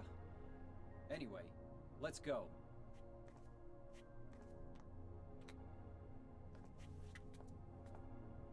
We can talk about this later. This is no place for a kid. There are all sorts of strange things around here. I can't believe you haven't even gotten a scratch on you. Why should I? Wait! There's something I gotta get. Later, okay? But it's really important. What is it? A letter from Mary. Huh? I wanna go get it. Is that okay? Yes! Yes!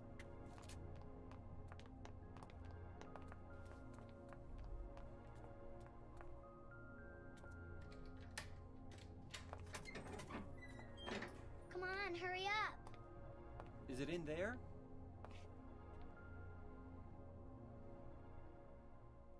Yeah, in the back.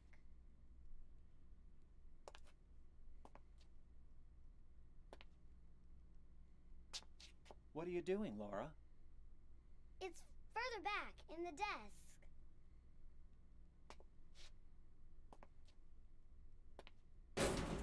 Laura! What are you doing?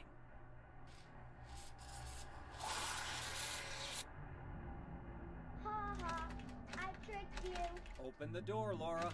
Why should I? I'm a liar, right? Want me to open it? Huh? Huh?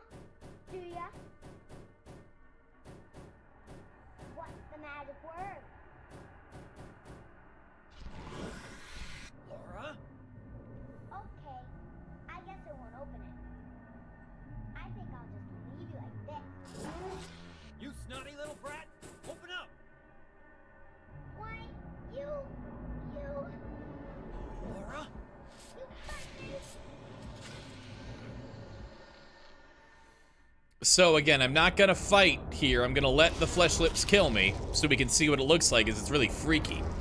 And I don't know how much time we have until I die, but the flesh lips are these monsters bound in a bed frame, and they try to choke you to death, and they have those lips that... Oh, we're almost gone. We're almost gone. Say bye to James.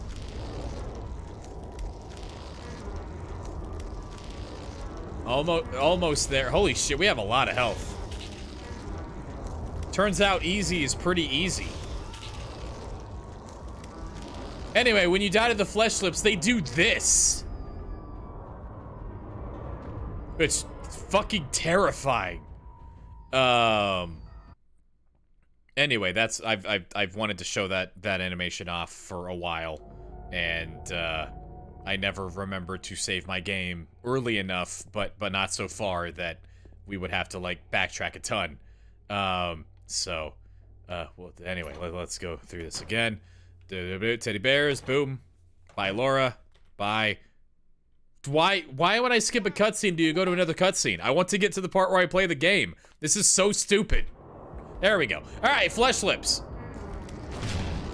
So, they are these creatures entombed in a bed frame, just like Maria was. And, they're in the hospital, like Maria was. And, are you under... You might be under the room where Maria is currently in bed, I'm not sure. That kind of works, actually. Anyway. The main thing on them are the flesh lips. They're, the titular flesh lips. The babbling lip-like things that the cutscene draws attention to when it's introducing this enemy. They are meant to indicate what James internalized as a kind of verbal abuse, the harsh words that Mary had for him during his illness, or during her illness, that we can hear in the final cutscenes of the game. And then we win. We hear the siren for just a second time in this game. And we fall flat on our backs. Listen close. James. James. James.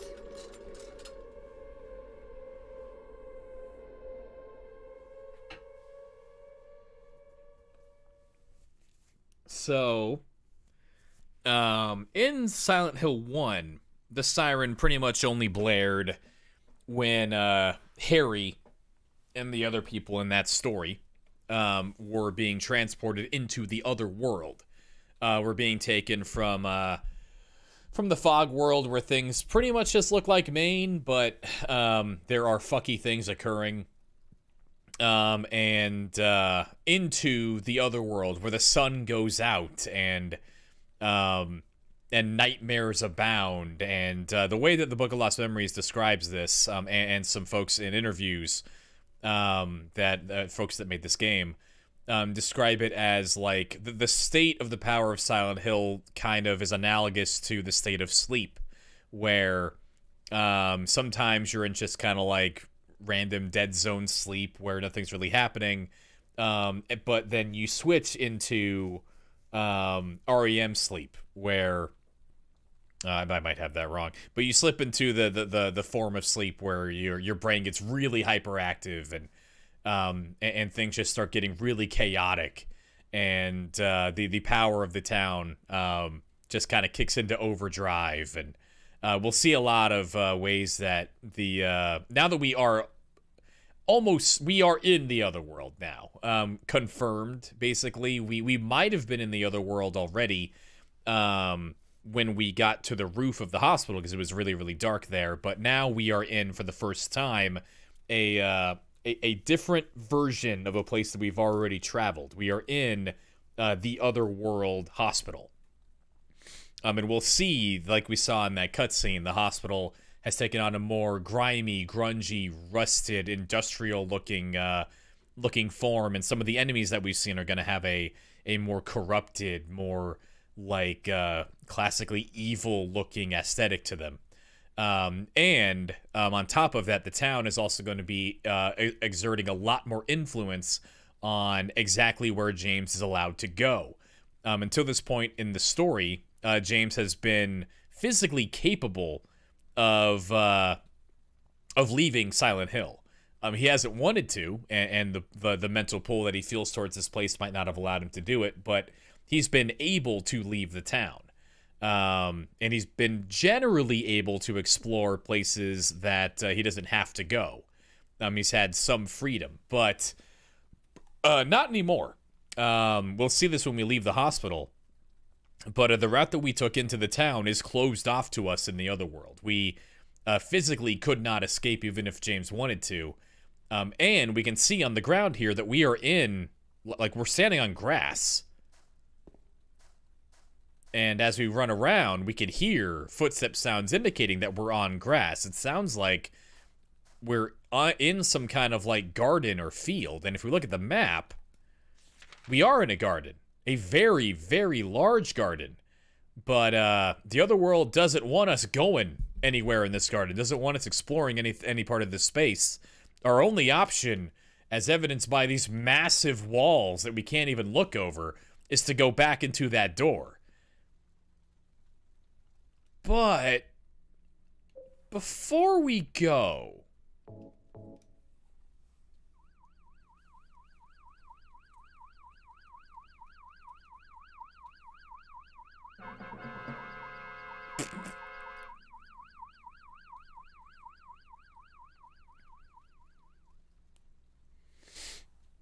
don't worry about it.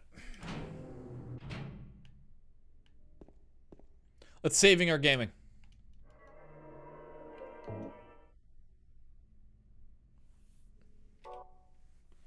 And then back there, one we can see the rusted and gross-looking chain link fence that we saw so many times in the first game. And back there, there's an industrial-looking fan. It's not spinning, which is a telltale sign of the other world in Silent Hills 1 and 3. But we'll see one spinning later, and it's got all that fleshy crap next to it, which is gross and weird.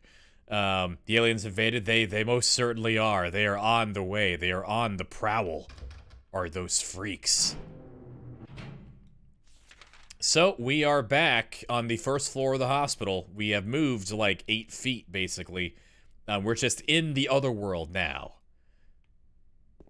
We can go back in the elevator if we want to, and we will in a minute. But let's sweep. You're gonna hear a lot of weird noises as we're going through this place, and we're gonna see way more, like a much greater density of enemies than we've seen to this point. We're probably gonna hear glass breaking while we're in here.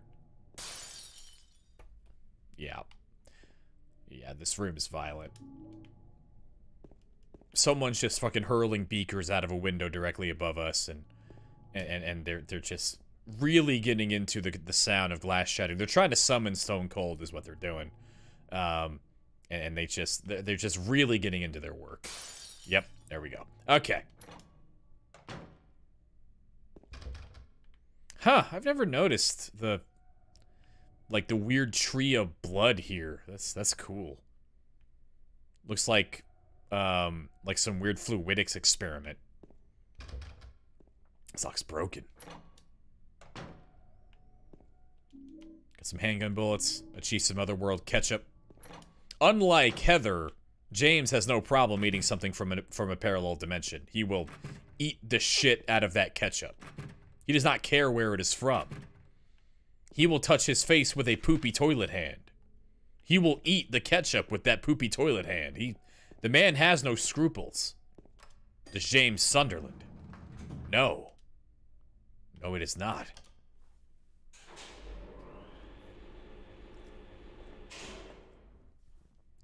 I want a Subway sandwich.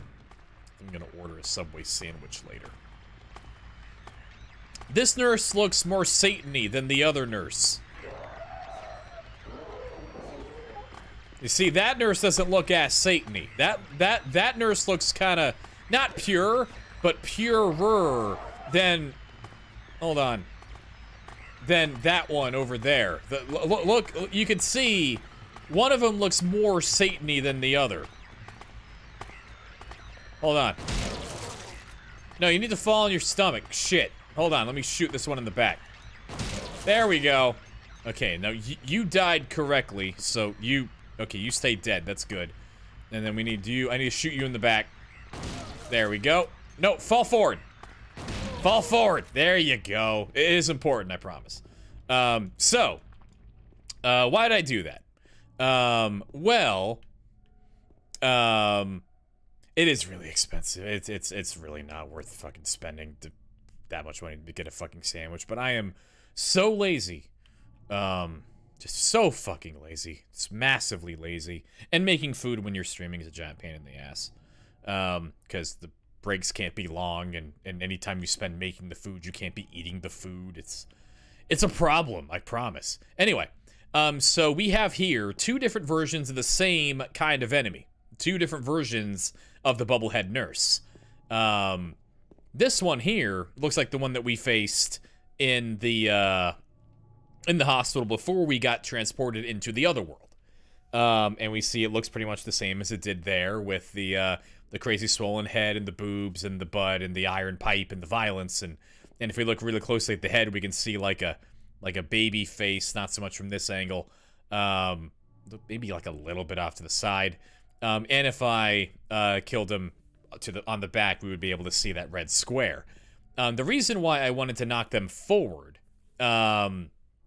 is to talk about a visual parallel that Masahiro Ito has kind of put cold water on. So we do need to consider that. But a visual parallel to Silent Hill 1. Where when you look at this nurse, there is no, like, bulging mass coming out of one of their shoulders. There is nothing like that occurring on their backsides, which did happen with the nurses in Silent Hill 1 that you could find in Alchemilla Hospital, because those nurses were infected, or those nurses, the manifestation of those nurses were like infected by a parasite. The parasite was kind of seemed to be symbolic of the like the control and indoctrination that the cult had over all the medical personnel taking care of Alessa, because Alessa just thought that they were all arms and tools of the cult for like keeping her imprisoned in the hospital all those years with her burns. And this nurse over here, this nurse that looks more Satan-y, that you can only see in the Otherworld Hospital, does have right above or right below their head, does have this like protruding, or a protruding mass coming out of their back. You can see it like just sticking up right at the base of their spine, or at the base of their neck. It also kind of sort of looks like a bundle of worms, kind of, which most of the enemies that evolved between the Fog World and the Otherworld in Silent Hill 1, when they evolved, they basically became more demonic looking and featured a worm head, a head covered with and subsumed by worms, which was meant to kind of be embellic of Alessa's fear of insects. And like that fear would combine with the fears and interests of Alessa that made the original enemies. Well, we'll talk about that when we play the first game. But we know that the creepers, the bug enemies that run around, are pretty much exclusively here as a remnant of the town's power and the subsumption that Alessa had. That Alessa did when she basically took the reins of the entire otherworld and threw the entire town into the otherworld. So it's interesting to think about, like, are the more demonic versions of these nurses here with all the visual parallels to the first game? Is that important? That sounds cool. And being fans of Silent Hill, that is basically a national pastime. We need to find, even if we're kind of manufacturing it, meaning in every little corner of the series at all times, but Masahiro Ito, of course, the creature designer of this game, pretty much and the reason why I want to, when we were looking at the Book of Lost Memories, why I said it would be cool if we had sourced names for a lot of the quotes in that book, it would just be kind of cool to know, like, how authoritative a voice is talking about something, because, like, when Hiroyuki Owaku, this game's scenario writer, says that the power of the other, or like the other world, the spiritual power of the town, is exclusive to Silent Hill, that holds a lot of weight. But right next to that quote, because he is the scenario writer, he's the person who is writing the actual story of the town. He is not the person, however, in charge of the backstory of the town. That was someone else. And there is whose name I don't remember right now, but they also worked on Siren, which is why I know that, but I can't remember their name. There is a quote in the Book of Lost Memories right next to that quote from Owaku, saying that it is possible that the power of the town can awaken anywhere, because the other world is like something that travels with, that is a manifestation of people's minds. So it would just be cool to know who said that, so we could see, like, who might be more authoritative, if there is any delineation we can make.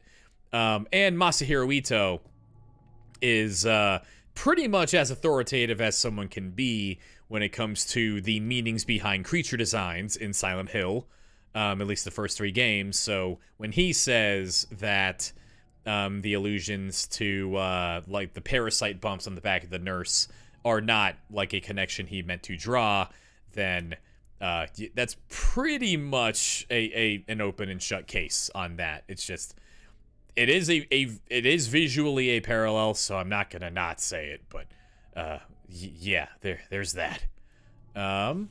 So I got all fucked up because I did that tutorial, or I did that little scenario. So let's go back to the elevator and then let's sweep, because I'm gonna get lost.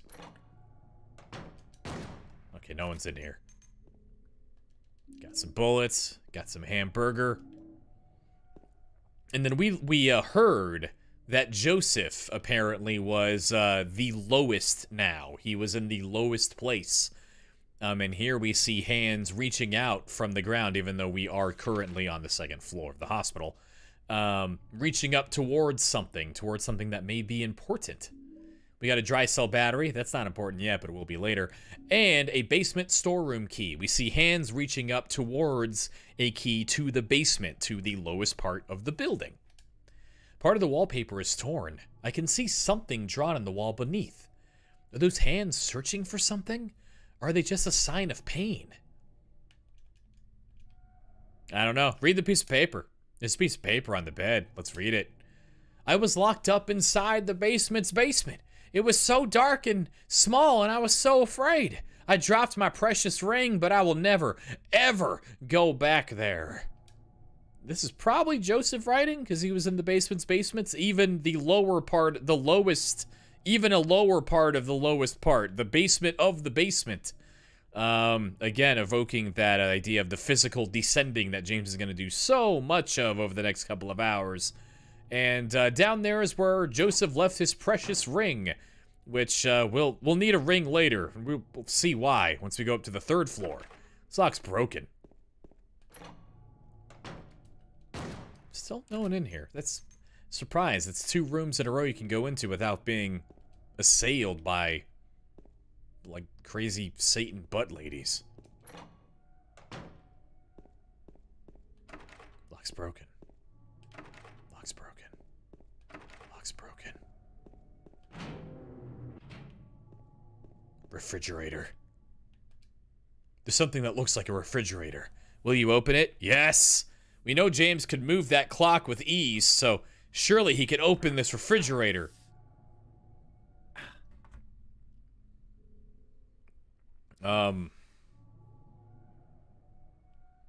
It's no good. The door's too open to heavy by myself.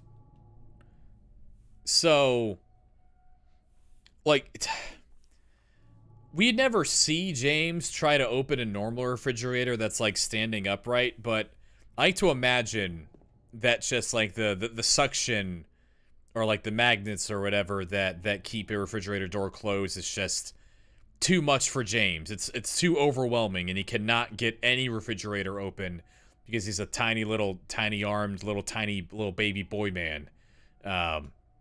But let's see. Give him another shot. You can do it. Use your legs. Use your legs somehow. Don't just tug at your elbows. Ugh. Okay. Whatever. We'll come back with friends. In the future. Lock's broken. Did we check all these? Nope. Restroom. Nope. This lock's broken. This lock broken. And I think that is everything. Pretty much. Okay, so now we head up to the 3rd floor.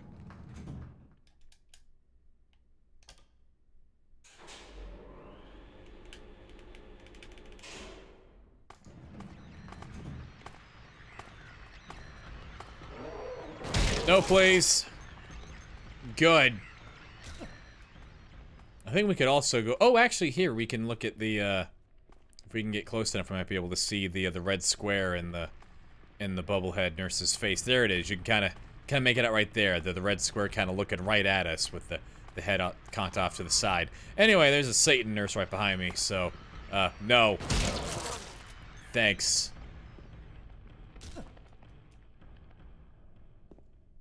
Faces on the bubblehead nurses are freaky. It's really hard to get a good look at them without, like, opening a model viewer or something, because the detail ends up being so tiny when you're just looking at the enemies, but it's really unsettling, the weird, bloated little baby face happening behind the little swollen membrane thing they got. Okay, handgun bullets and an ampule, and there's a piece of paper on the bed. It's just some doodle, but something's written on it.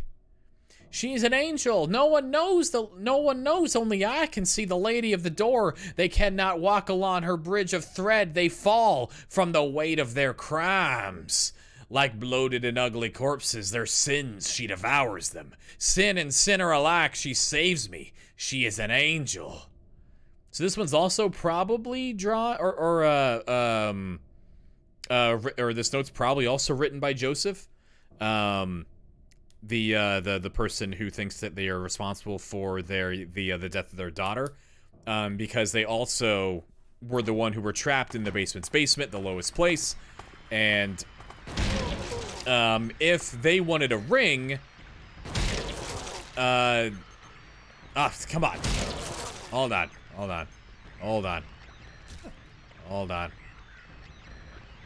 Oh, dang it. There we go. Almost done. Okay.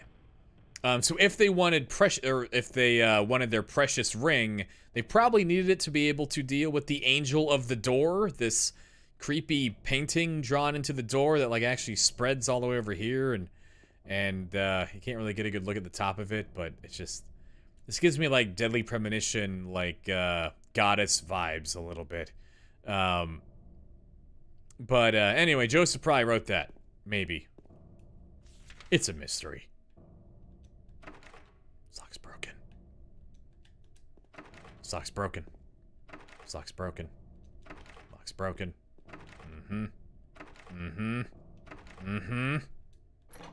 S3, this is where we left Maria. Maria's not here. Where could she have gone?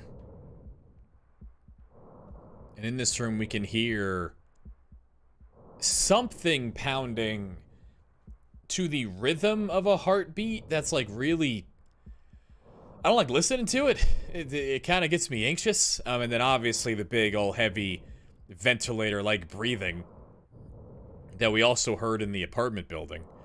But here, maybe most importantly, there are empty bottles of medicine here. Is this what Maria was taking?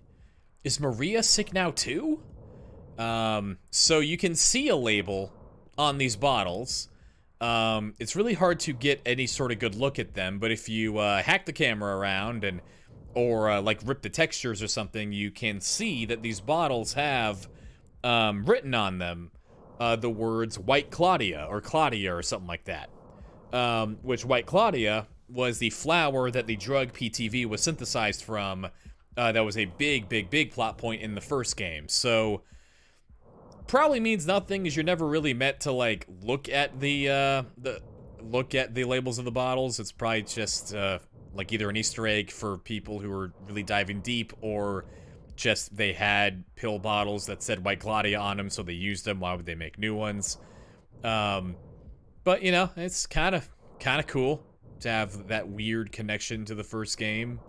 Kind of really deeply hidden, but still. Anyway, Maria's gone.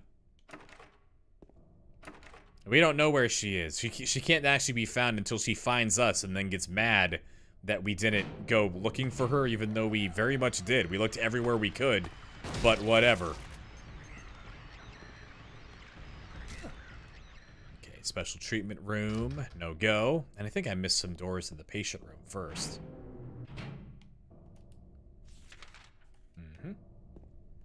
Lock's broken. Lock's broken. Lock's broken. Okay, that's everything.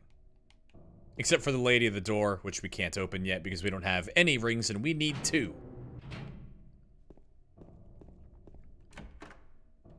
So here in this little storage closet, which we can only open in the other world, we find hamburger and handgun bullets and nothing on this shelf for now.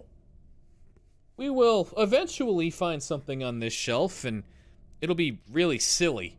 But for now, nothing. And check the elevator. Does nothing. Anyone hiding back here? No. Perfect.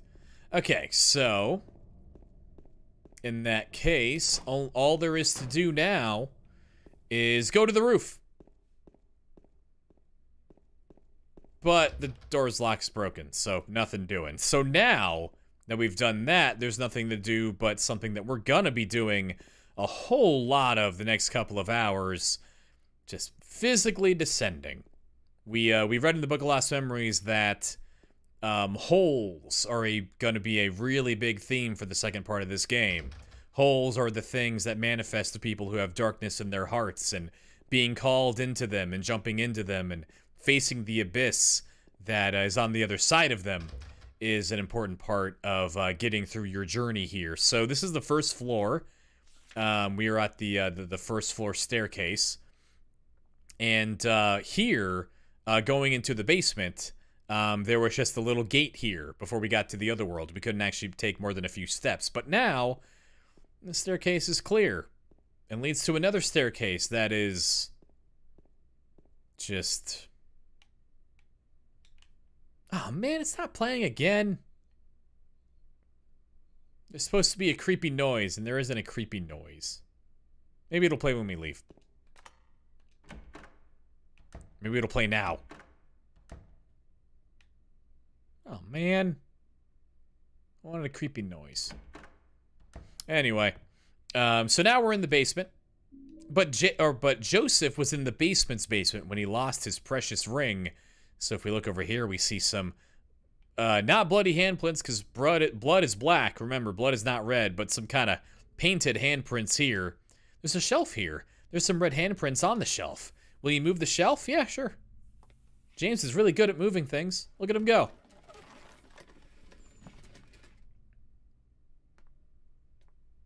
And then right here, we can see a ladder going down, maybe into the basement of the basement where Joseph lost that ring.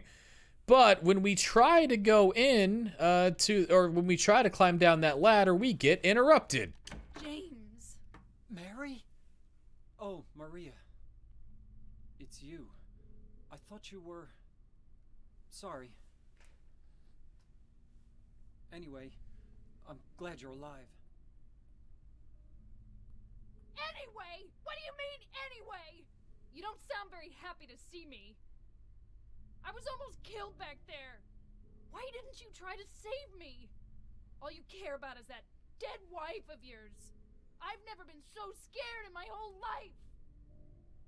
You couldn't care less about me, could you? No, I just... Then stay with me. Don't ever leave me alone. You're supposed to take care of me. So, what about Laura? Did you find her? Yeah, but she ran away. We've got to find her. You really seem to care about her. Do you know her? I've never met her before. I just feel sorry for her. She's all alone. And for some reason, I feel like it's up to me to protect her.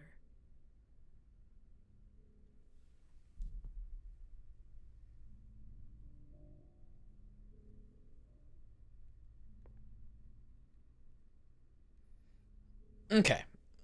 So we see there what we also saw reflected in the Warren from Which Side scenario, that Maria, even though she's never met Laura and doesn't know Laura, feels this pull to try to take care of Laura. She feels like it falls to her to protect Laura.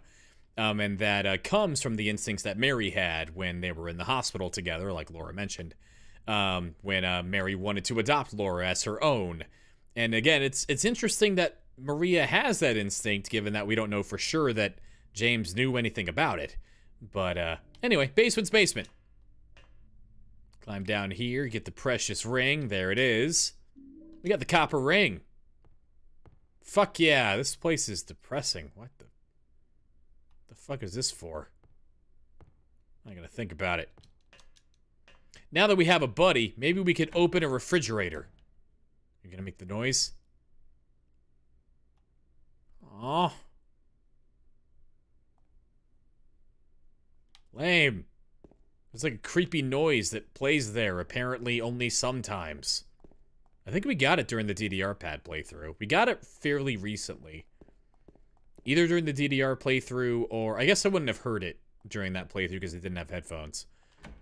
Probably then during the last canon playthrough 2 weeks ago.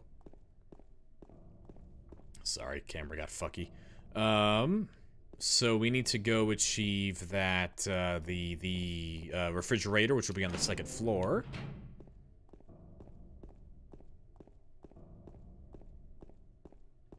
So let's get to the elevator.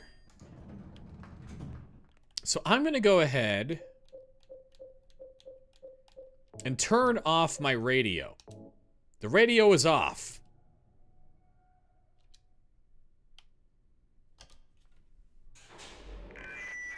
Whatever. God. Hi there, everybody. Thanks for tuning in. Welcome to another exciting edition of Trick or Treat. Here you either answer the questions correctly and win a great prize, or fail to answer correctly and receive the punishment. It all depends on you. And our lucky, or should I say unlucky challenger today is James. James Sunderland! Are you ready to play Trick or Treat? Okay, here's your first question. Merry-go-round, haunted house, roller coaster, Ferris wheel, and teacups. Silent Hill is home to a thrilling amusement park that both children and adults love. The question is, what is the name of this amusement park? 1. Fantasyland. 2. Silent Hill Amusement Park. 3. Lakeside Amusement Park. Okay, quickly on to question number 2. Silent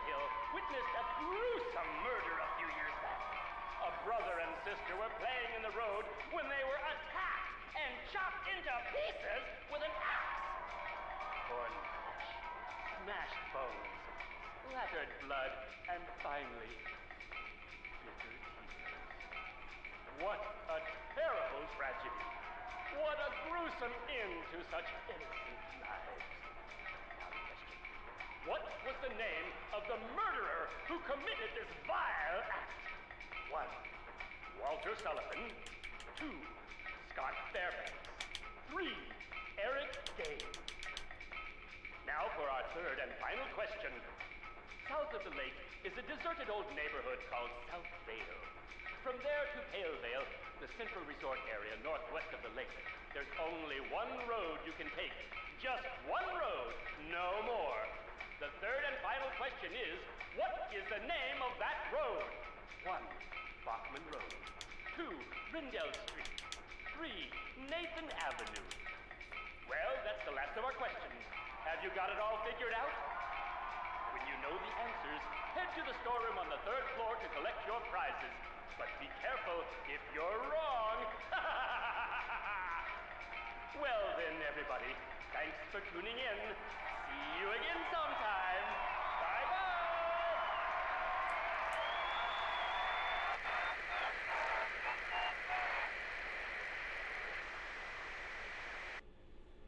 What was that?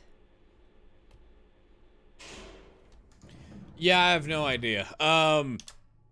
So, two things, I guess. One, remember that the other world, time is fucky, and, like, causality and like, the order of events doesn't really matter. Things just kind of all happen in one big old jumble. So I kind of like the idea of, like, somebody just hanging excuse me, hanging out in the other world and just like blaring troll radio broadcasts, knowing that everyone in the other world needs to have a radio on in order to like make sure that monsters don't murder them. Which I didn't get into 2 when I first played Downpour in college, but or I wasn't into 2 when I first played Downpour in college with some buddies, but in retrospect I kind of wish that all of the radio stuff in Downpour had like tried to tie in with that weird game show broadcast, but whatever. So we're back on the 3rd floor. We came back up here, and earlier when we were in this storeroom, I mentioned there would be something on this table, and here it is. There's a weird, like, toy chest here, like a little prize box. And if we look at the prize box, we see 1, 2, 3, 1, 2, 3. For question 1, actually, let's go ahead and see how you answer those questions. Question 1 was, what is the name of the amusement park in Silent Hill? And the third question, or the third answer to that question was Lakeside Amusement Park. You can see it right here. It was present in the first game. It is right next to the Lakeview Hotel on the map. So I forget the other 2 answers, like Silent Hill Amusement Park and Fantasyland, I think, are 1 and 2. That's exactly it. Yeah, that guy going, this place got rules, man. That guy who, his fate only gets revealed in a comic, and it sucks. It's really shitty.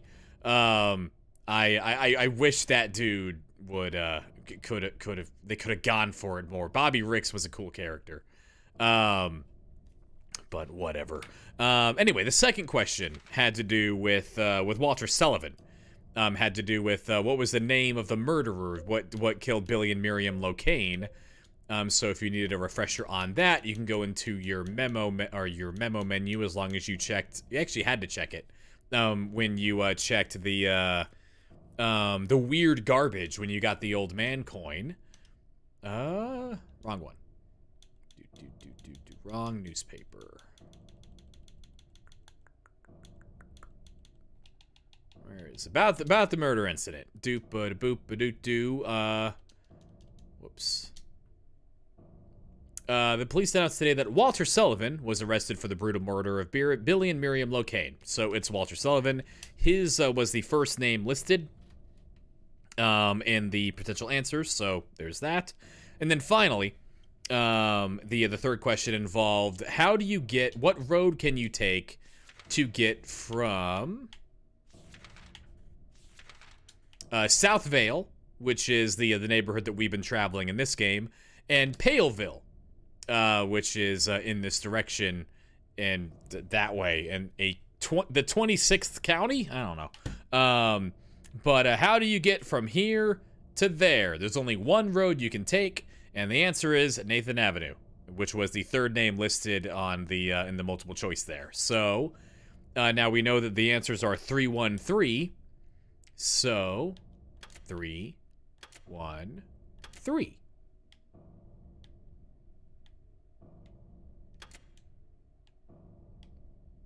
Hold on.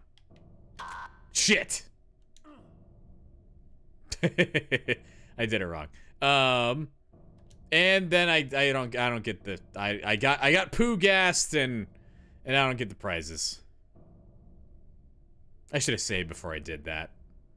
I forgot how to push them. I thought that it was the questions are the rows and the answers are the columns, I guess. So I was inputting them wrong, and then I fucked up, and the guy alluded to if you're wrong, something's gonna happen to you, and something did happen to me. I got poo gas and nearly died.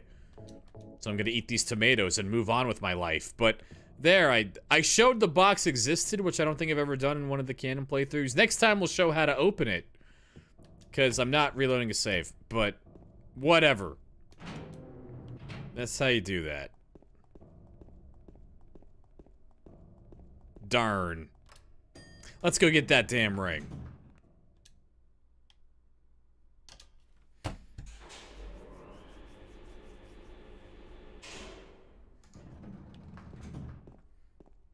More video games should have an amusement park. Every video game that I've ever played with an amusement park in it fucking owns. Silent Hill 2, Nier Automata, probably others. There's something that looks like a refrigerator on the floor. Will you open it? Okay. You can't open it? Yeah, Maria, give me a hand here. Come on. You're supposed to be the big man around here. How's a little girl like me supposed to help?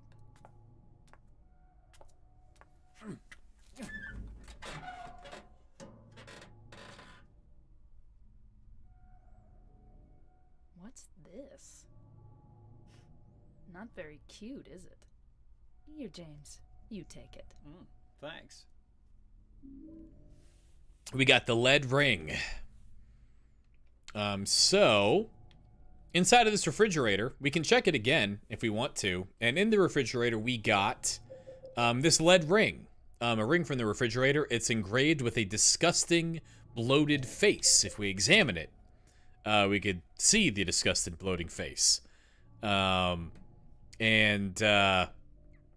This ring is visually has a parallel in the copper ring, the precious ring that we find in Joseph's basement's basement. We found it in the basement of the hospital. It is engraved with a picture of a spider. So the copper ring is pretty and polished and doesn't have a disgusted, bloating face on it, but it does have a spider attached. There is danger associated with the pretty thing that is in front of you here, Maria.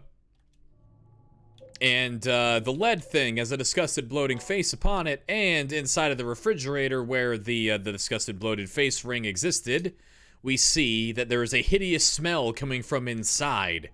So just really driving home the how James feels about the illness that Mary was suffering from, and the way that he might be thinking about Maria as a solution to this "my wife is dead" puzzle. But now that we have both rings, we can adorn a ring on both hands of the woman of the painting, or the door with the woman with the painting, or woman of the painting on it. There we go. So here that is. We haven't looked at this yet. Really creepy. This was the first thing when I was playing this game for the first time before I streamed it. Like, I knew where all of the scares were. I knew what happened in the story. So I was mostly doing okay, because I was like following guides and stuff, but this thing with the hands jutting out of the door like that, that really got to me. This was really unsettling to me for some reason. Anyway, There's a painting of a woman on the door. Oddly enough, the hand part of the painting is actually 3D and sticks out. So let's go ahead and put both rings on. Doesn't matter which ones you use in which order, you just gotta use both. Put the copper ring on the hand. Put the lead ring on the hand. James thinks you put rings on the pointer finger. I guess.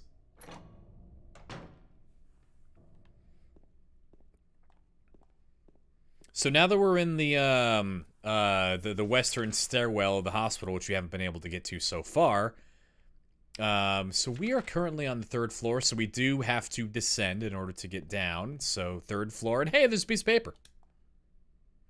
There's a note on the ground. The handwriting's hard to read. I took the director's key, the one to the museum. I hid it behind the praying woman when I went out for the day trip.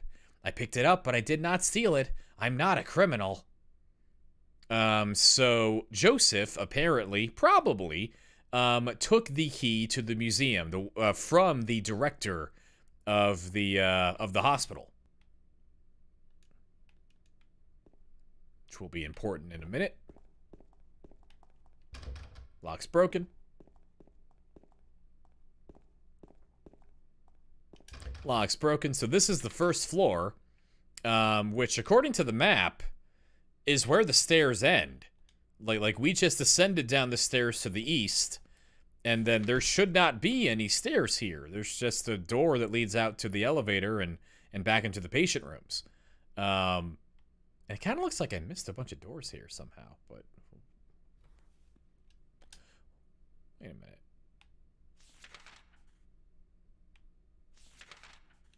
This looks like the map of the of not the other world, of the of like the original non-otherworld hospital. That's weird. Wonder why we're on that map. Anyway, doesn't matter. Point is, there shouldn't be any stairs here, but there are stairs. And there are a lot of them. And they're all going down.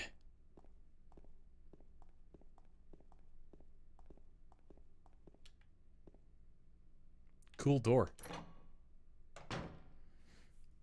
Alrighty. Time to say goodbye to Maria. Don't have a map of this area. Wherever we are, this place doesn't exist.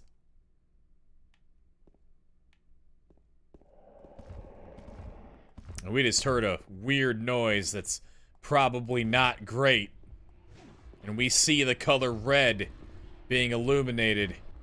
And there's Pyramid Face, wielding a spear instead of the great knife for some reason. We'll talk about why later. He's got like a funny animation. He has a slow walking animation, but he's moving really fast. It's kind of funny. Anyway, Elevator, save me.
So, James arrives in Silent Hill looking for his wife because he got this letter from her. He got this letter and he thinks Mary died 3 years ago, but somehow this dead woman wrote him a letter saying, hey, in my restless dreams, I see that town, Silent Hill. You promised you'd take me there again someday, but you never did. Well, I'm alone there now, in our special place, waiting for you. So James goes to Silent Hill. And he goes to where he thinks is the special place that Mary must be waiting for him, Rosewater Park. And there he doesn't find Mary, but he does find a woman named Maria, who looks exactly like her. Her face and her voice are identical. It's just the hair and clothes that are different. And they spend a little time together. They run into a young girl named Laura. And Maria, for some reason, desperately wants to protect Laura for reasons James can't understand. And Maria can't understand. And they follow her into a hospital. And as soon as Maria enters the hospital, she begins to get sick. And James has to experience someone who looks exactly like his wife. Someone who he is already mentally beginning to consider replacing, basically, his wife with. Fall ill again, so ill that she can't move, that she becomes bedridden. And when she finally gets over that, James is forced to see Pyramid Head, this creature that later he will recognize is here to punish him, is here to make him realize what he did, the crime that he committed of killing Mary himself. He's forced to watch Pyramid Head kill Maria in front of him. He's forced to watch Mary die basically twice, in quick succession. And in doing so, Pyramid Head is doing his destined duty, basically, to try to pierce the bubble that James has made around himself, of the lie that he's telling himself. But for right now, James is just kind of in that primordial soup of being really fucking sad and can't really build anything out of it. So let's just figure out what the fuck we do now. And yeah, I mean, so yeah, Offward Double. Like, I think basically it's Pyramid Head's got to do it. Like it's got to be the man. But it would be really funny if James killed Marie, he's like, oh my god, I'm a murderer, and then he calls 911 and turns himself in. That would be, I think that would be funny, but it would probably undercut the emotional, like, clairvoyance of the moment. Maybe. I don't know. That's what I would do. Hey, Buck Alive, how you doing, buddy? Happy Pride Sunday? I don't know. Can you volunteer for police? There are a lot of people who find James very attractive in this circle. I mean, he looks fine. He's got a really cool jacket. I like his jacket a lot. It's a good jacket. He's got okay hair. You know, seems kind of built. I mean, for dying, oh lord, that's different. That's not what Nirvana had to say about James. There's a cool painting over here. I like the painting. I don't know what it is. Someone actually was asking on Twitter, like someone with like a fairly big following was asking what this painting is, and I meant to follow the tweet to see if anyone knew. But I forgot. I didn't check. Oh shit, that's right. You're absolutely, yeah, that's right. Pyramid Head killing Marie in the hallway. I forgot. Yeah, that is a game over. That is really dumb. You're absolutely right. No, I wasn't reading that correctly. God, that is really annoying that happens. Did you miss everything? Hey, Future Moot, not really. You missed the hospital and you missed 3 hours of supplementary books and stuff, but not everything.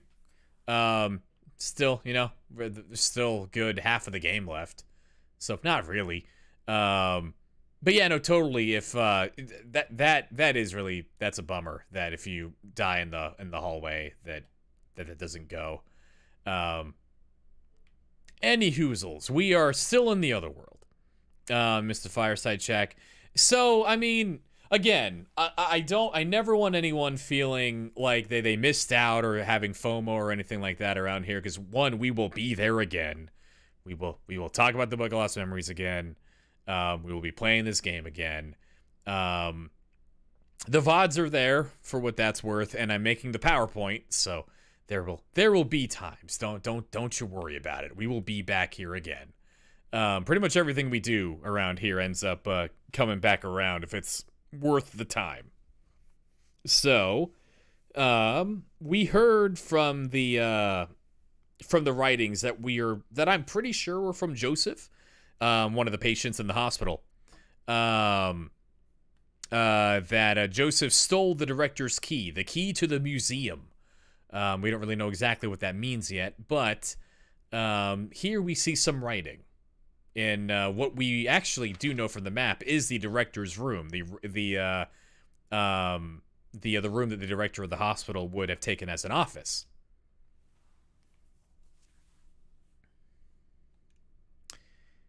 He who is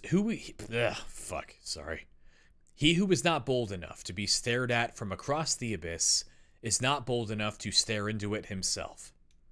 The truth can only be learned by marching forward. Follow the map. There's a letter and a wrench.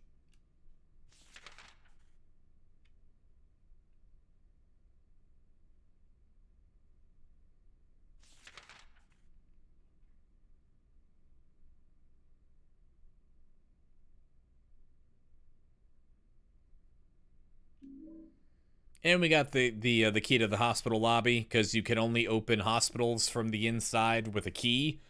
I guess. You can't escape from hospitals from within. It's illegal. The fuck are you doing out there?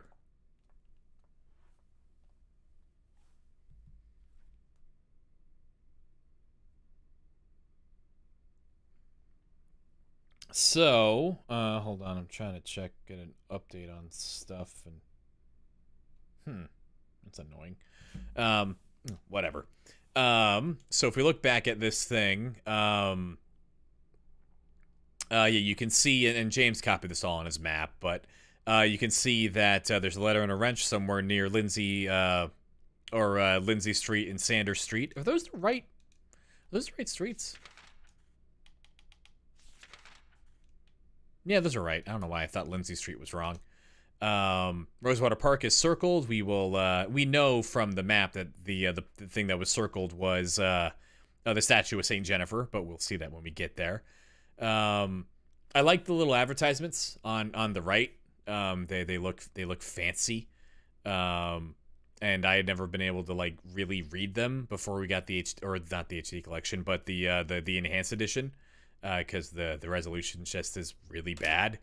But I don't know, they look cool. Lakeview Hotel, scenic views and lifelong memories, etc., etc. Anyway, let's go abyss staring, I guess. James is gonna have a thought. Also, I forgot it. Oh no, I can't check the typewriter here. That door's lock is broken. Let's save. Let's do that. That'll be good.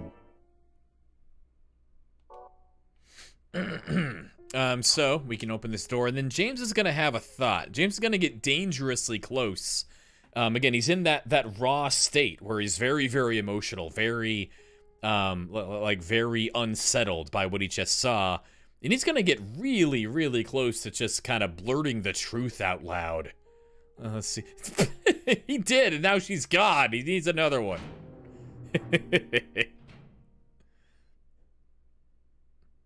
Maria's dead. I couldn't protect her. And Laura's run off somewhere. Once again, I couldn't do anything to help. Mary, what should I do? Are you really waiting somewhere for me? Or is this your way of taking... Taking what, James? I'm gonna find Mary. It's the only thing I have left to hope for. I wonder what that last order was gonna be. Probably my quesadilla. Is this your way of taking my quesadilla? Tragic. Do we ever learn the doctor's name that tended to Joseph? I don't think so. I think he's just the director. There is, oh yeah, it's definitely Revenge. For surezies. But we see a picture of a director of the hospital, and he's like in the historical society.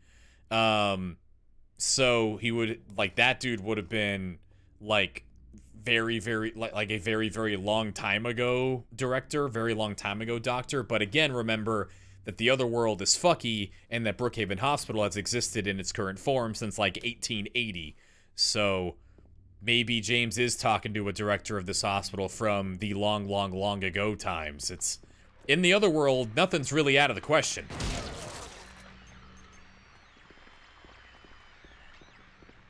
I don't know why I'm running this way. This is where the pervert house is. And we know we can't get into the pervert house, but I guess we're gonna try anyway. Looks like the lock is broken. I like that the electricity works well enough for the neon sign to be lit. Even in the other world. Whatever the spiritual power this place is, has great respect. No, no, baseball, no! Yay, thank you. I hate baseball so much. It's going okay so far. But good lord. Also, you take my quesadilla, I'm gonna have some thoughts about this pillow. Isn't it fucked up that the Konami official store sells a pillow with Pyramid Head on it? That seems kind of fucked up.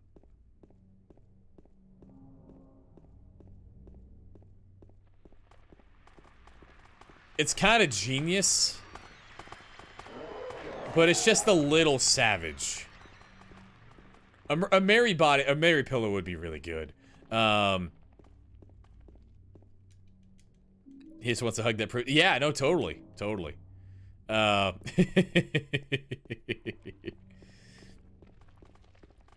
Yeah, picture of a pillow that's just this. A pillow of the photo of Mary. That would be... I kind of want to make an Etsy store of just super trolly nonsense, like nonsense horror items like that. What about Maria pillow? That would have to be substantially more voluminous in a way that probably would not be economical. Although you would probably be able to get a certain subsect of, or like a, like subsection of the Silent Hill fandom to buy like 17 of them each. So maybe that would work out. I don't know. That's a good question. Is there a... Okay, so there's no lying figure on this roof this time. Fucking so suspicious of this thing now. Wonder how many weird, like, off-center enemies that I've just never fucking noticed before that are out there. For those who missed, those who may not have been here, there's a lying figure on that roof in the Maria sub-scenario that I had never seen before. Seems like they are there, I just never saw them. And it just really weirded me out. That was bizarre. Leave me alone!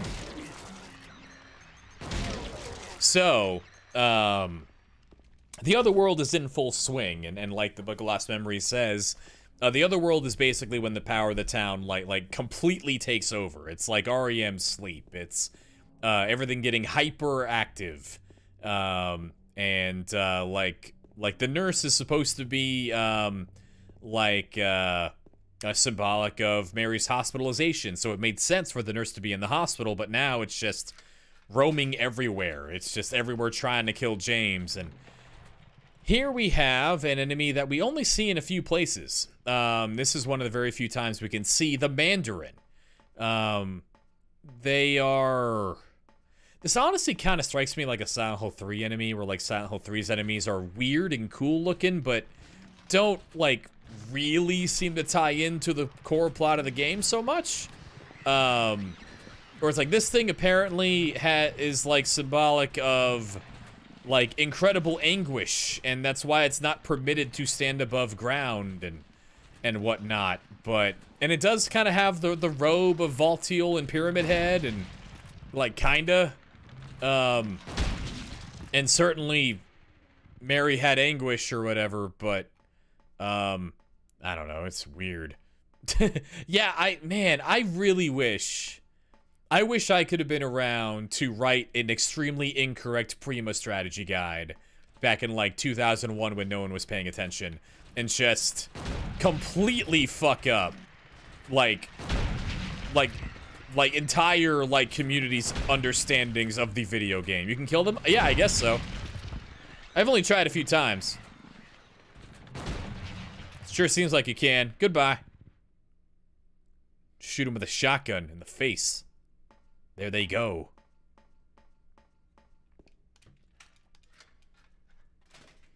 So, we can get through back to the east side of South Vale, through that little underpass that was previously locked, and that'll bring us back to the RV. I love Demon Bird. Demon Bird Child, Demon Satan Sewer Demon, Demon Sewer Satan, Satan Stabby Knife, Girl Satan Stabby Girl Knife Satan Sewer Demon. They're my favorite enemies in Silent Hill and Resident Evil. They're my favorite in the world. Okay, nothing special in here. I don't know why I keep coming in here. Like after the other world occurs, but whatever.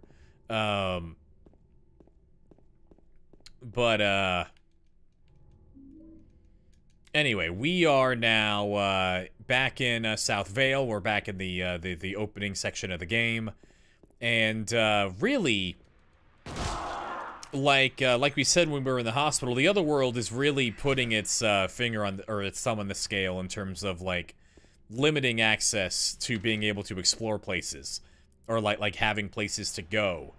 For example, is that at the end of this road? No, we need to turn and get on Sanders Street. For example, we saw when we were entering Silent Hill at the very beginning of the game that there was nothing physically keeping James here. He had the physical ability to walk out of town whenever he wanted. He just had that mental pull that brought him to the town. That void that calls people with darkness in their hearts. And now that we're in the other world, now that the power of the town is really subsuming and consuming James and the place that he is in, that's gonna stop being the case. Until James stares into the abyss and makes his way through his journey here, as we will see in just a moment. When we first came into town, we walked right past a flower shop that had been open, said the placard, for 70 years. And here it is. Flowers, celebrating 70 years. Right across the street from this, there was a, shut up!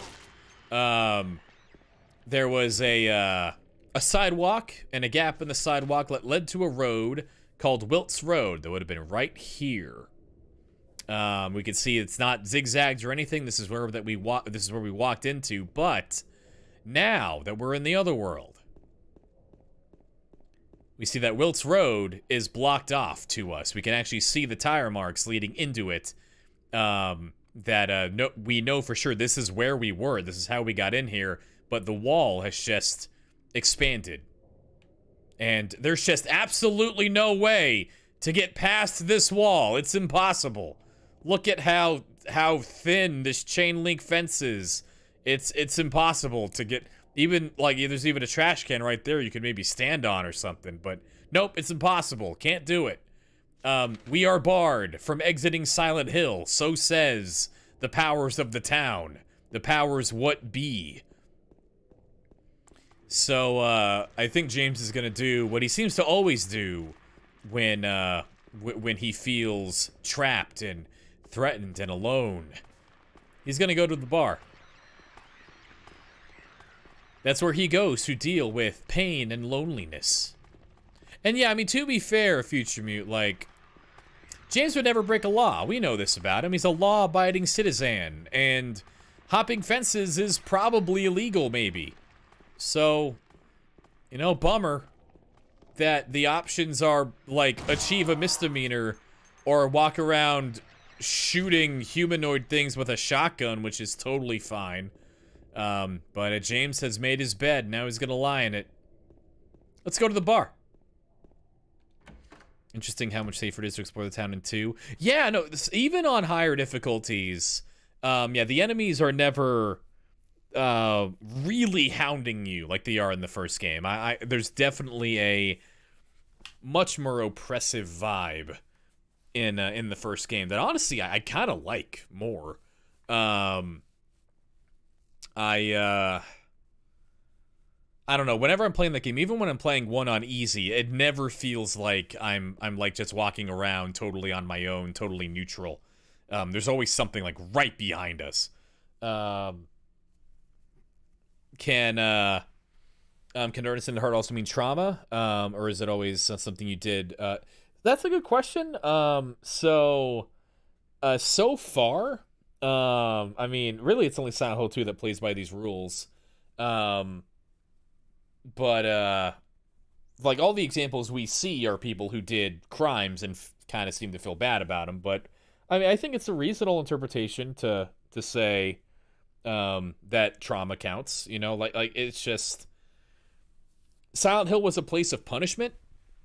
So I think that, like, the way that the spirits or the town's power was twisted by the executions and all that stuff probably twisted it towards like in the direction of bringing people who felt like that kind of persecution and that kind of punishment. Maybe, again, we are in very far away speculation town at that point. If another game came along that was about people who had trauma but not guilt, I think that would be totally legit. That would be a totally like solid angle to go about making one of these games. I think that would work. But I don't know. I'm just doing our best.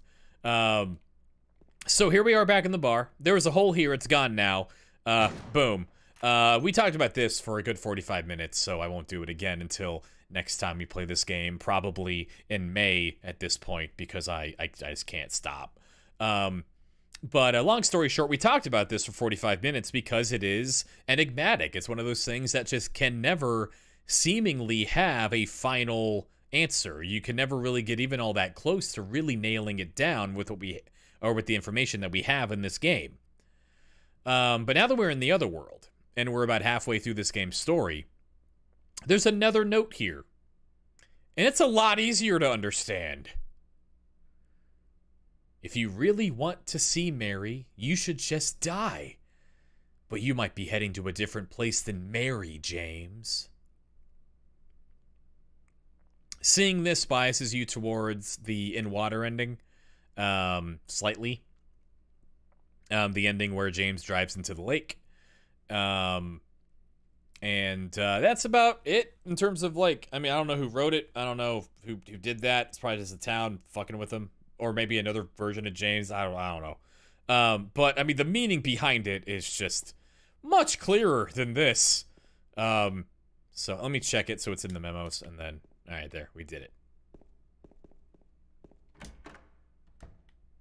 Okay, so now that we have done this, and then we've gotten some ketchup, it's, there's really not much else to do, except for go to where the game told us to go. Probably Laura wrote it. That would be really fun. I mean, Laura's short. I don't know. That would be impressive if she managed to, like, achieve writing, like all the way on, like, the ceiling of the bar. But, I mean, she is a snot-nosed little punk, so maybe she found a way. I mean, she probably is cool breaking laws much better than James, so standing on a trash can or something probably doesn't bother her. I don't know why that would be illegal. Although, actually, in the pachinko machine, we know, canonically, that James does take Laura to a bar. So that means nothing. I hate the pachinko machine. Like, I don't like Downpour, but I don't like curse Downpour's name for the most part. Like, Downpour is, I think, a bad video game, but I think it's, like, relatively harmless in terms of what it did to the series or anything. Like, I don't think it, like, damaged the series too much. I think it's, like, if a game like Downpour came out, like, now, I wouldn't, like, be harmed by it. It'd be like, okay, we got another shitty one of these, whatever, who cares. But the pachinko machine, the gambling machine, I can't. I feel less neutral about. That thing fucking sucks. Anyway, there's a wrench. We got a wrench. And, someone left us a note saying to find a letter and a wrench here. Let's see what the letter has to say for itself. This letter looks a whole lot like the letter that, that Mary's letter came in. So, that probably means nothing. I'd be impressed if she acted so surprised when James told her what happened to Mary in the hotel. So how did, oh yeah, so we, the Book of Lost Memories actually talked about that slightly, where it said that, in that scene where Laura's sitting on the graffiti wall, it says that Laura harbors animosity towards James, which, I think is meant to allude to, like Laura knowing who James is and knowing that, like Maria was upset when James wouldn't come visit and stuff like that. So I think Mary or Laura knew who James was before she got here, even though James doesn't seem to remember or ever knowing her. I think is the idea there. Anyway, letter. Or perhaps you're a fool. The truth usually betrays people. A part of that abyss is in the old society. Remember, this is following up on the other notes saying that the abyss that you must stare, or those who are not bold enough to stare into the abyss, etc., all that stuff. The key to the society is in the park, at the foot of the praying woman, inside of the ground, inside of a box. To open it, I need a wrench. My patient buried it there. I knew, but did nothing. It made me uneasy to have such a thing near. I wasn't looking for the truth, I was looking for tranquility. I also saw that thing. I fled, but the museum was sealed as well. Now, no one dares to approach that place. If you still do not wish to stop, James, I pray to the Lord to have mercy on your eternal soul. So, the writer of this letter mentions their patient, probably talking about Joseph, the one who said they stole the director's key, which would mean that this is the person writing this was the director of Brookhaven Hospital. I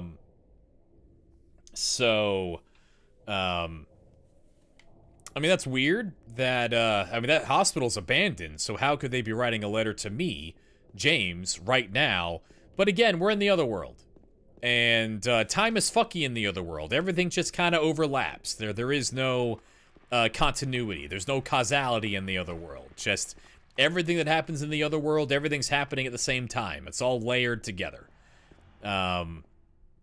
So if Joseph and the director were doing something in the other world, if that's when Joseph was on the day trip and he took the director's key, if that happened in the other world, then James is probably walking right next to him. Maybe we saw Joseph there. In Silent Hill 3, we can see people who were patients in Brookhaven Hospital, like, in the past, and we, like, actually interact with them, and one of them is, like, leaving us love notes and saying they want to bite our face off and all kinds of horrible things.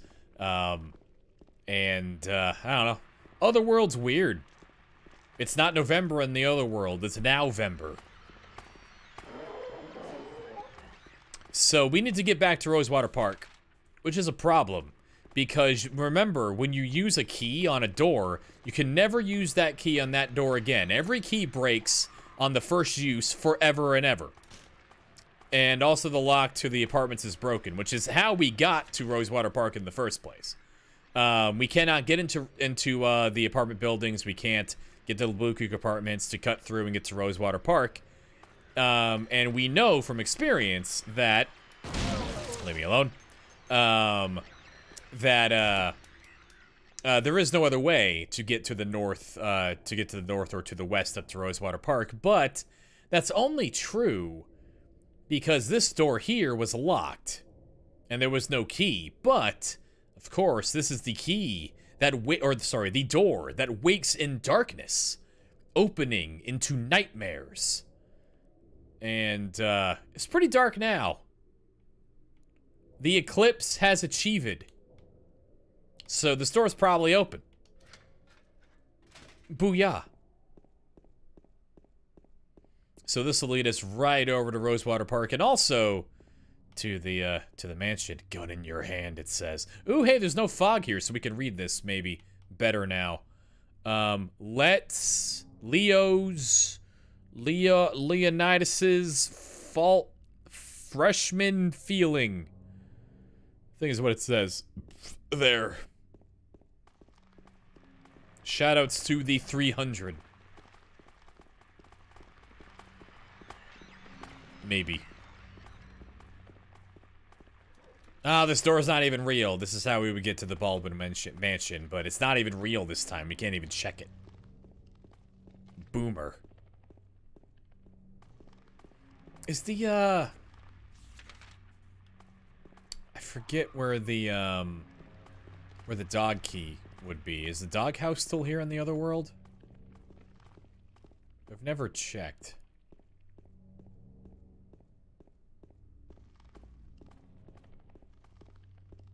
Huh, it is.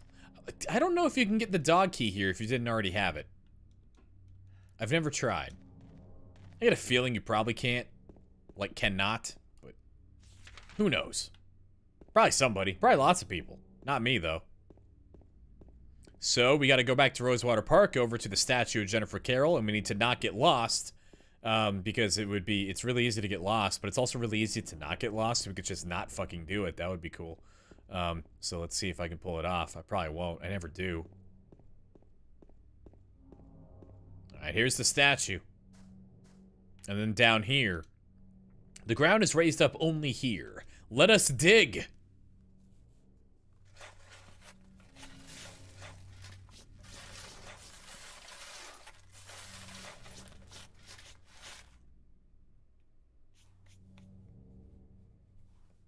And once we dig, we find a box fastened by bolts, and we cannot open the lid.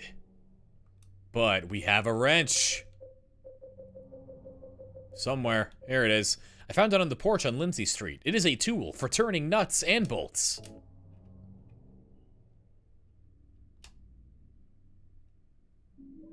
I got the old bronze key.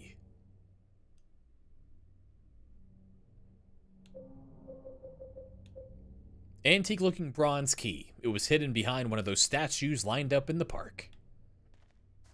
Alright, let's see if we can make our way back without getting owned. It's really not that hard. I can do this. I can do this. I can't tell if this is right. This looks wrong. I think I did it wrong. I think I took a wrong turn. God damn it. It's really not that hard. Why can't I do this? Good lord. Every time. I think I actually made it on the first try in the DDR pad playthrough. I think I, like, actually made all the right turns when we were doing that.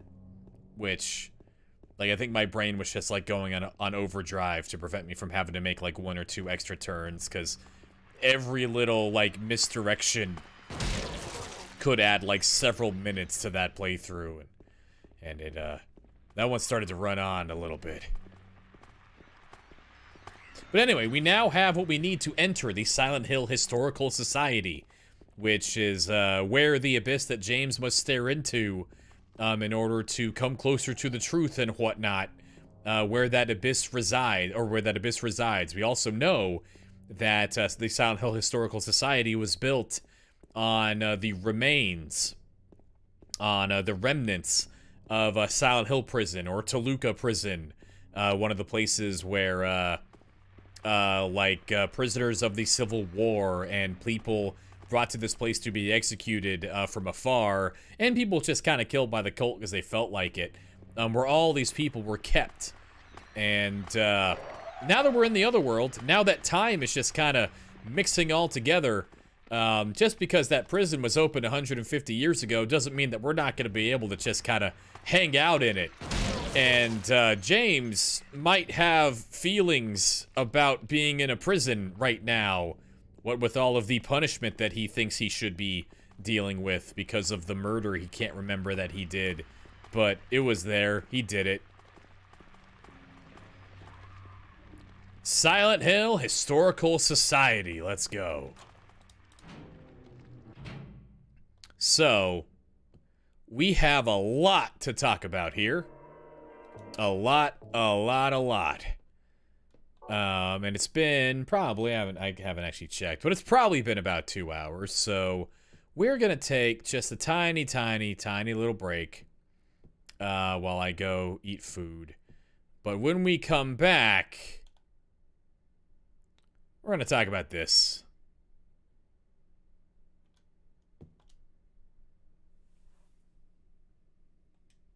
Misty Day, Remains of the Judgment. It's him. But that'll be for 10-ish minutes. Well, baseball's not gonna give me any good news here, it looks like, so let's just go ahead and keep playing video games. Hello. Alrighty, so, just one more pitch. Come on. You can do it. I believe in you. Oh, fuck you, Ump. Okay, whatever. Alright, so, this painting here. I'm looking at the painting, right? OBS? Good. Okay. So, welcome back, everybody. We are now in the Silent Hill Historical Society, home of several artifacts of the history of Silent Hill. Probably the most important of which is this painting right here, Misty Day, Remains of the Judgment. And we'll look at that in a minute. Let's start with everything else first. In the book Lost Memories, there was a section dedicated to a painting. This painting, there probably used to be a painting here where this painting would be if this painting was real, which it's not. Only the explanation remains. Waterfront landscape by Alan Smith, date of birth and death unknown. A scene of this area from long ago. From the style, it looks like it was done around 1820. There were a lot fewer people then, and only a handful of buildings. So, again, just like bits of the Blood Swamp Memorial, and bits of the Jennifer Carroll and Patrick Chester statues, the parts of the history of this place are just straight up lost, similar to the excerpt in the book Lost Memories, where it says that even the original name of this place, before it was called the the Place of Silent Spirits, there are just aspects of what this place used to be and what used to happen here that are lost forever to time. And this is one of those things. We don't even know what Silent Hill looked like in 1820 because the painting has mysteriously disappeared. And then here we have a picture that James will not actually look at, but apparently this is the or a fair amount of the crew that developed this game over at Team Silent. So I used to know which one of these was supposed to be Masahiro Ito, but I forgot. So, whoops. And then actually back here in the lobby, there's what looks like a photograph that James can't look at. But if you zoom in, it does kind of look like the interior of this prison, or the prison that we're gonna see downstairs when we begin to descend. And then there is this little display or this sample display cabinet here, but there's nothing of particular interest inside of the case. Nothing that James can take a peek at to get any insight, which is too bad. Here we have a photograph of one. I think we actually see this thing standing outside near Wilt's Road, and we see there's a photo hanging here. Wilt's Coal Mine, which, that makes sense. And then, of course, Misty Day, Remains of the Judgment, which, again, if you want to pay Konami like $35 fucking dollars, you can, and you could get yourself a copy of this picture if you want to. I wouldn't recommend doing it. And what you could also do, which I would also not recommend doing, but you could do it, is you could spend like $80 or something to get a version of this painting that is like metal and I don't know what fell over. Sounds like something fell over. A picture of this photo or this painting that's like metal and all 3D and like vaguely rusty, which is a neat idea, but I'm not gonna buy that, but you could if you wanted to. This painting here, long story short, it's kind of funny that what James says about this painting is, he goes, "It's him." Because of what he's saying, of course, is that, oh my god, it's that guy that's been following me around all game. It's that pointy-headed freak what is trying to murder me a lot. Knocking? Hello? Oh, I just keep hearing noises.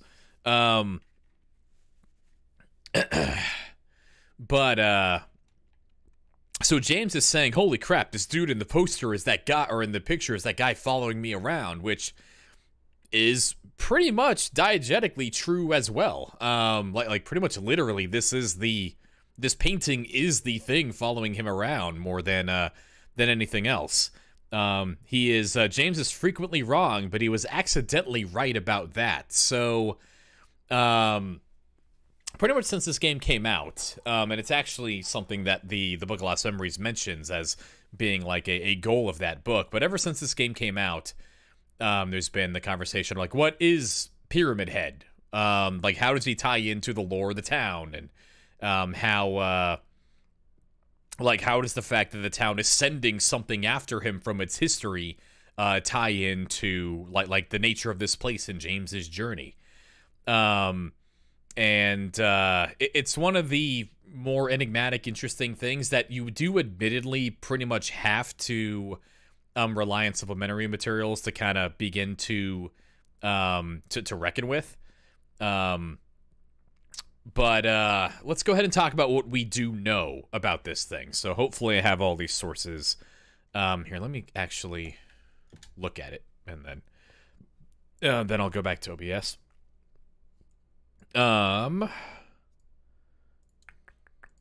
So we have this painting, Misty Day Remains of the Judgment. This is sitting in the Silent Hill Historical Society, and we know two things about this from Masahiro Ito that are important for what we're going to talk about here. One is that this painting is real. This painting is sitting here in this exact form right now in the Historical Society. This is not a projection of the town. This is not like an illusion. The town is not trying to freak him out here. This is something that is in the Historical Society, and it looks like this. And we also know from Ito that this painting was here when James and Mary visited Silent Hill about 3 years ago. And when James came to the Historical Society as a tourist, he saw this painting, and this painting stuck with him. The image of this painting with the spear jutting out, almost literally looking like the spear is jumping out of the painting, and seeing that Pyramid Head here is doling out judgment to these figures in these frame-looking situations, and everything else that we see here. All of this really stuck in James's head. But yeah, like you say, Offward Dover, there are pretty significant differences between the Pyramid Head that we see in the painting and the Pyramid Head we see in the game. I mean, we'll talk a little bit about those, but yeah, it is less dirty. Like Pyramid Head is less buff in the representation that we see in the game, which is something that Masahiro Ito had a little bit of beef with the Boogeyman, the version of Pyramid Head that's in Homecoming, where he doesn't like muscles in places where you don't like need them. I forget exactly how he said it, but there's something about like Pyramid Head being a shred boy that Masahiro Ito didn't quite like as much. But we also know from later in the Historical Society, in this section, we will see these things. We will see... before we get into that, actually. So if we look at the version of Pyramid Head that's in this painting, we see the pointy Pyramid Head, we see the gloves on his hands, we see that he's wearing that robe, and we see that he's wielding that spear, and we see that he is doling out judgment. This is Misty Day, Remains of the Judgment. Pyramid Head is carrying out executions here. And we know that this town, from the Blood Swamp memo, is a place of execution. This is a place where people were brought. It was a penal colony. It's a place where people were brought to be executed by the people of Silent Hill. And we know from Silent Hill 4 that, and from Silent Hill 4 supplementary materials, that the people that followed the faith of this town, the members of the cult of this town, there was a particular sect of that cult called the Valtiel sect, that Jimmy Stone, one of the priests of the Valtiel sect, was a part of. That the Valtiel sect were the people primarily responsible for actually carrying out executions on behalf of the cult. And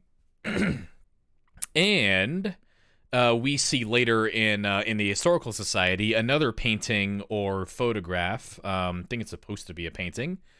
Right here. This painting. This is called Crimson and White Banquet for the Gods. We'll see this on the wall later on in the Historical Society. It's hard to like get up close on it. So I think this is a texture rip. But this is what that painting will look like. And this is this painting here seems to depict the work of the Valtiel sect. And you can see, Emil, where are you? You can see from the Crimson and White painting that the executioners wore the gloves and they wore the robes and they wore pointy red hats, which, pointy red hat, glove, robe, etc. The Valtiel sect wore these clothes for a particular reason. And that is because they were... Yeah, I should have a picture of him on here somewhere. Sorry, I'm just messing with OBS or sources at this point. That is because Valtiel, who we will see in Silent Hill 3, who is an angel of the faith of Silent Hill, he is important to their faith. He is an actual, deity or sub-deity, some kind of divine being that hounds the protagonist of Silent Hill 3, Heather. We see that Valtiel himself wears these gloves. He wears these robes. The executioners of Silent Hill, who were in the Valtiel sect, dressed in a manner similar to that Valtiel himself or dressed himself as, and presented himself as when he was in the other world. So the executioners wore robes and gloves because Valtiel did. And when the work of the Valtiel sect was, and the executions of Valtiel sect carried out were adapted into an artistic representation here in Mystique Remains of the Judgment, that the Crimson and White painting shows us why the artistic representation of those executioners has the robes and the gloves and the pointy red hat. So the thing we see in this painting, Pyramid Head, is embellic of Silent Hill's history. It is an artistic representation of Silent Hill's history. And it is also the thing that is chasing James around, but the fact that it's chasing James around doesn't necessarily mean that the town has agency in terms of, chasing James down and trying to kill him. It's not the town sending a part of its history after James. It's James saw this painting and was scared shitless of it. And when the town is probing around inside of his skull, like we see in the save point dialogue at the beginning of the game, for things to project at him, when it's finding something to send at him to punish him, it finds this painting. And then projects it out, and then we know from Masahiro Ito that the projection of Pyramid Head that we see is a little different from the painting in a few ways, because it is a image that is projected specifically out of James's mind. The Pyramid Head that we see is the same height as James. It's the same general build as James. That's why Pyramid Head is not randomly super ripped like he is in the painting. He just kind of looks like a dude. He stands the same height as James does, at least if you look at their shoulders. His head is taller because he has a pointy pain head, but he is the same general height as James, and then he's also unarmed until we end up picking up Angela's knife, and then he gets the great knife, and we'll talk about the great knife later when we pick up the great knife ourselves in the labyrinth. But a very long story short, when you look at the official Konami store page for this painting, let me just find it really quick. Official Konami store, Misty Day. Let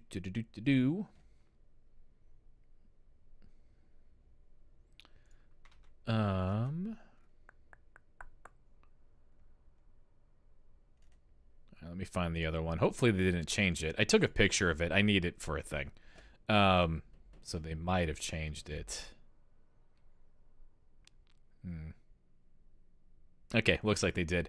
Anyway, what used to be read on the official Konami store website for the painting is literally the line, yes, it's him, the one from the painting.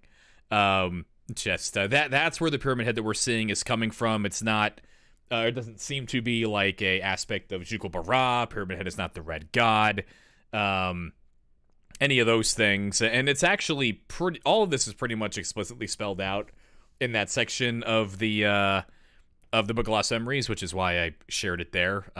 It's been known for a while, but it's just really interesting to see. And like when we talked earlier about how most of the things that are being projected out of James's mind are things that were like meant something to him until a few days ago, or like even like a few days ago.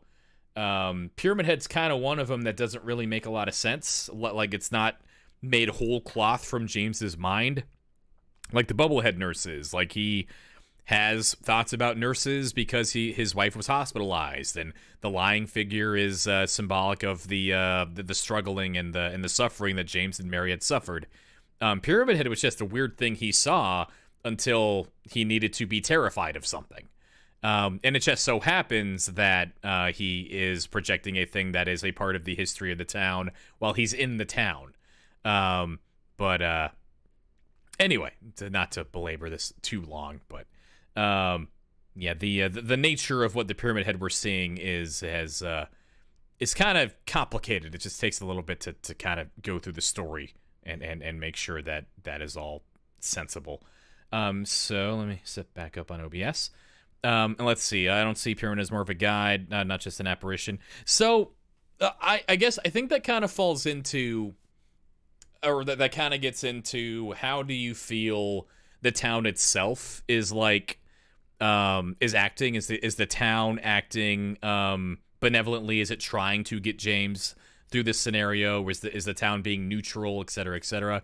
And I think there is no way to know that specifically. Like, if the town is trying to get James through this scenario, which I think that there is smoke to that idea, because James is going to drive into that lake if the town doesn't intervene with the letter. And by getting the letter, James has a chance to get around that destiny. So, like, it is possible that the town is being, like, proactive and benevolent there.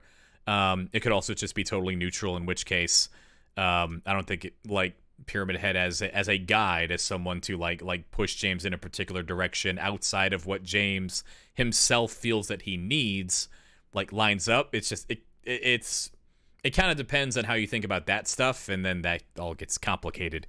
But I mean, I think the only reading of how the town is acting that I straight up like have a hard time buying is that the town is actively being malevolent, that the town is actively trying to hurt these people. That is something that I would have a hard time reading into. The rest of them I can totally buy into, and I think they're all fun to talk about. Like if folks do want to talk about the town like actively being a dick about it, like there are there are pieces of evidence that the town is kind of being a dick about it, because Mary did get sick here. What the town probably did not make her sick, but the earliest evidence we have of Mary being sick is her coughing in Silent Hill. So, like, that did happen. I don't draw a correlation between that and the town got Mary sick so we could drag James back here, but it's a fun thing to think about. Let's see, and then the movie's made Pyramid Head like 8 feet tall. Yeah, so like with the adaptations, movie adaptations for me are kind of fair game. It's like, it was never going to be the video game. I already have the video game. I don't need you to tell a story like the video game.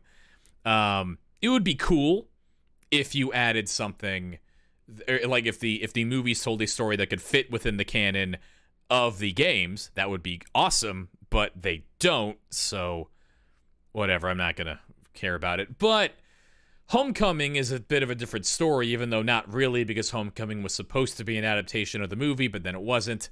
So the Pyramid Head in Homecoming looks like the guy from the movie, but then the makers of the game had to differentiate him from this Pyramid Head. And I think they did a mostly decent job of that. Mostly. And we can talk about that when we get to Homecoming. But,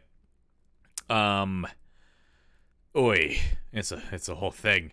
And yeah, I generally do buy into what you said there, Offward Neverlove. Like, I don't think the town is actively doing anything. There is a spiritual power here that has been twisted and kind of like slides in like the persecution direction because of all the people who have been persecuted and executed and punished here. But I don't think there's an active agent at this point, unless you have like an Alessa or a Heather or a Claudia trying to bend the town to its own whims and summoning the gods and stuff like that, which James does kind of do in one of the endings, which is fun. Anyway, Pandemic and Popat, hey guys. How you guys doing? I'm a fun thing to think about. That's what people tell me. The town is not a DM. This is that's a good way to put it, honestly. That's a really good way to put it. Alessa is the DM. I'm kidding. How are you two doing? What are you two up to? Is Yu-Gi-Oh a thing that happens anymore? Is that real? Is there Yu-Gi-Oh? I don't know what you two are up to. Yes? How did Yu-Gi-Oh go? You played Yu-Gi-Oh? Booyah. Anyway, Pyramid Head. Did the game get super loud all of a sudden? Wait, hold on. I might have just turned up my headphones. Let me walk around a little bit. Okay, no, it's not any louder than it was. I think my headphones just got turned up. Okay. It was a thing you did. So, I mean, it doesn't sound... I know it wasn't good, but how not good was it? Was it the Dodgers game yesterday where we lost by 5, or the Dodgers game today where we were going to win, but now we're tied, and now Profar is on the ground, grabbing at his knee in a way that I do not like? Or maybe some third way. I am super sore about the Dodgers game yesterday, and I'm very sore about the Dodgers game right now. I'm super sore all the time about baseball. It makes me sad. Profar, no. Why is it tied? Because some dude fucked up. I don't remember who it was. I don't know why we didn't just use Rogers, but whatever. Who the fuck is Nick Martinez? He's the guy we signed out of Japan. He's good. Yesterday wasn't Nick Martinez's fault. He gives me heart attacks, but he only gave up 2 runs in 5 innings. That's fine. It wasn't his fault. It was the fact that we can't score for shit. But whatever. Anyway, in this room in the Historical Society, there's like a thing that looks like a charter or something. Kind of looks like a charter of the town, maybe. Or like a certificate of, like, maybe someone was the valedictorian of the, I don't know. But you can't read it. James doesn't care about it. But, I don't know, it's there. And over here we got a document. There's nothing useful written on it. So fuck you. Here we got ourselves a picture. Nothing particularly special about the photograph, according to James, I suppose. And then here we see a building. Big old building with a big old truck out front. A photo's hanging here. Brookhaven Hospital, 1880. This hospital was built in response to a great plague that followed a wave of immigration to this area. It was originally a little more than a shack, but it gradually grew and grew. I think you can see a car there. I don't think this was taken in 1880, but whatever. We know that Brookhaven existed since 1880 from the Book of Lost Memories, so meh. And then mentioned that, you know, the other world, when you're in the other world, like we are, time is fucky. Everything that happened in the other world is all happening at the same time. So, like everything that happened in 1880, everything that would happen now in roughly the late 1980s-ish, maybe, would all be occurring in the same, like, temporal space in the other world.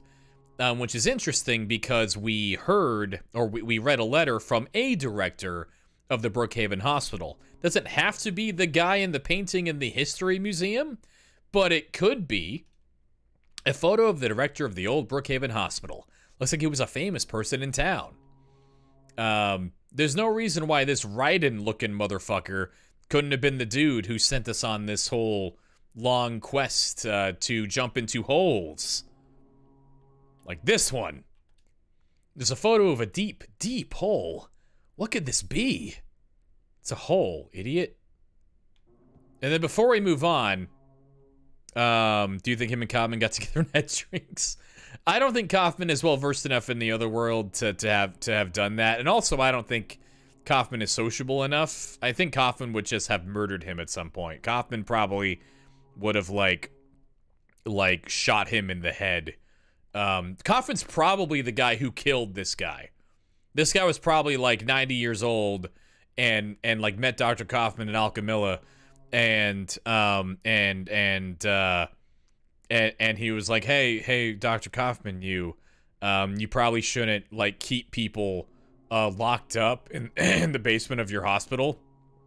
That's a little unethical. And then Kaufman probably shot him, is probably what happened. I'm pretty sure that's canon. There's also a cup here. There's a really cool cup here. I got an obsidian goblet. Yes, I did. Ancient-looking goblet, carved from pure obsidian, found in the old museum.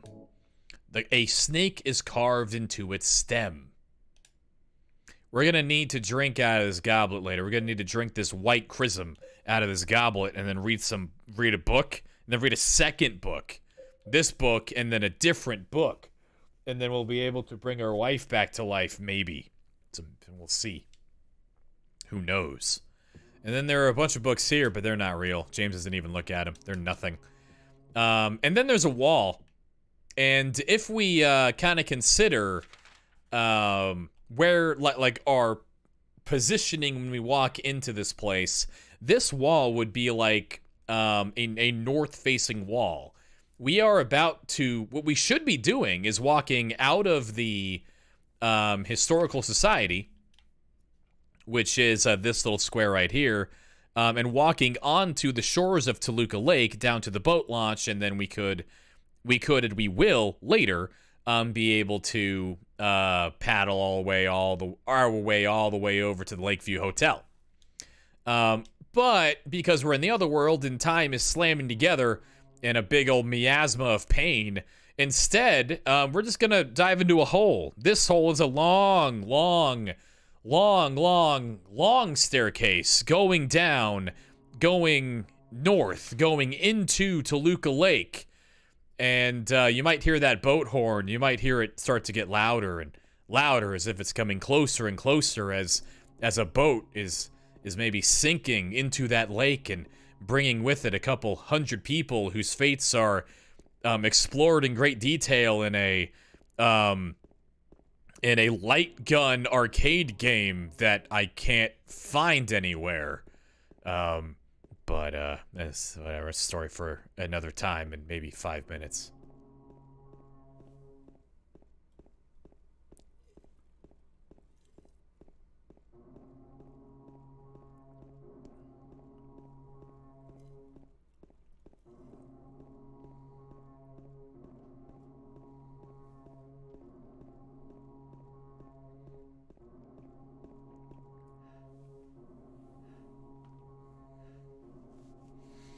That entire staircase is rendered as soon as you walk in this room. You can take a picture of that entire staircase. It's not like there are no looping tricks there. It's not it's not loading things in front of you and deloading things behind you. The entire staircase all exists in one solid piece. which just we don't see a whole lot of this in Silent Hill 2. We see it in spades in 1 and 3, but the technical mastery that Team Silent had over the hardware they were working on, especially the PlayStation, was just like staggering. The shit they were able to pull off. Silent Hill 2, like that's a big one. There are a lot of like impressive tricks this game pulls, but 1 and 3 are just gorgeous looking video games, and they do crazy shit, and we'll get to those when we play those. So here we are. What was once a museum now seems to be a prison. Hamburger. Some kind of documents lying here. September 11th, 1820, prisoner number C221. I can't read the rest, but what is this? It'll be fine, James. You'll be fine. Everything's gonna be fine.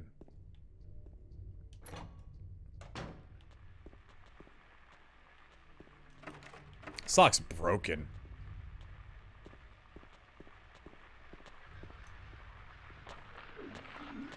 No, thank you. Do not wanting any. And then here, in this little side hole, this little side hallway, here is the Crimson Banquet for the Gods painting that I put on screen earlier. Crimson and White Banquet for the Gods, it's what it's called. And then we see another, I think this is a photograph? Yeah, a photograph is hanging here. Death by skewering. An execution at the prison. Death by skewering or strangulation. Strangling, whatever. To choose his death is the prisoner's last taste of freedom. So this is, this photo looks like a bunch of lying figures, which is probably a projection of the town, but whatever. And they're all skewered through the body, which will kind of, it's like a loose maybe association. So this here mentions that people who go through this town, go through this prison, have two choices of ways out. They can either be skewered or strangled, and Pyramid Head is kind of presented as a reflection, an alternate version of James Sunderland throughout this game. So we know how Pyramid Head goes out. Pyramid Head will do a death by skewering by the end of the game, to remove himself from the equation. Ooh, ow, baseball. And then James can kind of sort of strangulate with the drowning, maybe? I don't know. Or not, I guess. I don't know. Again, it's not really worth bringing up, but there we go. Skewering or hanging? Neither. I'm good. I don't want to pick a way to go. Toluca Prison Camp. Built during the Civil War. I don't think, does that, hold on. I'm gonna fact check the video game with this book I have. This is all in Japanese. Never mind. Anyway, this might be Silent Hill Prison, but I think it is Toluca Prison. Later became Toluca Prison. So there it is. It's a prison. It is on, fucking baseball. It's on the shores of Toluca Lake. You can see, I can't get my, maybe I can use a meal. I won't be able to use a meal because I can't look up at the picture. Anyway, you can see at the bottom right of the picture of the frame, a dock going onto Toluca Lake. That is a dock that we will walk on, in order to get to the boat that we use to paddle over, to the Lakeview Hotel. So this is like the backside, the back end of the prison that later became the Silent Hill Historical Society, which is where we're in both of those places because time is fucky, but yeah. Okay, let's see. So anything over here? I don't think there's anything over here. Ooh, baseball, baseball, baseball! Yay! All right, if we could score a run, we win. And if we don't score a run, I'm gonna throw a tantrum. Hey, there's a hole here. And there's nothing else to do. There's just a hole here. We can't go nowhere else. We've already gone all the other places. And canonically, James feels an urge to jump into this hole. So, the hole is dark and I can't see anything. Will you jump down? No.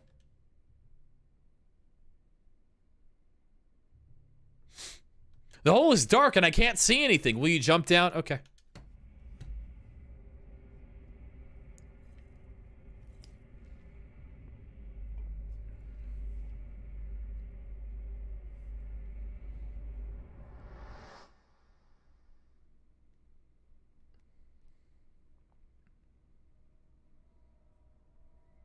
James lands dick first a lot in this section.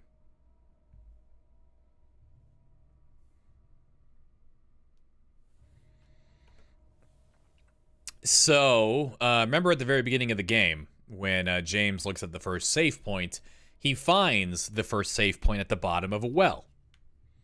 And we jumped into our first hole, the first apparition of that abyss in the Historical Society, and now we find ourselves at the bottom of a well. It's just a wall. It would be impossible to climb this. It's just a wall. Just a wall. Oh no, but this is different. Just this spot here feels different than the rest of the wall. I wonder if I could somehow break it. So, as long as you're not doing any fuckery, you need to have a melee weapon to get to this point in the game. You have to have this this little stick, this little piece of wood that you get to when you fight the first lying figure. But it's really easy to get past that part without without getting that. It's really easy to skip that. So it's not that hard to get to this spot without a melee weapon, and then you're just fucked. Gemini Rebirth, hello. How you doing? Happy. Probably still Saturday, but who knows? Weekendy times. How you doing? Maria made the well? Probably. Brick by brick. That's what she was doing after she died. Anyway, let's hit the well. Yeah! Wow, holy shit. That was a lot of damage. Let us achieve some shotgun time. Sunday over there, awesome. I like Sunday. Day of rest. This place is wet.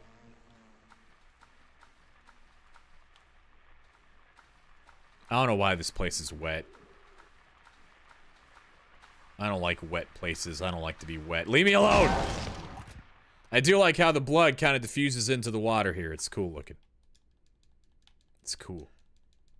Day testing for Silent Hill 2 Enhanced Edition. Awesome! That's what we're playing. It's great. I love it. Although I don't have the current version because I get scared everything, like I'm not going to be able to get it to turn on again because my computer is dumb. But it's so good.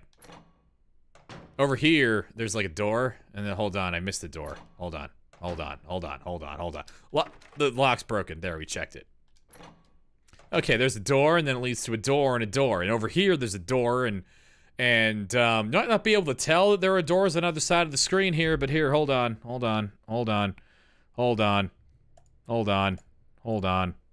Even the addition of the launcher was something that made me very, very, like, much calmer, because I have big dumb brain. I don't know how computers work. I didn't use one until I was like 23.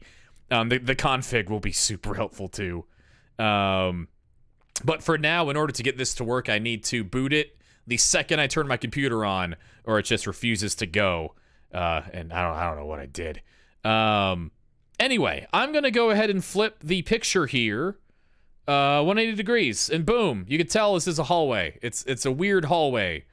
It's a lot easier to tell from this configuration than from the base configuration that when we there's the you can't read the text because it's upside down. But there's a door at the bottom of the thing I'm standing on, this weird fence, and the door is locked. It's just a door in that hallway. If it I haven't even heard a boot sound, but I might just not be listening. That sounds right. I don't know. There's a door at the bottom. The door is locked, so we need to open this door. We need to unlock this door somehow. So let's get to it. Let me flip this back before I forget and just play the entire game for like an hour with the screen upside down like an idiot. That happened once. When you load a new game or start a new game? No, it's like I can't even get to like the Konami logo is the thing. The first thing that'll happen is the Konami logo boots up. If I can get to that, I know I'm good. But if that doesn't play, then it'll just hang there. I had it sit there for like an hour one time and nothing happened. It was a whole thing. So I just gave up and rebooted my computer. And that's always worked so far. So we'll see. Okay. So we need a key. Let's go get a key. Here's a key. I got a key. Spiral writing key. Oh, fuck. But my flashlight turned off. And now James doesn't even know where the door is. He doesn't have object permanence, so we're fucked. So we should probably just put a new battery in our flashlight, because we did have to get one. It was on top of another key in the hospital, so good thing we have it. Let's examine it.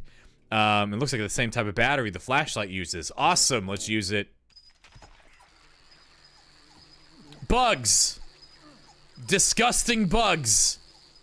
Disgusting Alessa bugs, hold on. I think they're allergic to Mountain Dew. Give me a minute.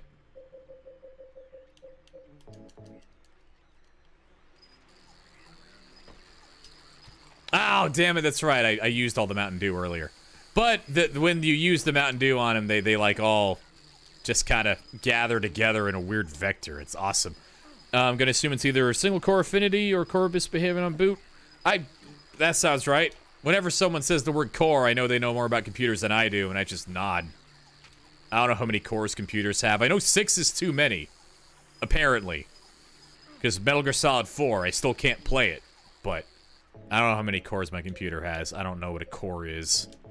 I asked Popat to explain it to me one time, and he just said I'm not going to do that. There's no point. You have 16? Jesus Christ. That's 10 too many to run Metal Gear Solid 4. Apparently. So, we know 3 digits of this keypad here, 3, 6, and 7, are in some combination gonna be the answer to this problem. You don't think that's true? It is. It was during a D&D thing. Although you didn't want to not explain it to me because of it would be too hard. We were all just a bummer. It was a weird night. The light's battery quality is questionable.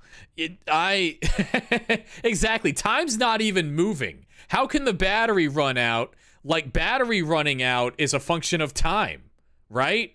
How can the battery running time? It can't happen if time isn't occurring. It's a whole thing. I only need 2 cores to run Silent Hill 2. I hope I have that many. The game is working right now, so we're probably okay. We got the spiral writing key. Key with a slim 3-inch long cylinder attached. The cylinder is engraved with spiral writing. If we examine it, it says, "'Tis doubt which leadeth thee to purgatory." And then we see another square on the key. The squares keep coming up with the shape of the letter and the shape of the save point, and now this key telling us, "Hey, stop doubting shit. You killed your wife, idiot. Just fucking use the key on the door." And then jump into the hole. I can't tell how far the blackness stretches. Will you go down? Okay.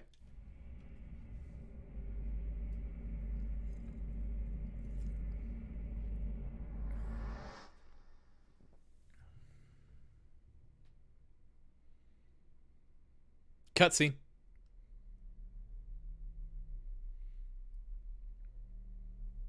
And James didn't fall dick first this time. Good job, James. Proud of you.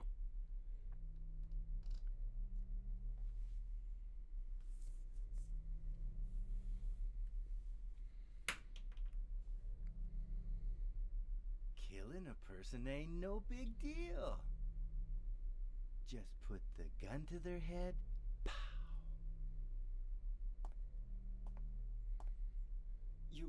You killed him? But it wasn't my fault. He made me do it. Calm down, Eddie. Tell me what happened. That guy, he had it coming. I didn't do anything. He just came after me. Besides, he was making fun of me with his eyes, like that other one. Just for that, you killed him? What do you mean, just for that? Eddie, you can't just kill someone because of the way they looked at you. Oh yeah? Why not? Till now I always let people walk all over me. Just like that stupid dog. He had it coming too. Eddie? I was just joking, James. He was dead when I got here, honest. Anyway, I gotta run. You're going out there alone? Yeah. Yeah. Eddie? Eddie seems like he's doing fine. Eddie's having a good time. He's having a good day. He's into it. He's into all of this. This guy's dead a lot. It's a corpse. The body is marked with bullet holes. And that dude with the gun sitting right behind him definitely did not do it. Definitely didn't do it. He said so. And Masahiro Ito also kind of said so. But he said so. So he didn't do it. That is a lot of bullet holes, though. They're like bullet holes in the blood somehow. That's fucked up. Anyway, just like the last time we saw Eddie with a conspicuous corpse, prison food killed him. Kind of, maybe. Yeah, actually.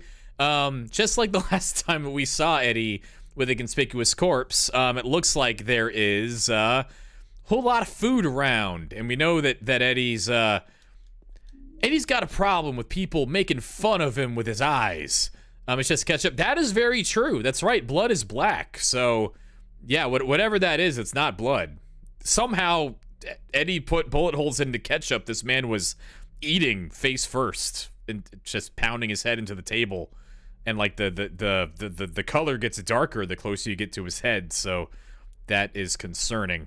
But anyway, when we saw Eddie in the apartments, right, he had pretty obviously probably murdered a guy inside of a refrigerator because he called him fat. And now here we are in the prison cafeteria, and you could pretty clearly see a dude, or at least Eddie, getting on edge, thinking this dude's making fun of him and then shooting him a lot. And Eddie seems way less stable than he was last time we saw him. Seems like he's getting riled up, and that matches up with the persecution complex that, what was his name?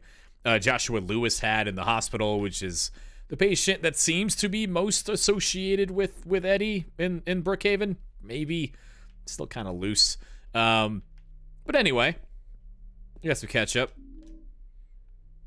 And we got this plaque here. We got the tablet of the gluttonous pig. So let's take a look at it. We're going to find 3 of these tablets.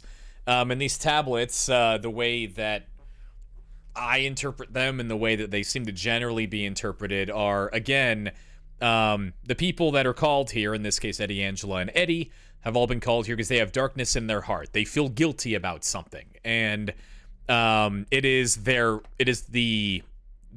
images that they have in their own hearts that are being projected back at them.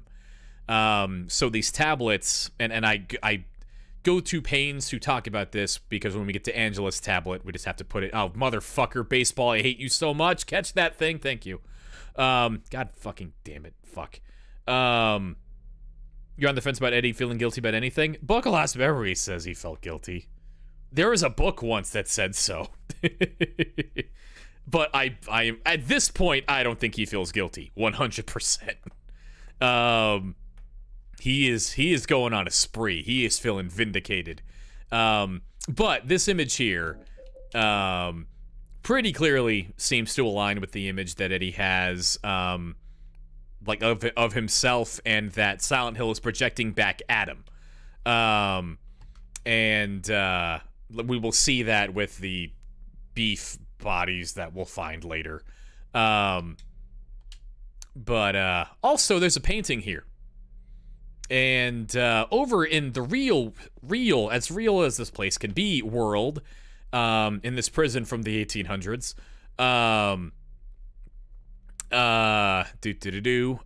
we see this guy is actually not,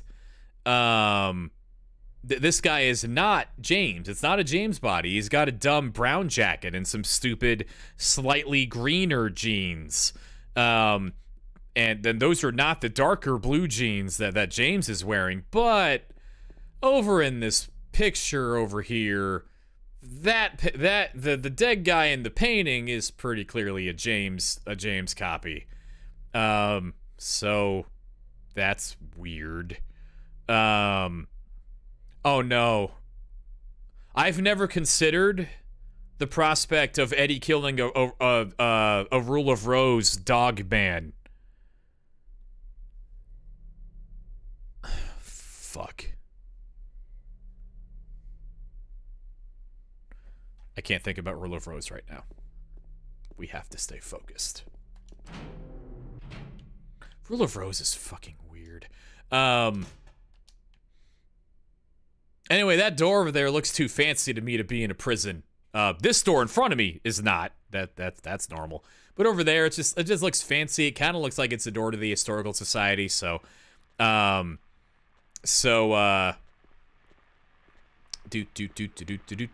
shoot you because you're making noise. Stop it. Thank you. So again, this entire place, the other world, time is fucky. Things are mashing together. I don't know. I think that door might be to the Historical Society and the prison is within it. Maybe. I don't know. It's a fancy door. I don't know how that door got so fancy. So let's look around. This is actually probably the easiest place to navigate, which is funny because like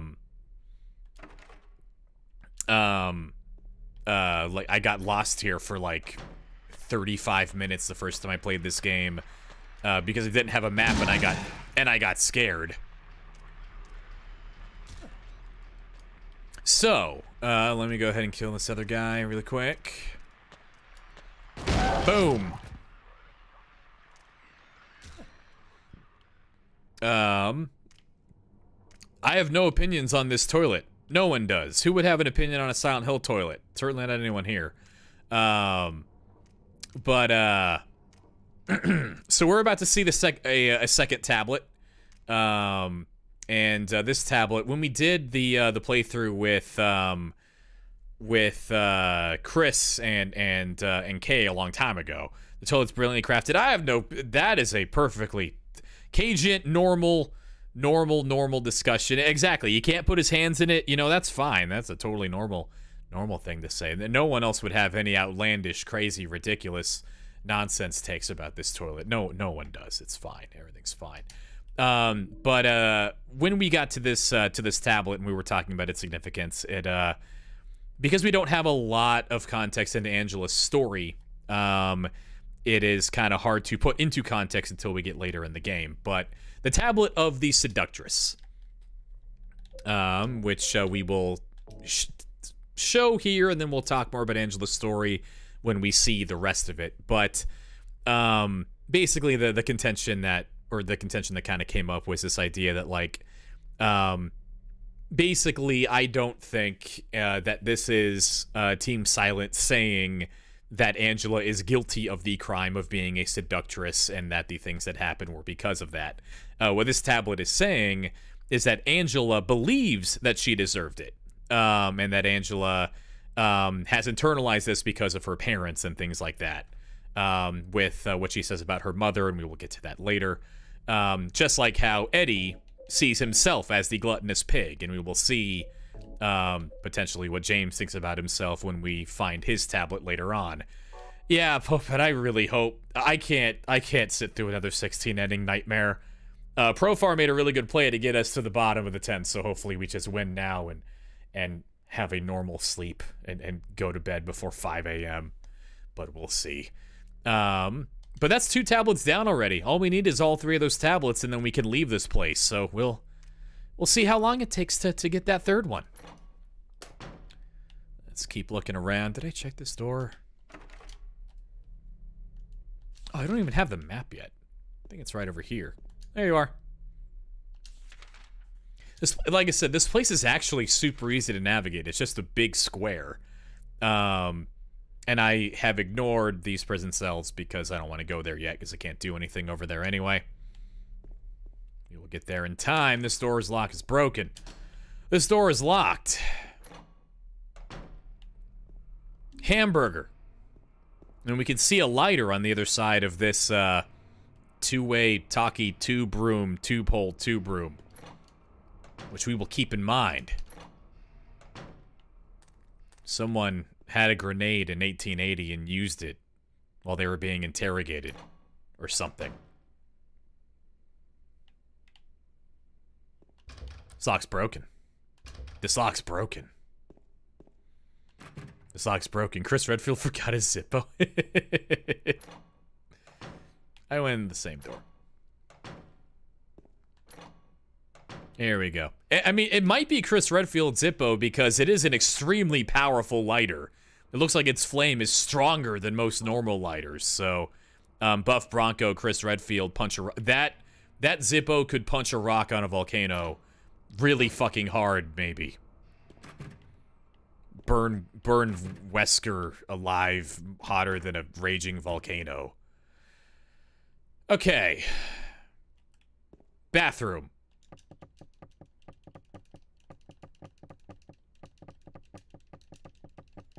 One thing I love about Silent Hill is that, you know, it's a scary video game, right? It's very scary. It's terrifying. It gets in your soul. It makes you think real hard about like life and like the things that you do and the interactions you have with people and if there's a pointy-headed crazy man coming to cut you in half. Baseball? Ooh, baseball maybe. Hold on. I'm gonna keep knocking on this door while Mookie Betts fails to win the ball game. Padres win! Yay! Fuck the Dodgers. I need to close this. Anyway, so Silent Hill. I love this series because it manages to be terrifying while also not minute to minute throwing jump scares at you all over the place. You know, it's not like one of the later Dead Spaces just throwing spooky, scary things into your face every second, trying to get your heart rate up. It's trying to get into your brain. It's trying to give you a more subtle kind of horror, and it's just really nice that this series doesn't like constantly make loud noises just to throw you off your game. Anyway, sometimes a lady makes a noise if you knock on that door, so, you know. Sometimes it doesn't, and then this joke doesn't land. And then I have to do it all over again. Canonically, James takes a shit in this urinal, because there's a save point here. That's canon. I agree, Gemini. I think Silent Hill 1 and Silent Hill 3 are kind of the like the bellwethers of the series. I think they both really leverage their hardware to the max. And Silent Hill 2 doesn't quite push as hard on that regard. I think I agree. I think I agree with that. Why is that canon? There's a save point here, so James was here. He did the save. He did it. I just saved here. You see, I'm doing it again. Prison toilet is what it says. It's right there. And then there's poop in the toilet. So, I mean, look at it. You can see it right there. So how else would that have happened? You know, how else would that have happened? If you have another explanation, I'm listening, but...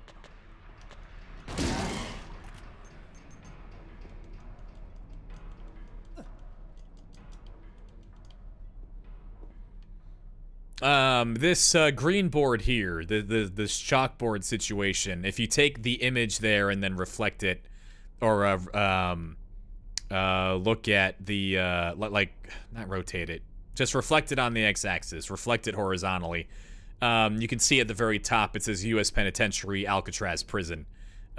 So I don't know where they got this, but whatever this asset is, it's just a reflected thing from an Alcatraz situation, and this is a prison, so that makes sense. There's a magazine here. I've never seen it before. It's probably a locally published magazine. This is something we heard about in the Book of Lost Memories. Happened in the 1920? Somewhere around there? Long time ago.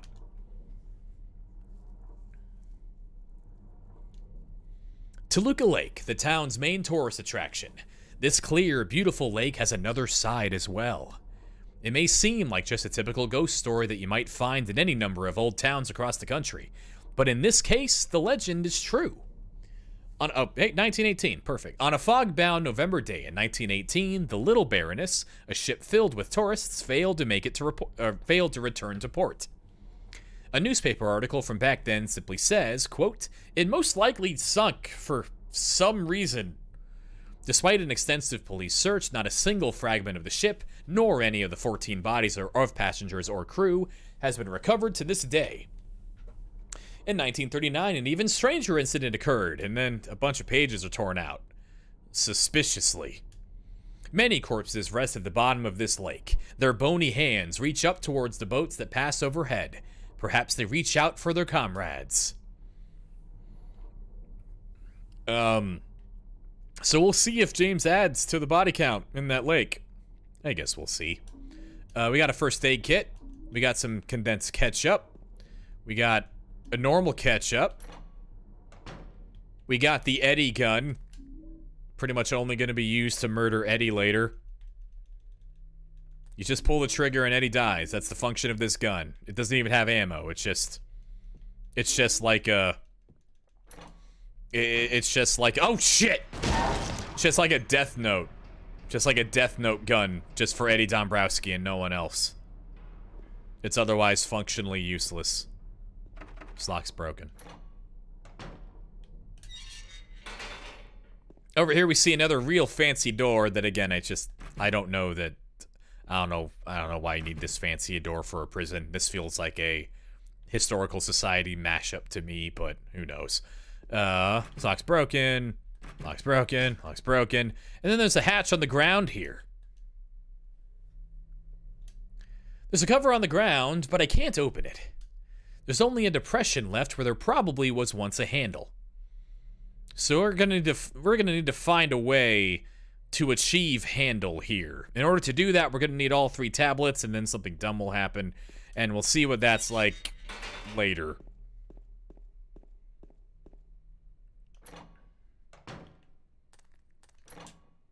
For now, let's go check out some prison cells.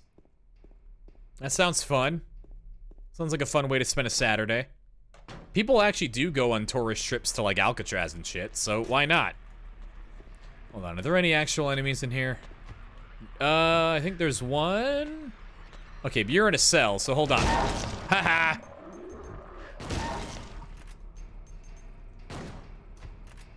Okay, there's that. And then we hear footsteps, and we know from the Book of Lost Memories that, there is an invisible friend in the prison, and if you listen close, you can hear someone walking around and talking. Sounds like they might be saying, yeah, like Gemini says, might be saying ritual. Say it again, I dare you. Thank you. Oh, God. He's fine. He's good. He's just a bug. He's fine. Everything's fine. Anyway, there was no static playing off of that, so it probably wasn't a monster, but it was making noise, so nah, can't deal with it. He was just saying Pikachu. Just so excited to finally play Pokemon Yellow, get Pikachu out the gate. That's all he's ever wanted, but then James Sunderland came in. Took care of business. Can't open it. Can't open it. Can't open it. Can't open this one, but this one's already open for us. So in the Book of Lost Memories, we talked about how a bunch of people disappeared around the time that Toluca Prison would have closed, and that the fate of the town was pretty interwoven in the actions of the prison because they were executing people at the prison, and the executioners are members of the Voltiel sect. Blah blah blah. And in here, we see a whole bunch of religious iconography. We see 2 concentric circles with a pentagram going on in this wall, and then a bunch of other crazy writings over here.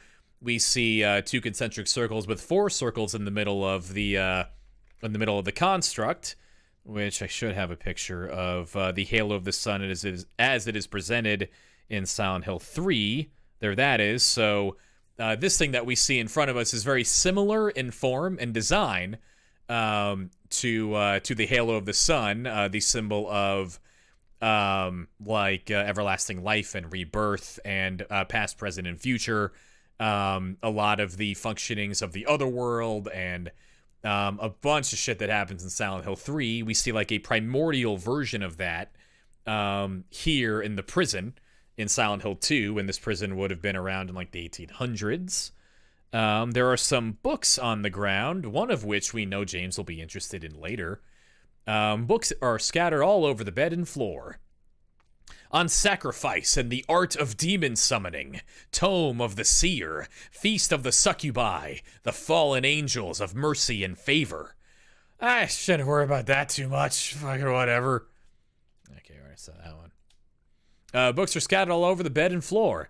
Black Magic from the Abyss. Resurrection of the Dead. Hey, James, that one sounds pretty cool, doesn't it? You got a dead wife. The Chronicle of Agrippa. Manuscript of the Iron Rings. Whatever. None of that means anything. And then in front of this candelabra, we see a weirdly luminescent wax doll. Which one's gonna take? That's ours now. It looks weird. It's wax. We can burn it. That's all we need to know for now. Do. Ah! No thanks. Don't need any. Lock's broken. I'm missing a door, aren't I? No, I'm not. Perfect. So, right to our east, there is a giant fuck-off, like, boss arena room. But, we don't have what we need to deal with that yet. We know there's a whole bunch of other areas to explore, so we'll deal with that later. We can cut over here, though. Achieve some bullets. Rifle shells. There are some blood-stained clothes here, which I've never actually looked closely at these clothes. I don't know if they are, like, robes or not. Robes would be cool. Lock's broken. I've never really been able to figure out why this room's here, so if these robes were, or if those clothes were like the robes in the first game, that would be neat, but anyway. For now, let's just check out the other set of prison cells. Exactly. We need to put an end to all this Pikachu nonsense. Praise Voltiel. Damn it. So in this prison cell, we see someone's a painter. And there were 3 mysterious paintings here. 3 paintings of unknown consequence. Number 1 is this painting here. Woman in Flight. So, with these paintings, there are 3 paintings, and I'm just gonna assume... We know one of them is associated with James. Almost positive one of them is associated with James. So I'm gonna guess the other 2 are associated with Angela and Eddie, and that we just don't have really enough context to, like, ascertain what they are, like, about. So Woman in Flight, my best guess is that this relates to... we know from the profile of, what was her name, Jack Davis in the hospital, that Angela has suicidal tendencies, and we see that in the game. And the diary that we see from Jack at the top of the hospital implies that he probably jumped off of the roof. So maybe Woman in Flight is an allusion to a time Angela jumped off a building, trying to go down that route. Maybe, my best guess, I don't know. And then the other painting that I have no fucking idea how to interpret is right here. 436 people at a recital. So I'm gonna, if I'm guessing the other one's Angela, this one's gotta be Eddie. And maybe Eddie doesn't like being looked at and being in front of all these people, thinking all of them saying he was fat in their heads. Maybe that drove him crazy or something. I don't know. But then there's this one. This one is a lot easier. Here we see what kind of looks like a blueprint sketch of the Lakeview Hotel. You can see in the foreground at the bottom of the painting, the dock that leads up to the Lakeview Hotel, complete with that little lamp there that you can find at the bottom of the at the bottom left of the screen. And then the ramp goes up, and then you see the entire Lakeview Hotel.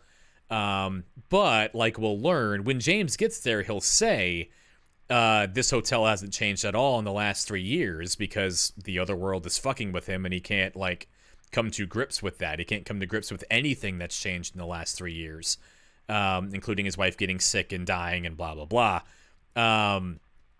But of course, the hotel is actually burned down. Johnny got to it. Johnny did his dark work, and in this painting, we see a little bit of foreshadowing, showing that the hotel that we're going to make our way to has burned down since we've been here 3 years ago. Mysteriously, the painting is called Burning Man, so whatever. But that one, at least, I have something to say about. The other two, nothing but crazy speculation. All right, where is he? Where are you? Where are you?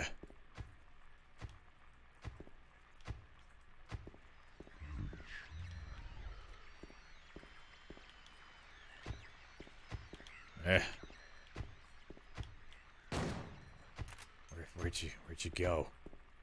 Couldn't have gone far. Okay, I think he's further this way. Oop, there you are. Can't hide from heaven. I feel bad. So the other hotel is the actual real hotel? Yeah, the Book of Lost Memories kind of alludes to that. That once James accepts, once he did, basically the other world almost completely like lets him go, or lets go of his delusions, and he sees that place kind of as it is actually like meant to be, which makes Laura walking around in it a little funny, but whatever. Can't open it, can't open it, can't open it. This one looks like we can open, because it's all rendered, and we can actually see above the turlet, looks like a picture of Jesus. And we can see some other, like, Stations of the Cross all along the walls. And let's go inside. This one looks cool. Over here you got the images of Jesus carrying his cross and falling one of the times and being washed by what's-her-face with the washcloth, and the crucifixion, and all these images of persecution and punishment, and at the end of the game, Mary will be crucified in a similar manner, and James is here to receive punishment, and probably the most famous punishment story of all time is that time that dude got crucified because he was like, hey, God's my dad. And the Romans were like, no, he isn't. And he was like, yeah, he is, though. Fucking real. I'm positive. And they were like, you're positive? Well, I'm Pontius. And then they killed him. Anyway, there's a plaque here. We got a tablet of the oppressor. Let's take a look at it. That's not you. This one's you.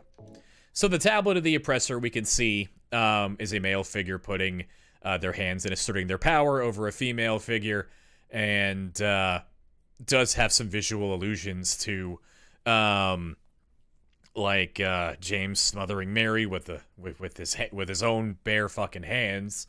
So in general, I allude to, or like I do assume that tablet is related to James, but not necessarily just because of the iconography. Like you could probably make arguments just from the imagery of the tablets that the oppressor could be someone else. It doesn't have to be James.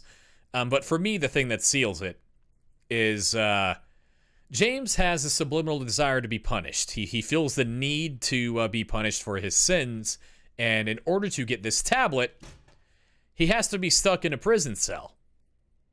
No matter what he does, he can't leave. Which is kind of what he wants to happen. There's really nothing you can do here. You just have to wait your time out. You just have to sit here and do your time until the game decides James gets to go. Anyway, we did it. Imagine, I mean, honestly, the Jesus stuff I could totally see being Like, yeah, someone on the staff may have been super religious and they wanted to put it in the game. Like, I could totally see that. I think it's funny how it might align with how James sees himself. I think that could be a cool angle, but I honestly never noticed any of that stuff. I definitely never noticed it on the PS2 version, just because it's so muddy. The Enhanced Edition is the thing that finally made it clear enough to even notice. But yeah, I mean, I would totally buy that, honestly, if that came out.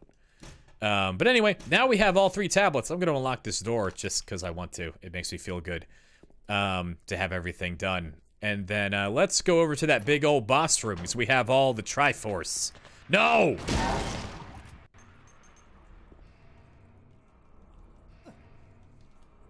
And it's funny because, yeah, the HD collection is a bummer, but like, I was watching an Eternal Enigma. He found like a beta version of the HD collection.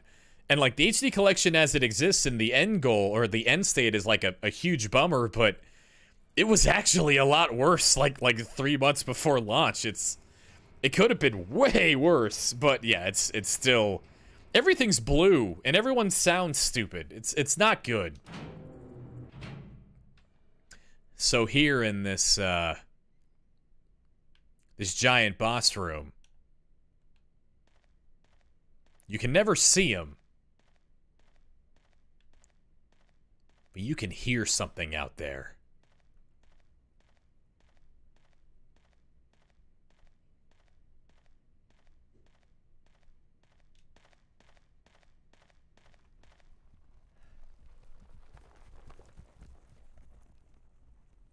I knew there was nothing in here. I read guides. I had seen people play this game. I was positive there was nothing in here. But that still got me really on edge when I first started playing this game, like getting ready to stream it.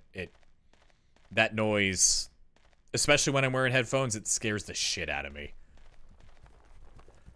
It sounds like they're right fucking there. Did I kill the ritual guys again? Hell yeah, I did. Always, every time. So, in the middle of this place, we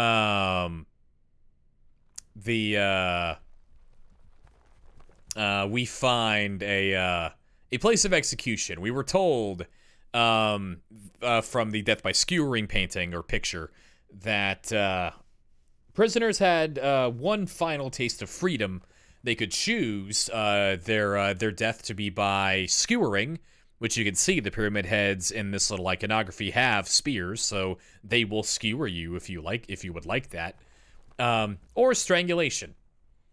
And there are 3 new Psi up there. And there are 3 people currently called to the town. And they all have tablets. So let's see what this has to say for itself. I give you blood to atone for the 3 sins, is written on the top of the engraving. Beneath the engraving are 3 square depressions. Yeah, I don't know if the, the presence of the 2 pyramid heads is definitely still a little enigmatic. Like it's pretty easy to go down the line that I think pretty much everyone has of, like, there are 2 pyramid heads because James has killed 2 people. But we do see here that when the executions are staged, in the traditions of Silent Hill, there are 2 pyramid heads with the great spears. So, like, maybe it's just like, James sees this and then more closely aligns with the history of the town. Who knows? I don't know. Anyway, let's put all 3 of these tablets on the thing.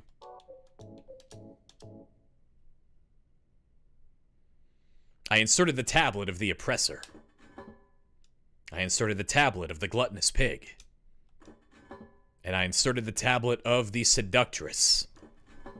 Now, when I press this button, you're going to hear a guy scream a lot, and it's going to be a bummer for him. He's going to have a really bad time somewhere. 5, 4, 3, 2, 1. It sounded like it sucked. Something we got to do before we go.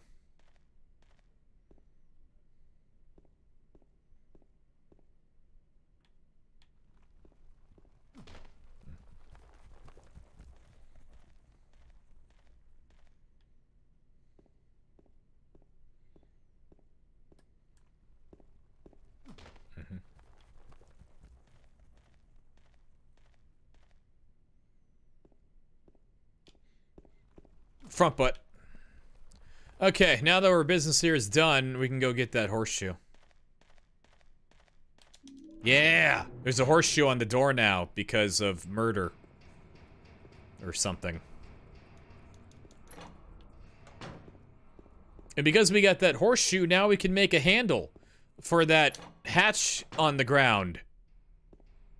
Yeah, this is not a big room. That horse is fucking like going nuts in there. He's having a wonderful time. Wonder why they needed horses to hang people. Seems like it's a little extra.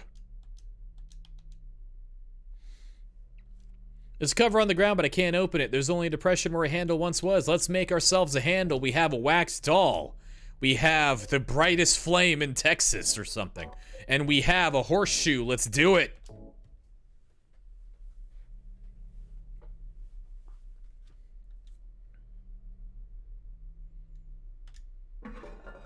And then we left the lighter behind, I guess. I get why we leave the wax and the horseshoe behind. I don't really get why why we have to discard the lighter. I don't really get it, but whatever. You don't how the wax can hold the horseshoe is a mystery. It's because of how hot the flame is. The flame decomposes it into raw carbon or something.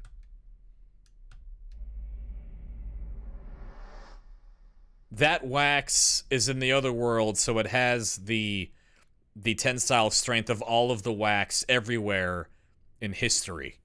That wax is all wax. This room is smelly. I can't open the door. The lock is broken. As I approach the door, I get a whiff of some rotten smell coming from inside. And then it's the same for these other 3 doors. I'm not checking all of them. I don't want to. This door is another, or this room is another one of the rooms that really freaked me out just because of the. Why did they put like 3 people into that tube? You have so many tubes here. You don't gotta pile them all together. That's unsanitary. Did that just move, or was it my imagination? The corpse smells nauseatingly of rotten flesh. The horrible smell is coming from this hole. And then we see a bunch of blood trails leading into this door. And we just see another, like a real, like, blood-splattered hole. Like high-velocity splatter of dude juice on the other side of this hole. This corpse into the hole? Ugh. There's a hole in the floor. I can't see the bottom. How far does this thing go? Get in there, James. At least he's not thinking about it as much anymore. Although, he didn't land on his dick. He will next time, I think. I hate this sound effect. I'm really glad you don't have to be in this room for very long. Because this sound effect drives me fucking crazy. Another hole. Do I really have to drop through it? Yes, James. Idiot.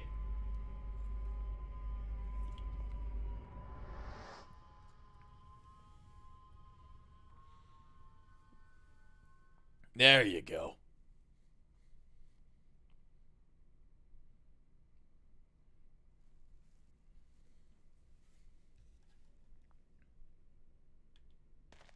Lock's broken. I think this might be the only time you hear this, like, door sound effect. I don't know where else you would hear this. Very powerful door. Very ancient door. Do not reveal you of its secrets.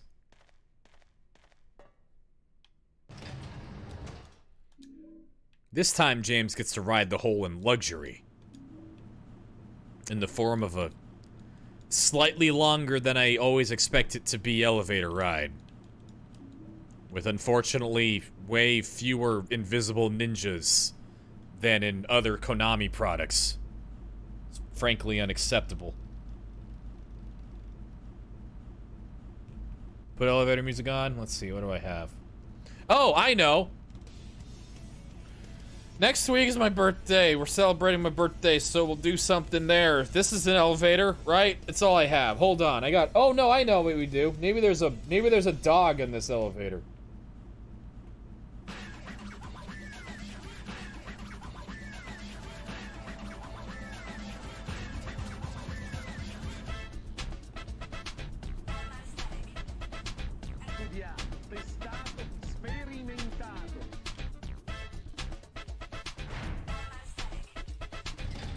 Okay, we made it. Ah. that weird Deadly Premonition music, Emily's theme from Deadly Premonition, is like the perfect vibe for the labyrinth. Absolutely. 100%. Alright, let's see. So we can't go this way because of wire. Can't get through here. There's wire stretched across the path, and I don't have anything that could possibly deal with wire, although this isn't canon because it's a New Game Plus item, but whatever. It would be really cool if one of your New Game Plus items could just, like, tear through that thing and you could skip the beginning part of the labyrinth. But whatever. Yeah. We do have a knife, but we don't plan to use that as a weapon. It's symbolical. But yeah, the knife would probably do it too. No! Alright, so we don't need to go this way. But there's something very important over here. We get to the end of this hallway and we see there's a hole. And behind us, there's also a hole. But we're gonna go in this hole.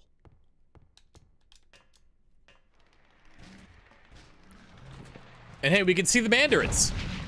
Haven't seen you in a while. How you been doing?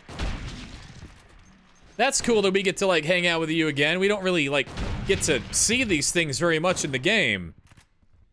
But, you know, it's kind of neat to have, like, the weird little enemies just show up out of nowhere, you know?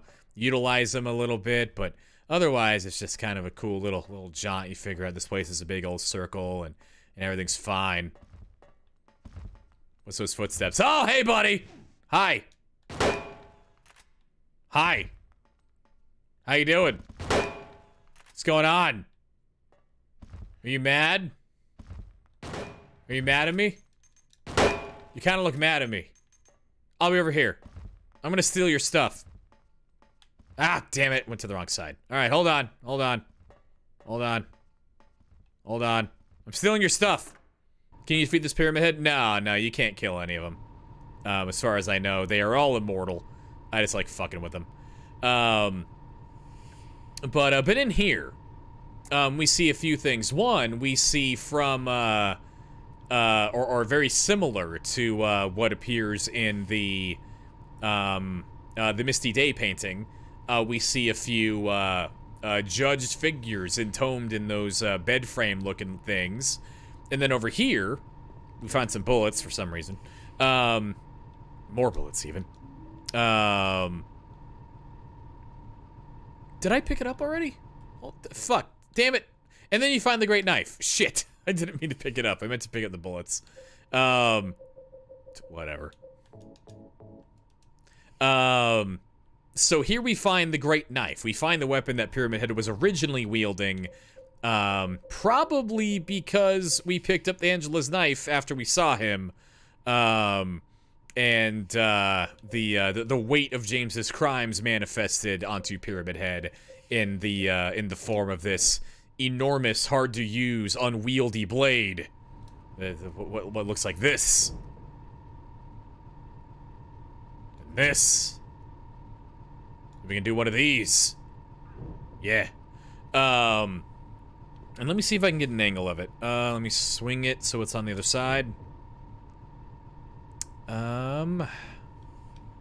Shit, it's hard to see from here because it's like on the inside, or like the way he's wielding it, the notch is on the inside of the way that he's holding the blade. But like right next to James's right leg, if you look at the great knife, there's like a little notch on it that's really easy to see if it were on the table, but I fucked up, so whoops.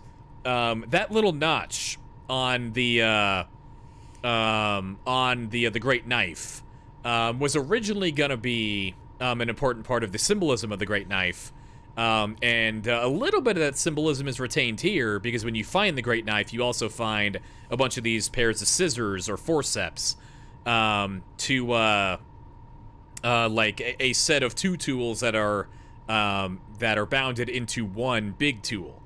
And that notch on the Great Knife originally was going to be set into a second Great Knife that James would find, and then Pyramid Head and James would both be wielding two halves of these scissors that are another reflection of the idea that James and Pyramid Head, or that Pyramid Head is a reflection of James, and kind of like another James going around trying to get James to reckon with what he did. Ultimately, that ended up not getting implemented, according to Masahiro Ito. Originally, Pyramid Head was going to switch from the Great Knife over to the Great Spear after we see the Misty Day painting. Masahiro Ito actually a few weeks ago, or now a few months ago, said that that was the case. He only starts using the Great Spear after you see the painting in the Historical Society. And then someone pointed out, like, no, he uses it in the hospital right before the Historical Society. And Ito goes, oh yeah, shit. That chase would be really hard to do if he had the Great Knife and he was super slow. So he got the spear earlier. Whoops. Also, yeah, roasted chicken. I haven't had roasted chicken in a long time. And also right here, we see what I think is the only spinning industrial, like, rotatey fan situation bathed in red light in the entire game. And that's a big thing in Silent Hill 1 and 3, and it's a big, important piece of imagery for the cult and for the faith of Silent Hill, what with endlessly renewal and rebirth because of the god being constantly being murdered by very boring people, like the second it gets born. Anyway, we got the Great Knife. We're not going to use it except for one very important part right at the end of the game. But whatever, we have it now. That's what matters.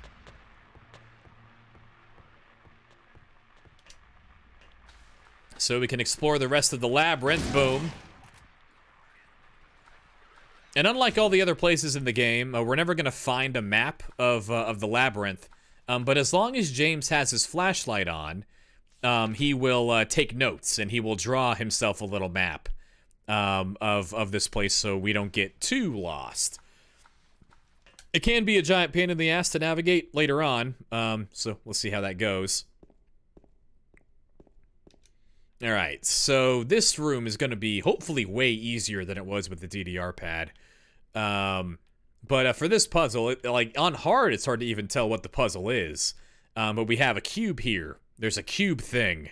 And when we rotate this cube, the room behind us, which currently is blocked off, currently there's just a wall here, will rotate. And that other room has a bunch of holes in it, like door-sized holes. And what we need to do is to get those door-sized holes to align so that we can run all the way through that room and get to the other side.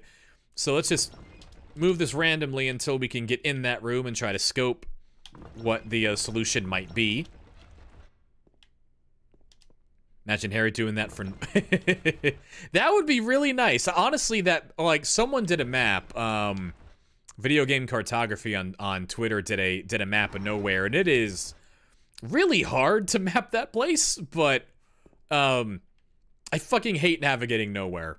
I always have like nightmares of doing it, because like I get very lost every time. We'll see how I do this coming round. Okay, so there's a door, and there's a door. So we need to get the doors on the roof, or like on the top of this wall, and the top of this wall, to align so that one of them is right here where I just walked through, and the other one is right here where I need to go to.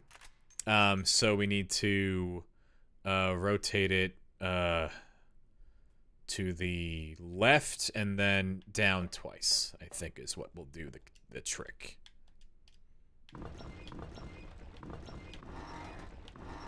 That doesn't feel right. Hey, it was right. I'm a genius.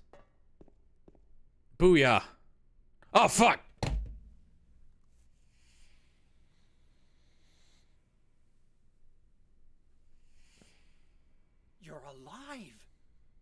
Maria, I thought that thing killed you.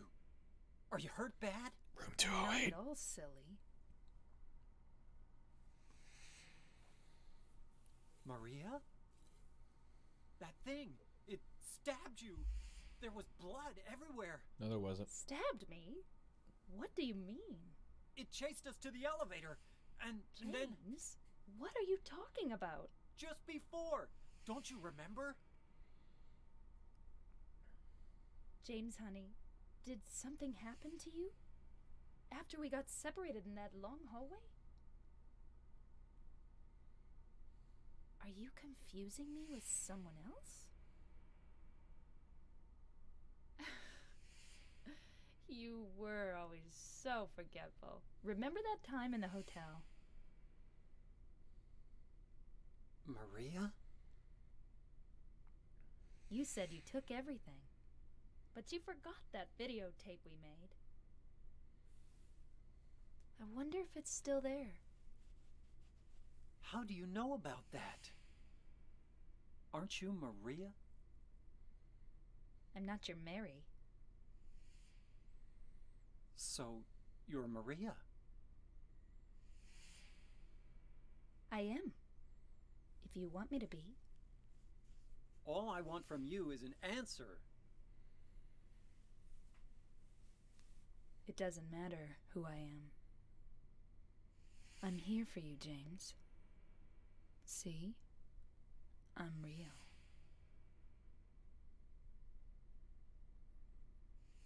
Don't you want to touch me?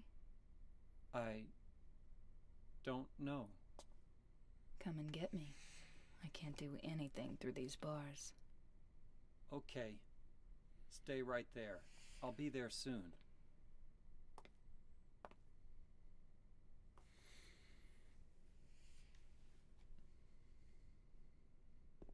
Okay. So, there is a number on the door to the room that Maria is residing in, and we will see more plainly what that number is when we get to that door in just a little bit, and we'll talk about that then.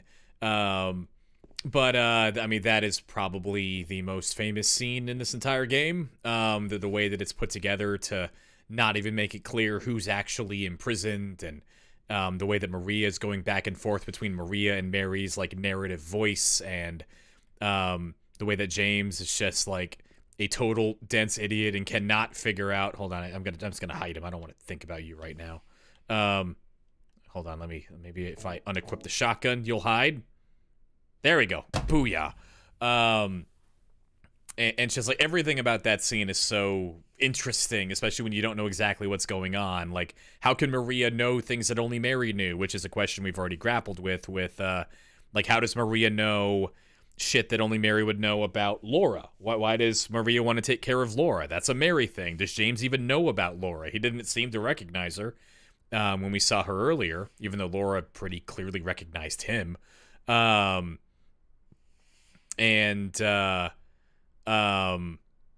Yeah, so I definitely think that Maria is trying to goad him to continue into the labyrinth. Like, the town isn't wanting to use the stick constantly. It wants to use the carrot of, hey, there's a hooker, looks like your wife over there, go get her.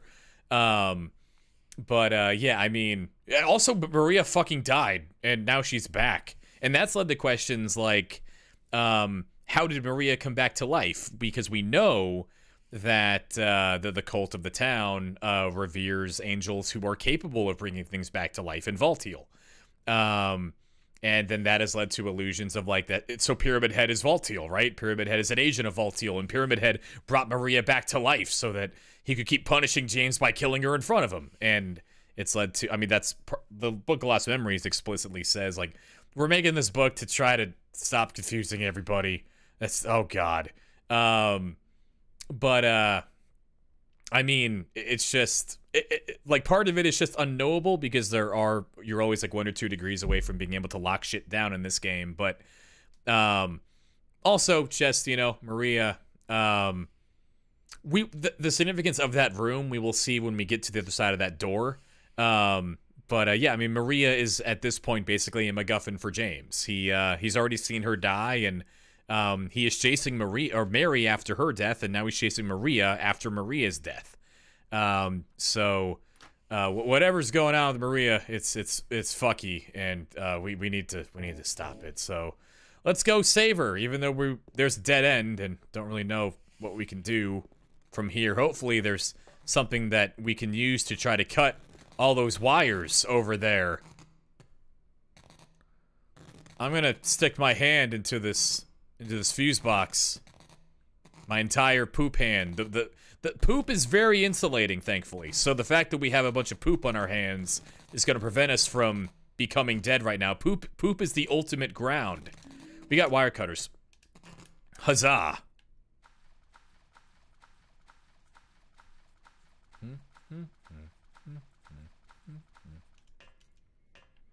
So now that we have these, we can... No, you don't!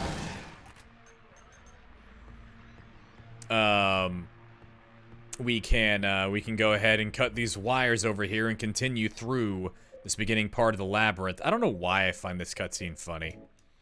Just the way that James... There's no way he's doing that right. There's no way you should need to use both hands to maneuver wire cutters. That is a one-hand operation. Why is James like grabbing both like handles with like one hand each and like snipping it one by one like that? I don't think James knows what he's doing. Anyway. Haha.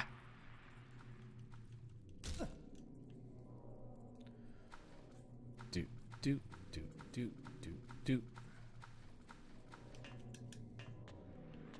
So this is where James's map does get really helpful, because now the labyrinth is really and truly a labyrinth. It is really easy to take a wrong turn and get pretty lost in this place, and I'm just gonna try to do all of them on purpose, so we can see everything, and we can... Ah, fuck, I picked the right turn already. Oh well. There's only one wrong turn that is, like, actually important, so hopefully we hit that one.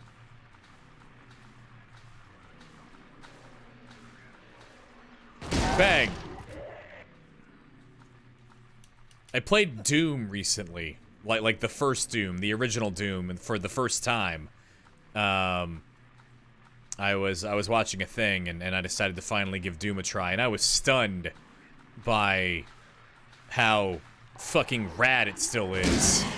I expected it to feel old. I expected it to feel dated, and it really did it. It felt fucking awesome. The fabled Doom shotgun still fucking slaps, as it turns out. So I'm gonna try to emulate that as best I can with this little piss shotgun here. It's better than anything else we got. I'm running in circles. I should stop doing that.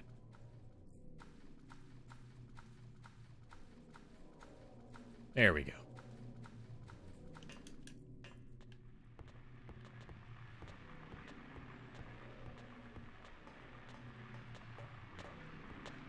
Hi.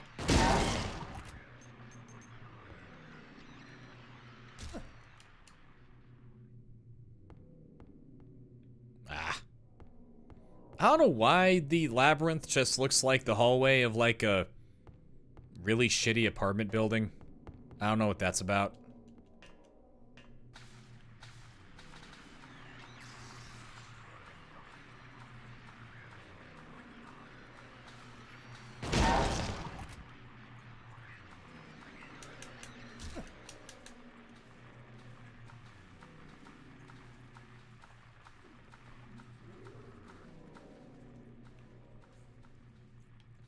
Okay.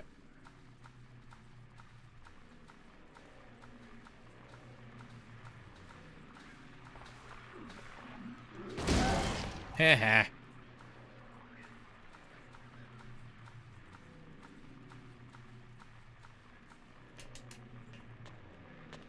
Yeah, I don't need those bullets. I own so many. Every bullet I own is actually 4 bullets. I'm a bullet genius.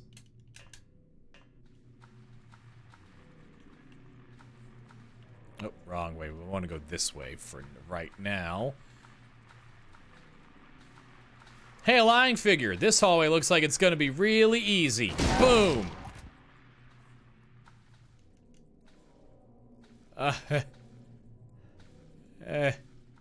Hey. Hey, buddy. How you doing?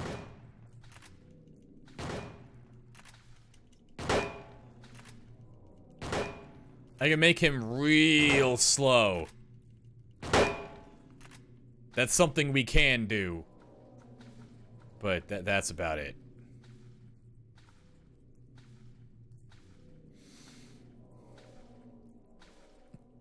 Yeah, he shows up here if you take a wrong turn.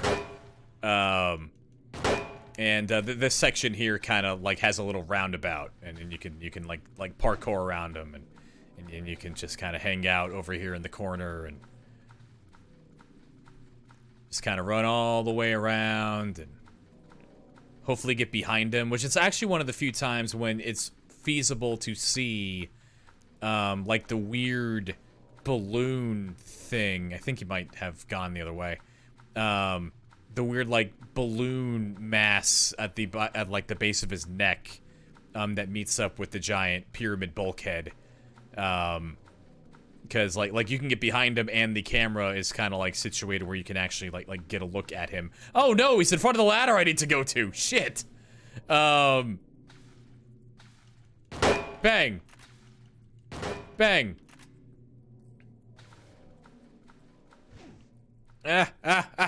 You can kind of see it briefly, maybe. I don't know. Look at a model. Okay, so now pretty much we're gonna get most of the context that we receive for Angela's story. And the next 2, 3, 4 minutes, actually probably more than that, the next 10 minutes or so, is gonna feature a ton of imagery of murder and sexual violence and implied rape, and it's a bunch of real savage imagery in that regard, so just be warned of this. But before we get into that, we find a newspaper here on the ground. There's a newspaper on the ground. It's stained with something that looks like blood and is partially illegible. But again, let me open up my OneNote. This note's another one of the notes that is like the text is blocked in the actual video game. But if you remove the artifact or the artifacts over the text, and you can see the text in full. So let me find my OneNote real quick. Silent Hill do.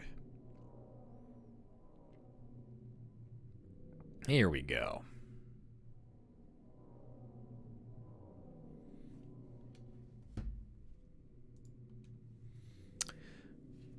The body of a man, later identified as Thomas Orozco, lumberjack, age 39, was discovered in the middle of his room, lying face up. The probable cause of death was multiple stab wounds to the front of the neck and the left side of the torso by a sharp-edged weapon. The estimated time of death was somewhere between 11 p.m. and 12:30 midnight. Due to signs of a struggle in the room and the lack of a murder weapon, the police are considering this a homicide and have opened a murder investigation. Furthermore, given the fact that the cash in the room was untouched and Mr. Orozco had a history of drunkenness and violence, the police suspect that the motive was not robbery, but some sort of crime of passion. So notably, there is no reference to Angela's brother. And there is some imagery later that Angela may have murdered 2 people, so just things to keep in mind. But now, let's hop in here, and as soon as we run down this hallway, we're gonna hear Angela yelling, and it's gonna ratchet up real fast. So here, let me make sure the shotgun has as many bullets as it can carry. Let's eat a ketchup, and let's go.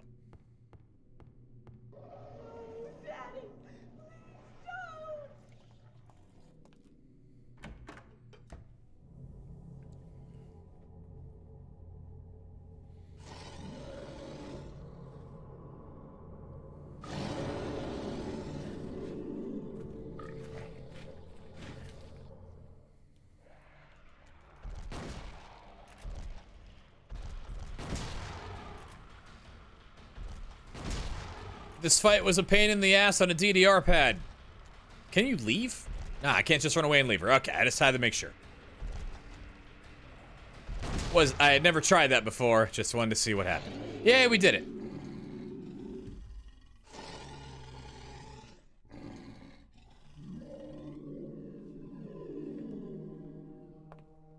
Are you okay?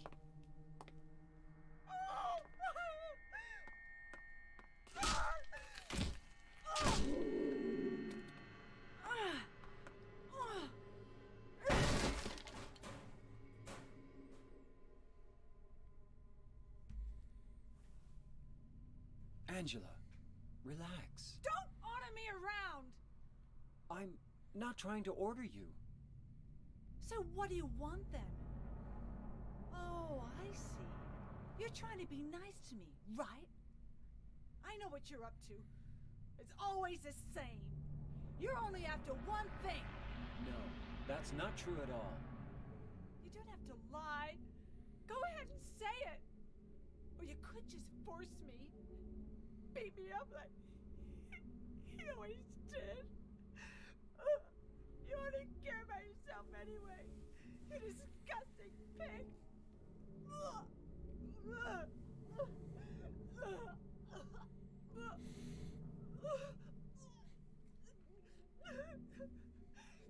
Angela. Don't touch me! You make me sick.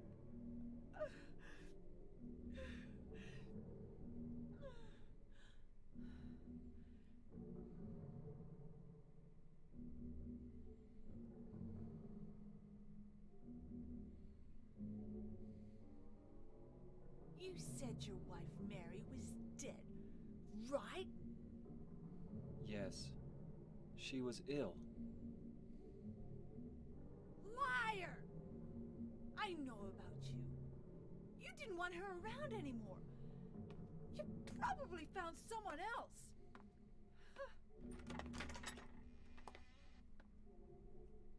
That's ridiculous.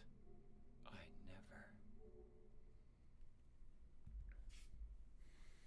never. Okay. So a few things to talk about after that scene. One, when we saw Angela in the apartments, in the room where she was reflecting in the mirror, it sounded like she had already seen a little bit of James's journey without James actually being aware of it. Like she's seen more of the path than James had, where Angela said, like, "Oh, you see it too. It's easier just to run."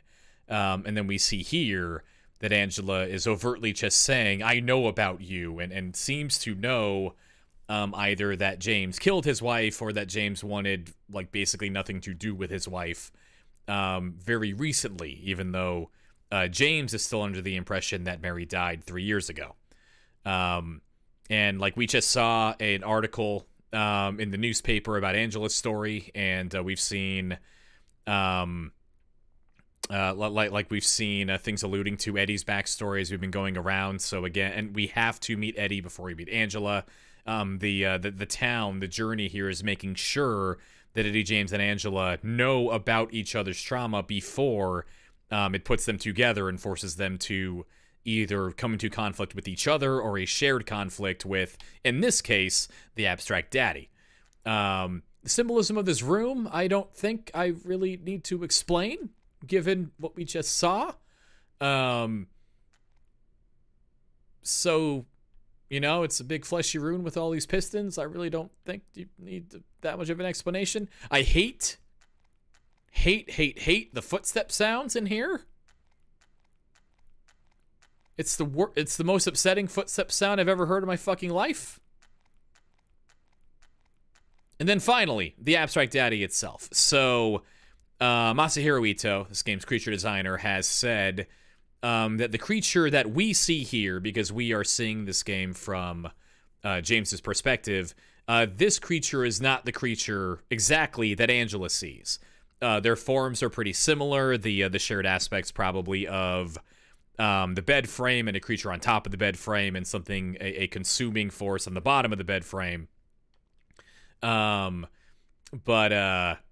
like when we first played this game on the stream with the other folks, like after you see this abstract daddy, after you kind of internalize part of Angela's story, similar to how after you internalize part of Angela's story by taking her knife, and then that knife manifests potentially as the great knife that Pyramid Head wields.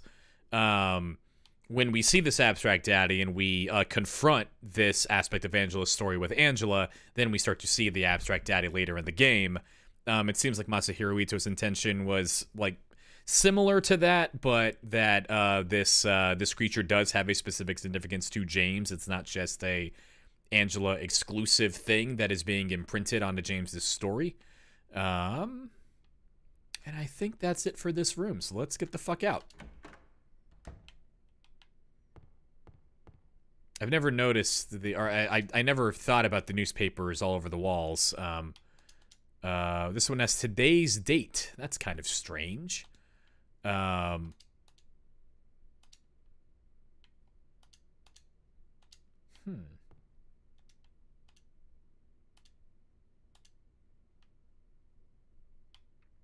Interesting. I don't know that I've ever seen that line before. Anyway. We can talk about that later. For now, let's just keep pressing through the labyrinth, because we're almost done with this place. Here we see 6 people all hanged and stuff. Let's see who they are, and I'm going to go ahead and take some notes here.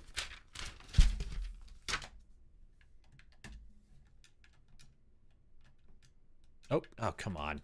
I can't even see this when I'm using a controller? Are you kidding me? There we go. Swindling. This person was hanged for the crime of swindling. Justice and revenge have been served. This one was hanged for embezzlement. This one was hanged for kidnapping. This one was hanged for murder. This one was hanged for counterfeiting. And finally, this one was hanged for the crime of bodily injury. So now that we have those documented, let's head over to the other side of this room. Or the side of this hallway. Before we do that, we can run over here and just see if we can escape. But no, there's a big old door here. And there's a valve that probably opens this door, and we could turn this valve, but fitting with the whole we are being punished, we feel guilty, etc., thing. Handcuffs. We need to figure out a way to open these handcuffs in order to progress with our journey. Bummer, excuse me. Oh, gosh. I'm fine.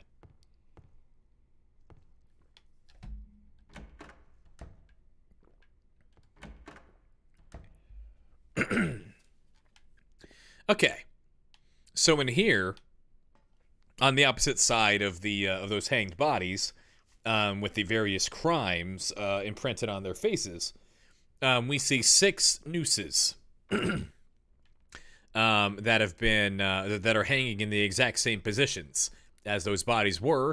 And then over here, we have 2 pieces of or 2 placards with words on them. Let's see what they got to say. I do not wish to die, but tomorrow I will climb the 13 steps. Please, someone answer me. Why must I die come the morning? The man in prison beside me believed me. Because they're all insane. That's why, he said.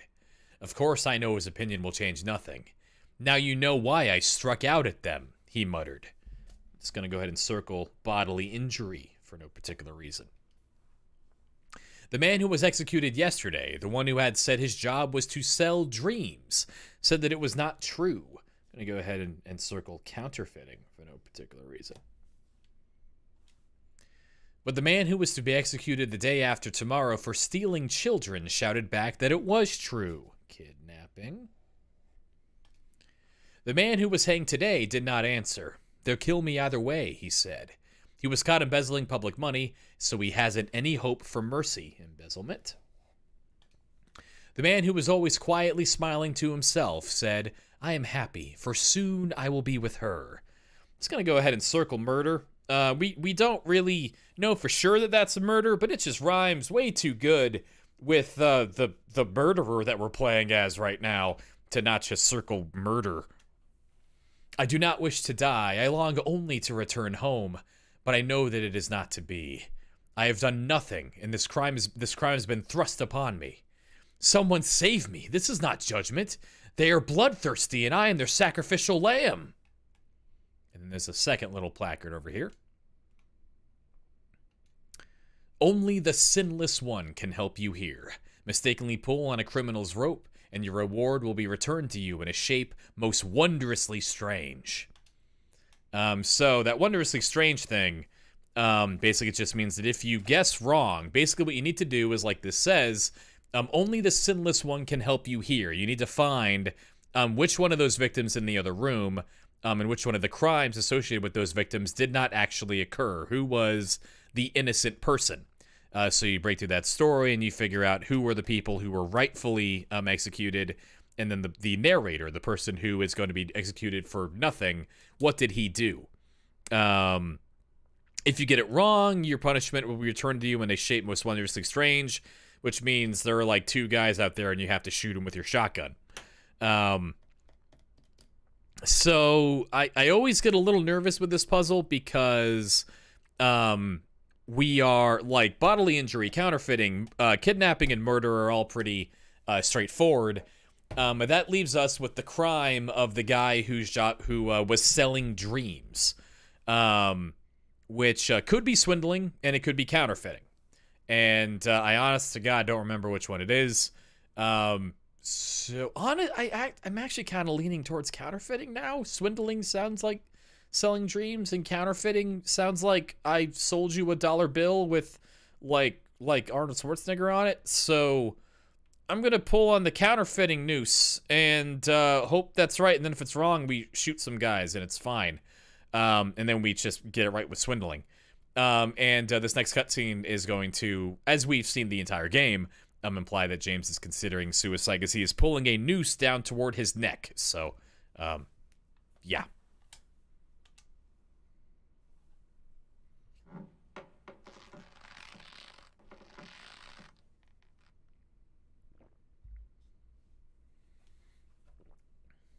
All right, let's see how we did.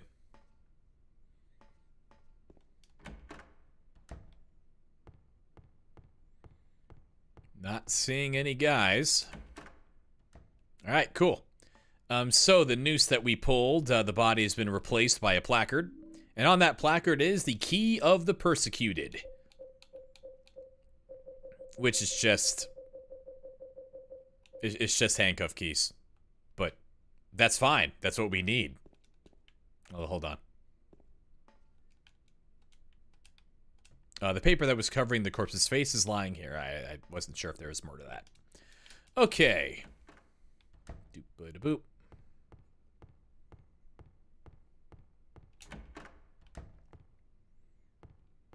So, let's go ahead and use the handcuff keys. You have to use the keys in the inventory instead of just tapping on the thing you want to use the keys on. Like a door, which makes sense, but makes me sad every time. Alright, nearly there. Nearly home. Only one more hole to jump into. But before we do that, there's going to be some savage stuff coming up here. So we can't go through this door because it's locked. Now, before we head over here, let's go ahead and look at the map.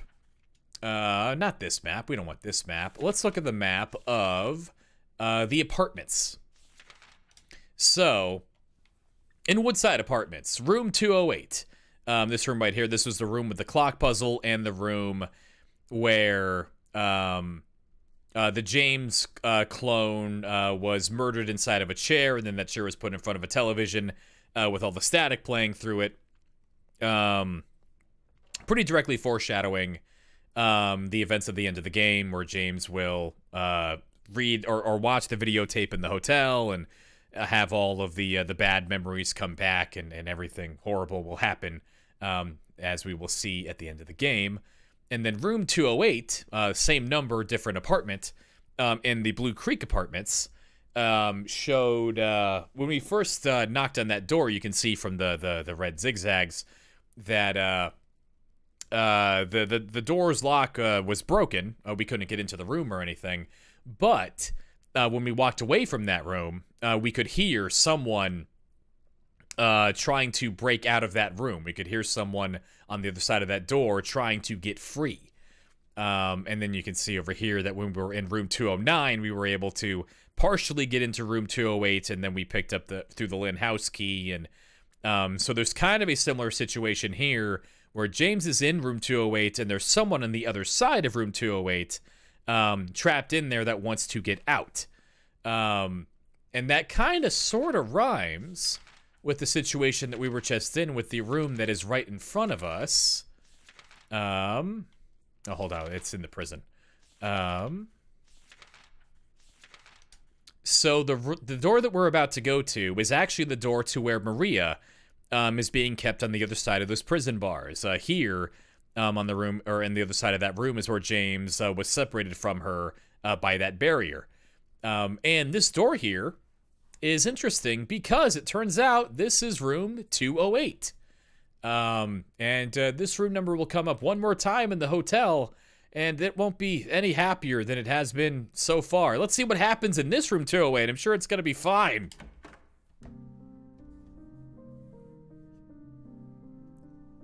Maria?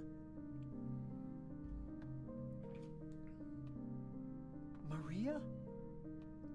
Maria, no. What happened to you? Why? Mary.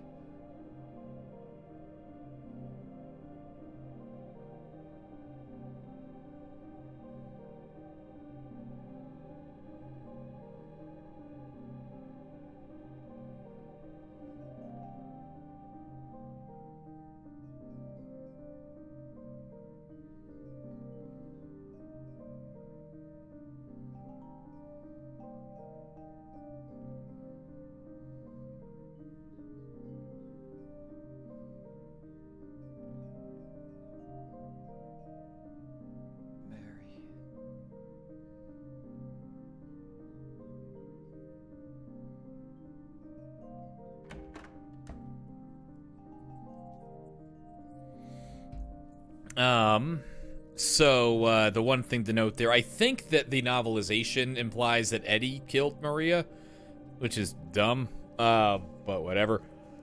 But the one other thing to point out with that cutscene is that Maria, on her deathbed there, appeared to have a disfiguring mark on her face, which is something that we will see mirrored on Mary in her sick room. Or we might see it depending on the endings that we get. We probably won't see it this time because we're getting Rebirth. But we will see all the endings anyway, so we can notice that there. And in a kind of sort of parallel to the beginning of the game, when we know that Mary's body is inside of James's car, and when James goes to grab the map from the car, if he goes back into the car afterwards, he doesn't say there's nothing in the car, he says there's nothing else worth taking. Maybe alluding to Mary's body being in the car, but him not really grasping that idea yet. Here, in room 208 in the Labyrinth, which was probably Mary's hospital room, probably, given all the significance that it's taken over the course of this game, and that it will in the hotel. We know Maria's in there, and that if we went through this door, Maria would be in there, but there's nothing else for him in this room, says James, which is kind of sort of an illusion. He just realizes that there's no reason to go in there, not that there's nothing going on in there. So we can go through this door now. It is magically opened, which is good, but what I do want to do here is actually go as far back into the labyrinth as we can, because there is another way into that room. We have an unbroken path to the other side of those prison bars. And I was curious last time we streamed this game if anything happened if you ran all the way back to see what the situation was, and I did that, and let's go ahead and see what happens, because I could just say it. Or we can take a look. Won't take that long. Oh, fuck me! God damn it, I forgot I left you here. Ah! Leave me alone! Leave me alone! God fucking fuck. Well, okay. Last time I did this, I didn't fuck with Pyramid Head, so that was scary.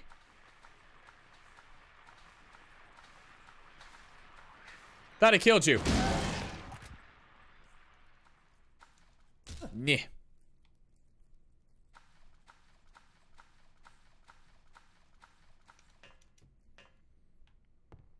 All right, nearly there.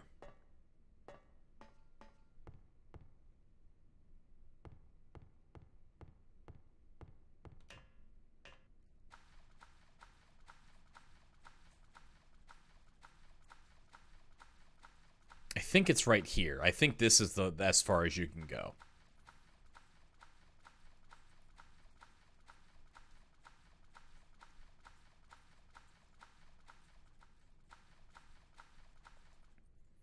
I missed a turn. I'm not used to taking this route backwards. Because this room does just kind of loop in on itself. You can see from the map that if you just keep running in a circle, you'll just get stuck.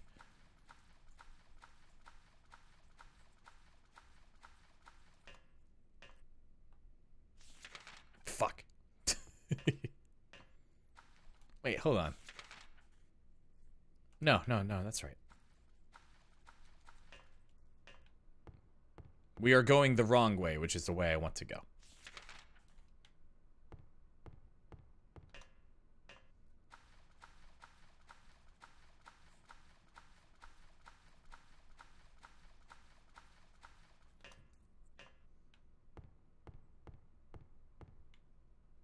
Oops. Actually, one of the dead ends I didn't take earlier, so there, we saw a dead end I didn't see before. Huzzah! 100% completion achieved.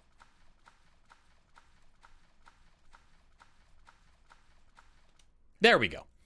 So you can get almost all the way back to the room with the to the room where you cut the wires back to the beginning of the labyrinth. But if you run all the way back here, James won't climb up the ladder, because if you went up there, then you could get over to the room and see Maria on the other side of the prison bars, and that would suck. Even if I go back now, where would I go? There's no road back and nowhere to run away to.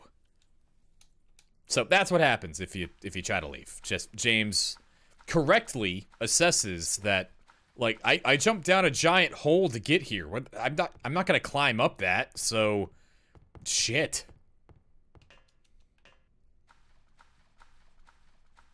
Kinda would have been cool if the game blocked you off from doing that a little earlier, so you didn't have to run all the way back to find it, but it was my own damn fault for trying, so whatever.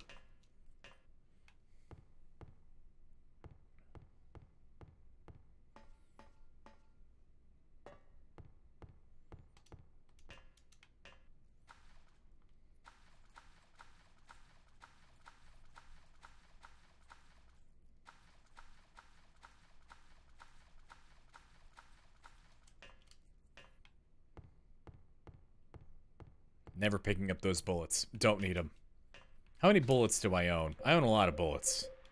I have 541 penguin bullets. I got 149 crow bullets and 90. I can kill 96 owls. We're fine.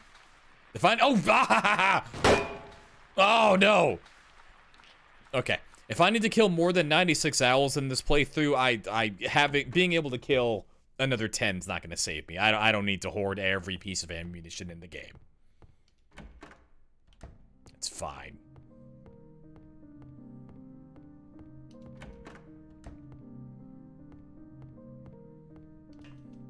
I kind of wish the spear that Pyramid Head used had a one-hit kill move like the Great Knife does, just to make him a little more dangerous there. But it's still freaky when you see him. Hamburger. Alrighty. We're in the room with the last hole of the labyrinth. And fittingly, it's a graveyard. Let's take a look around. An epitaph is inscribed here. This felon drank one last bottle of ale before he was executed and laid here to his eternal rest. Don't know nothing about him. The name on the tombstone is too scratched up to read, but he did leave for us some shotgun shells. Thank you. Name of this tombstone is too scratched up to read. Bummer. Thanks for the bullets. There's a name inscribed on this tombstone. Miriam K. Traitor. Ah, fuck. Who is it? There's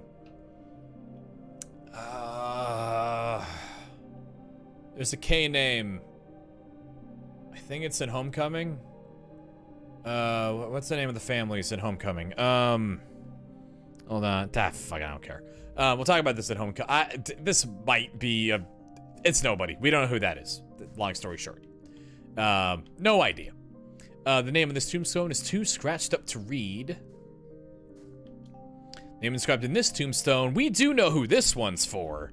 We know this guy.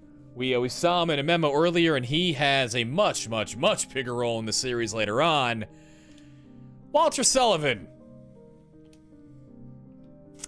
We also see his grave in Silent Hill 4, but two things. One, the time is fucky in the other world, so whatever.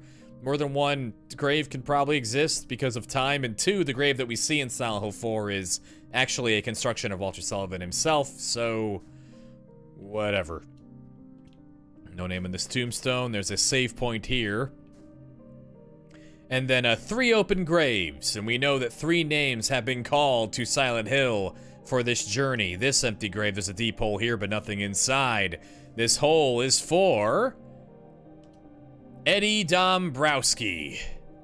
And we got another deep hole here with nothing inside.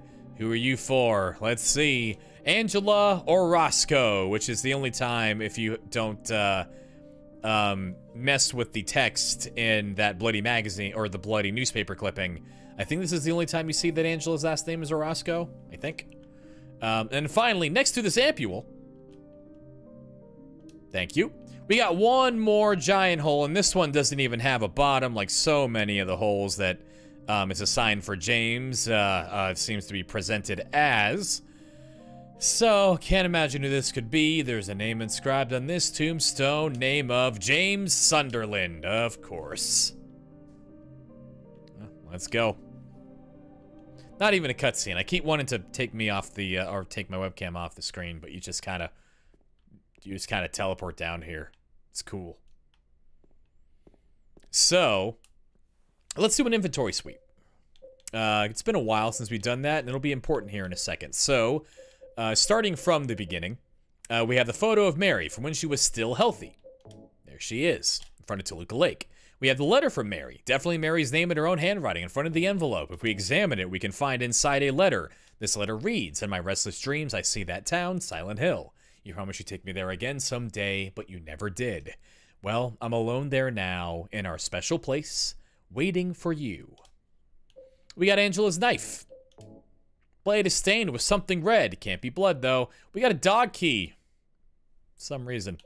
We got the book Lost Memories. We got the white chrism, and we got the obsidian goblet. 3 items used in a ritual to bring back, to attempt to resurrect the dead, apparently. A blue gem. Maybe I could use it somewhere. I don't know. Who knows? We got a ketchup. Another ketchup. So many ketchups. We got hamburgers. We got concentrated tomatoes. We got a handgun. We got penguin bullets. We got a shotgun. We got crow bullets. We got a hunting rifle. We got owl bullets. We have hyper spray, a suspicious spray can whose effects are unknown. We found that from like you find all suspicious things from inside of an RV trailer. A wooden plank with nails on one end, a steel pipe, Pyramid Head's great knife, a chainsaw, a flashlight, a radio, and that's it. But again, this letter right here, there's a letter in it, and the text is on the letter, and it's all good to go. So at the end of this hallway, we're gonna kill somebody. We're gonna murder a man. He's gonna try to murder us first, so I don't think it's technically murder at that point. But we're gonna do some violence, which means it's time to bring out the Eddie Death Note. I pull this trigger and Eddie dies. That's how this gun works. It's getting cold. It's getting colder as we go further into this room. It's getting bloodier as we go further into this room. Count the camera cuts. They are numerous. Eddie, what are you doing? What does it look like? He always busted my balls. You fat, disgusting piece of shit. You make me sick. Fat ass, you're nothing but a waste of skin. You're so ugly, even your mama don't love you. Well, maybe he was right. Maybe I am nothing but a fat, disgusting piece of shit. But you know what? It doesn't matter if you're smart, dumb, ugly, pretty. It's all the same once you're dead. And the corpse can't laugh. From now on, if anyone makes fun of me, I'll kill him. Just like that.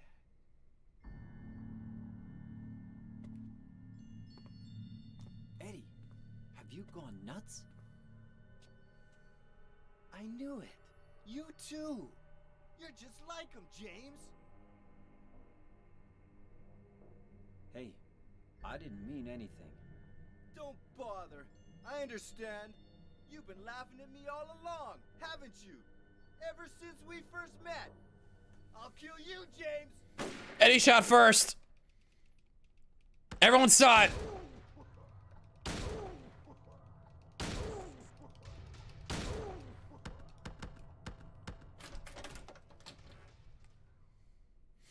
Okay, so Eddie's gone crazy, and he's there. There was that one guy with the brown jacket and the dumbass like stupid green pants and all that stuff going on in the historical society, and there are like 8 of him in this room, and they're all very dead. They all died, and Eddie probably shot them all with his big old shooty gun. I don't know where he got his big old shooty gun, but he has it, and he's like we saw in the profile of who was it again? I lost my notes because I had a puzzle. I had to draw things. In the profile of Joshua Lewis, I think it was, in the hospital. Eddie seems to have a pretty heavy persecution complex, thinking that everyone is out to get him. Everyone is making fun of him with his eyes. Everyone's laughing at him behind their back. And very, very prone to violence, at least according to that scene. What with the whole shooting James right in the shoulder thing, when he didn't do nothing. He did call him nuts, which isn't really a shoot you with a gun kind of offense. But you know, whatever. Eddie's gonna do Eddie, I guess. And Eddie notably is not dead. He just ran over here. So let's chase the man now.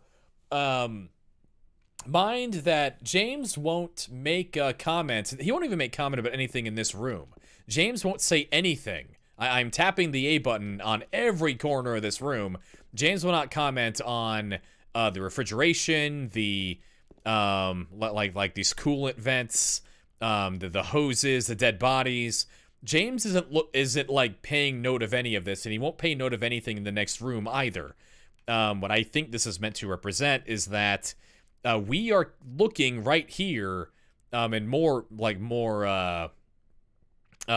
evidently in the next room, at how Silent Hill is presenting itself to Eddie. The way that the town is mocking him, cutting into him around every corner, and showing him the darkness in his heart by like mocking him, by mocking him in the way that he thinks everyone else is mocking him. And it's kind of driven him to the point where he has gone completely bonkers, where Laura called him a gutless fatso, and he just kind of shrugged and kept eating his pizza. And now James goes, "You shot all of those men. That seems bad." And Eddie goes, "You son of a bitch, I'll kill you, James." Anyway, let's go see how Eddie's doing.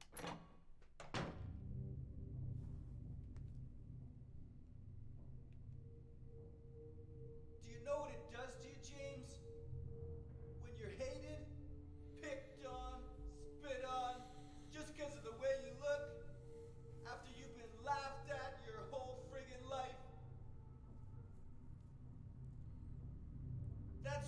ran away after I killed the dog. Ran away like a scared little girl. Yeah, I killed that dog. It was fun. It tried to chew its own guts out. Finally died all curled up in a ball. Then he came after me. I shot him too, right in the leg. He cried more than the dog.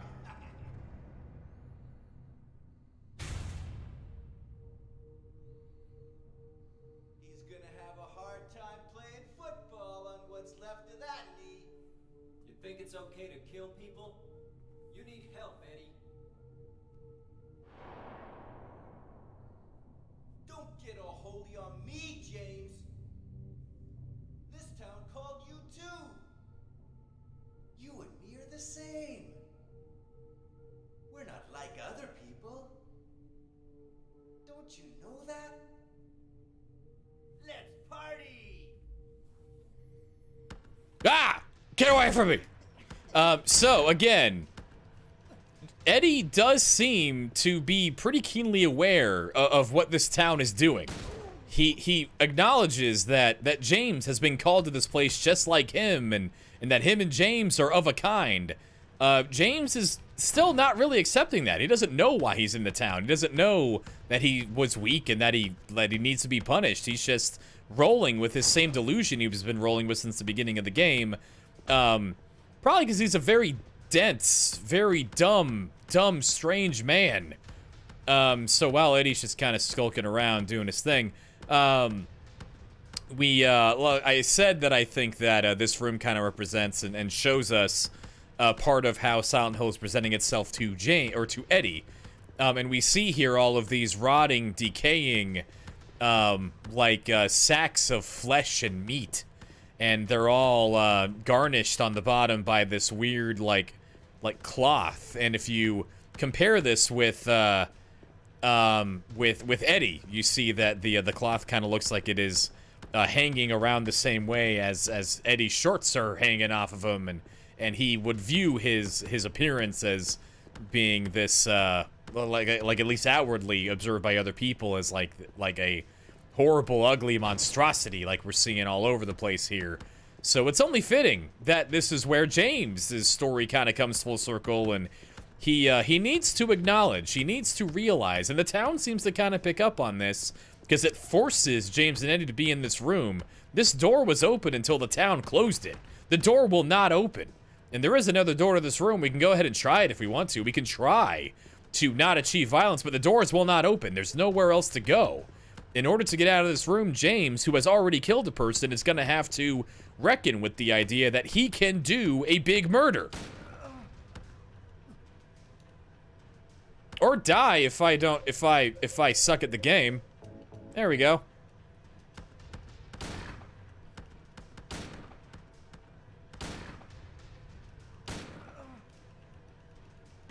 God damn it.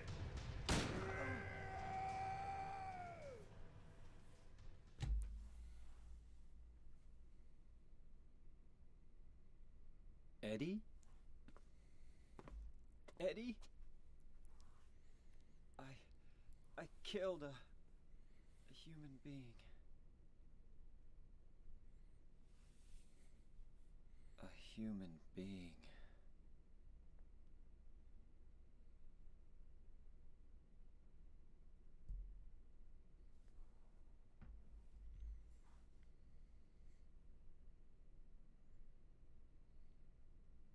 Mary.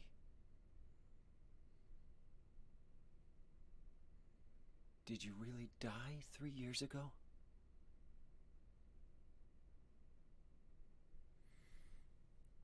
So, as we say goodbye to Eddie, and we do not take his cool gun, which I wish we could do, but we can't.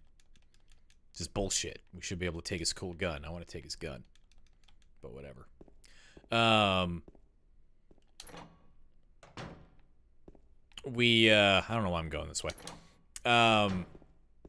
As we step out, we will see that we are now finally, we finally made our way through the Silent Hill Historical Society, which on the map is like nothing. That place has the has the square footage of like a post office. Like there's nothing here.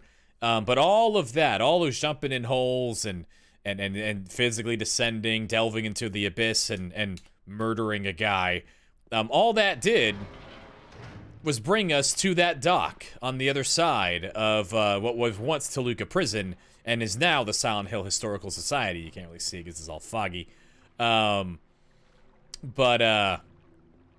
So we only traversed something like 30 feet to get down to the shores of Toluca Lake. But we've done a whole lot in that set of space, and importantly, in order to get here, the delusions that James has created in his own mind to get around the idea that he killed his wife has started to break. You see him say, like, did you really die 3 years ago, Mary?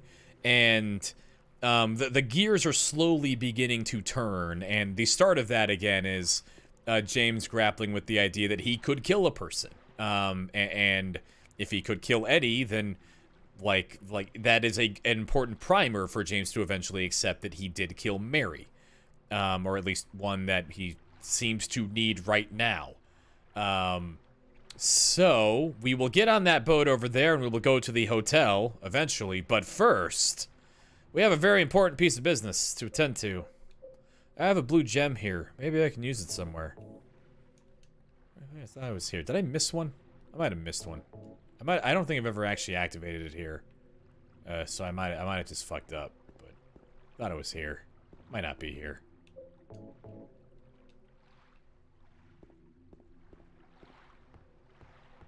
Let me check my OneNote. I think I had a problem activating this one time. There we go.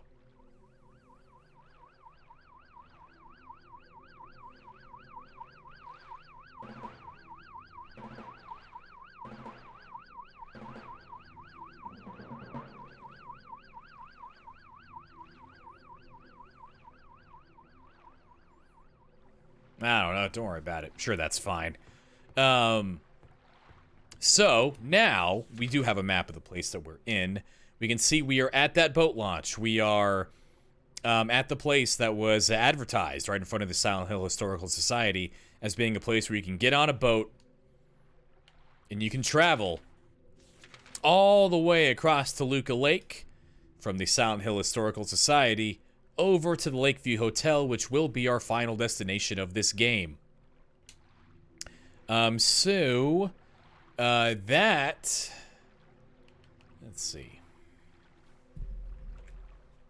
Let me check some stuff.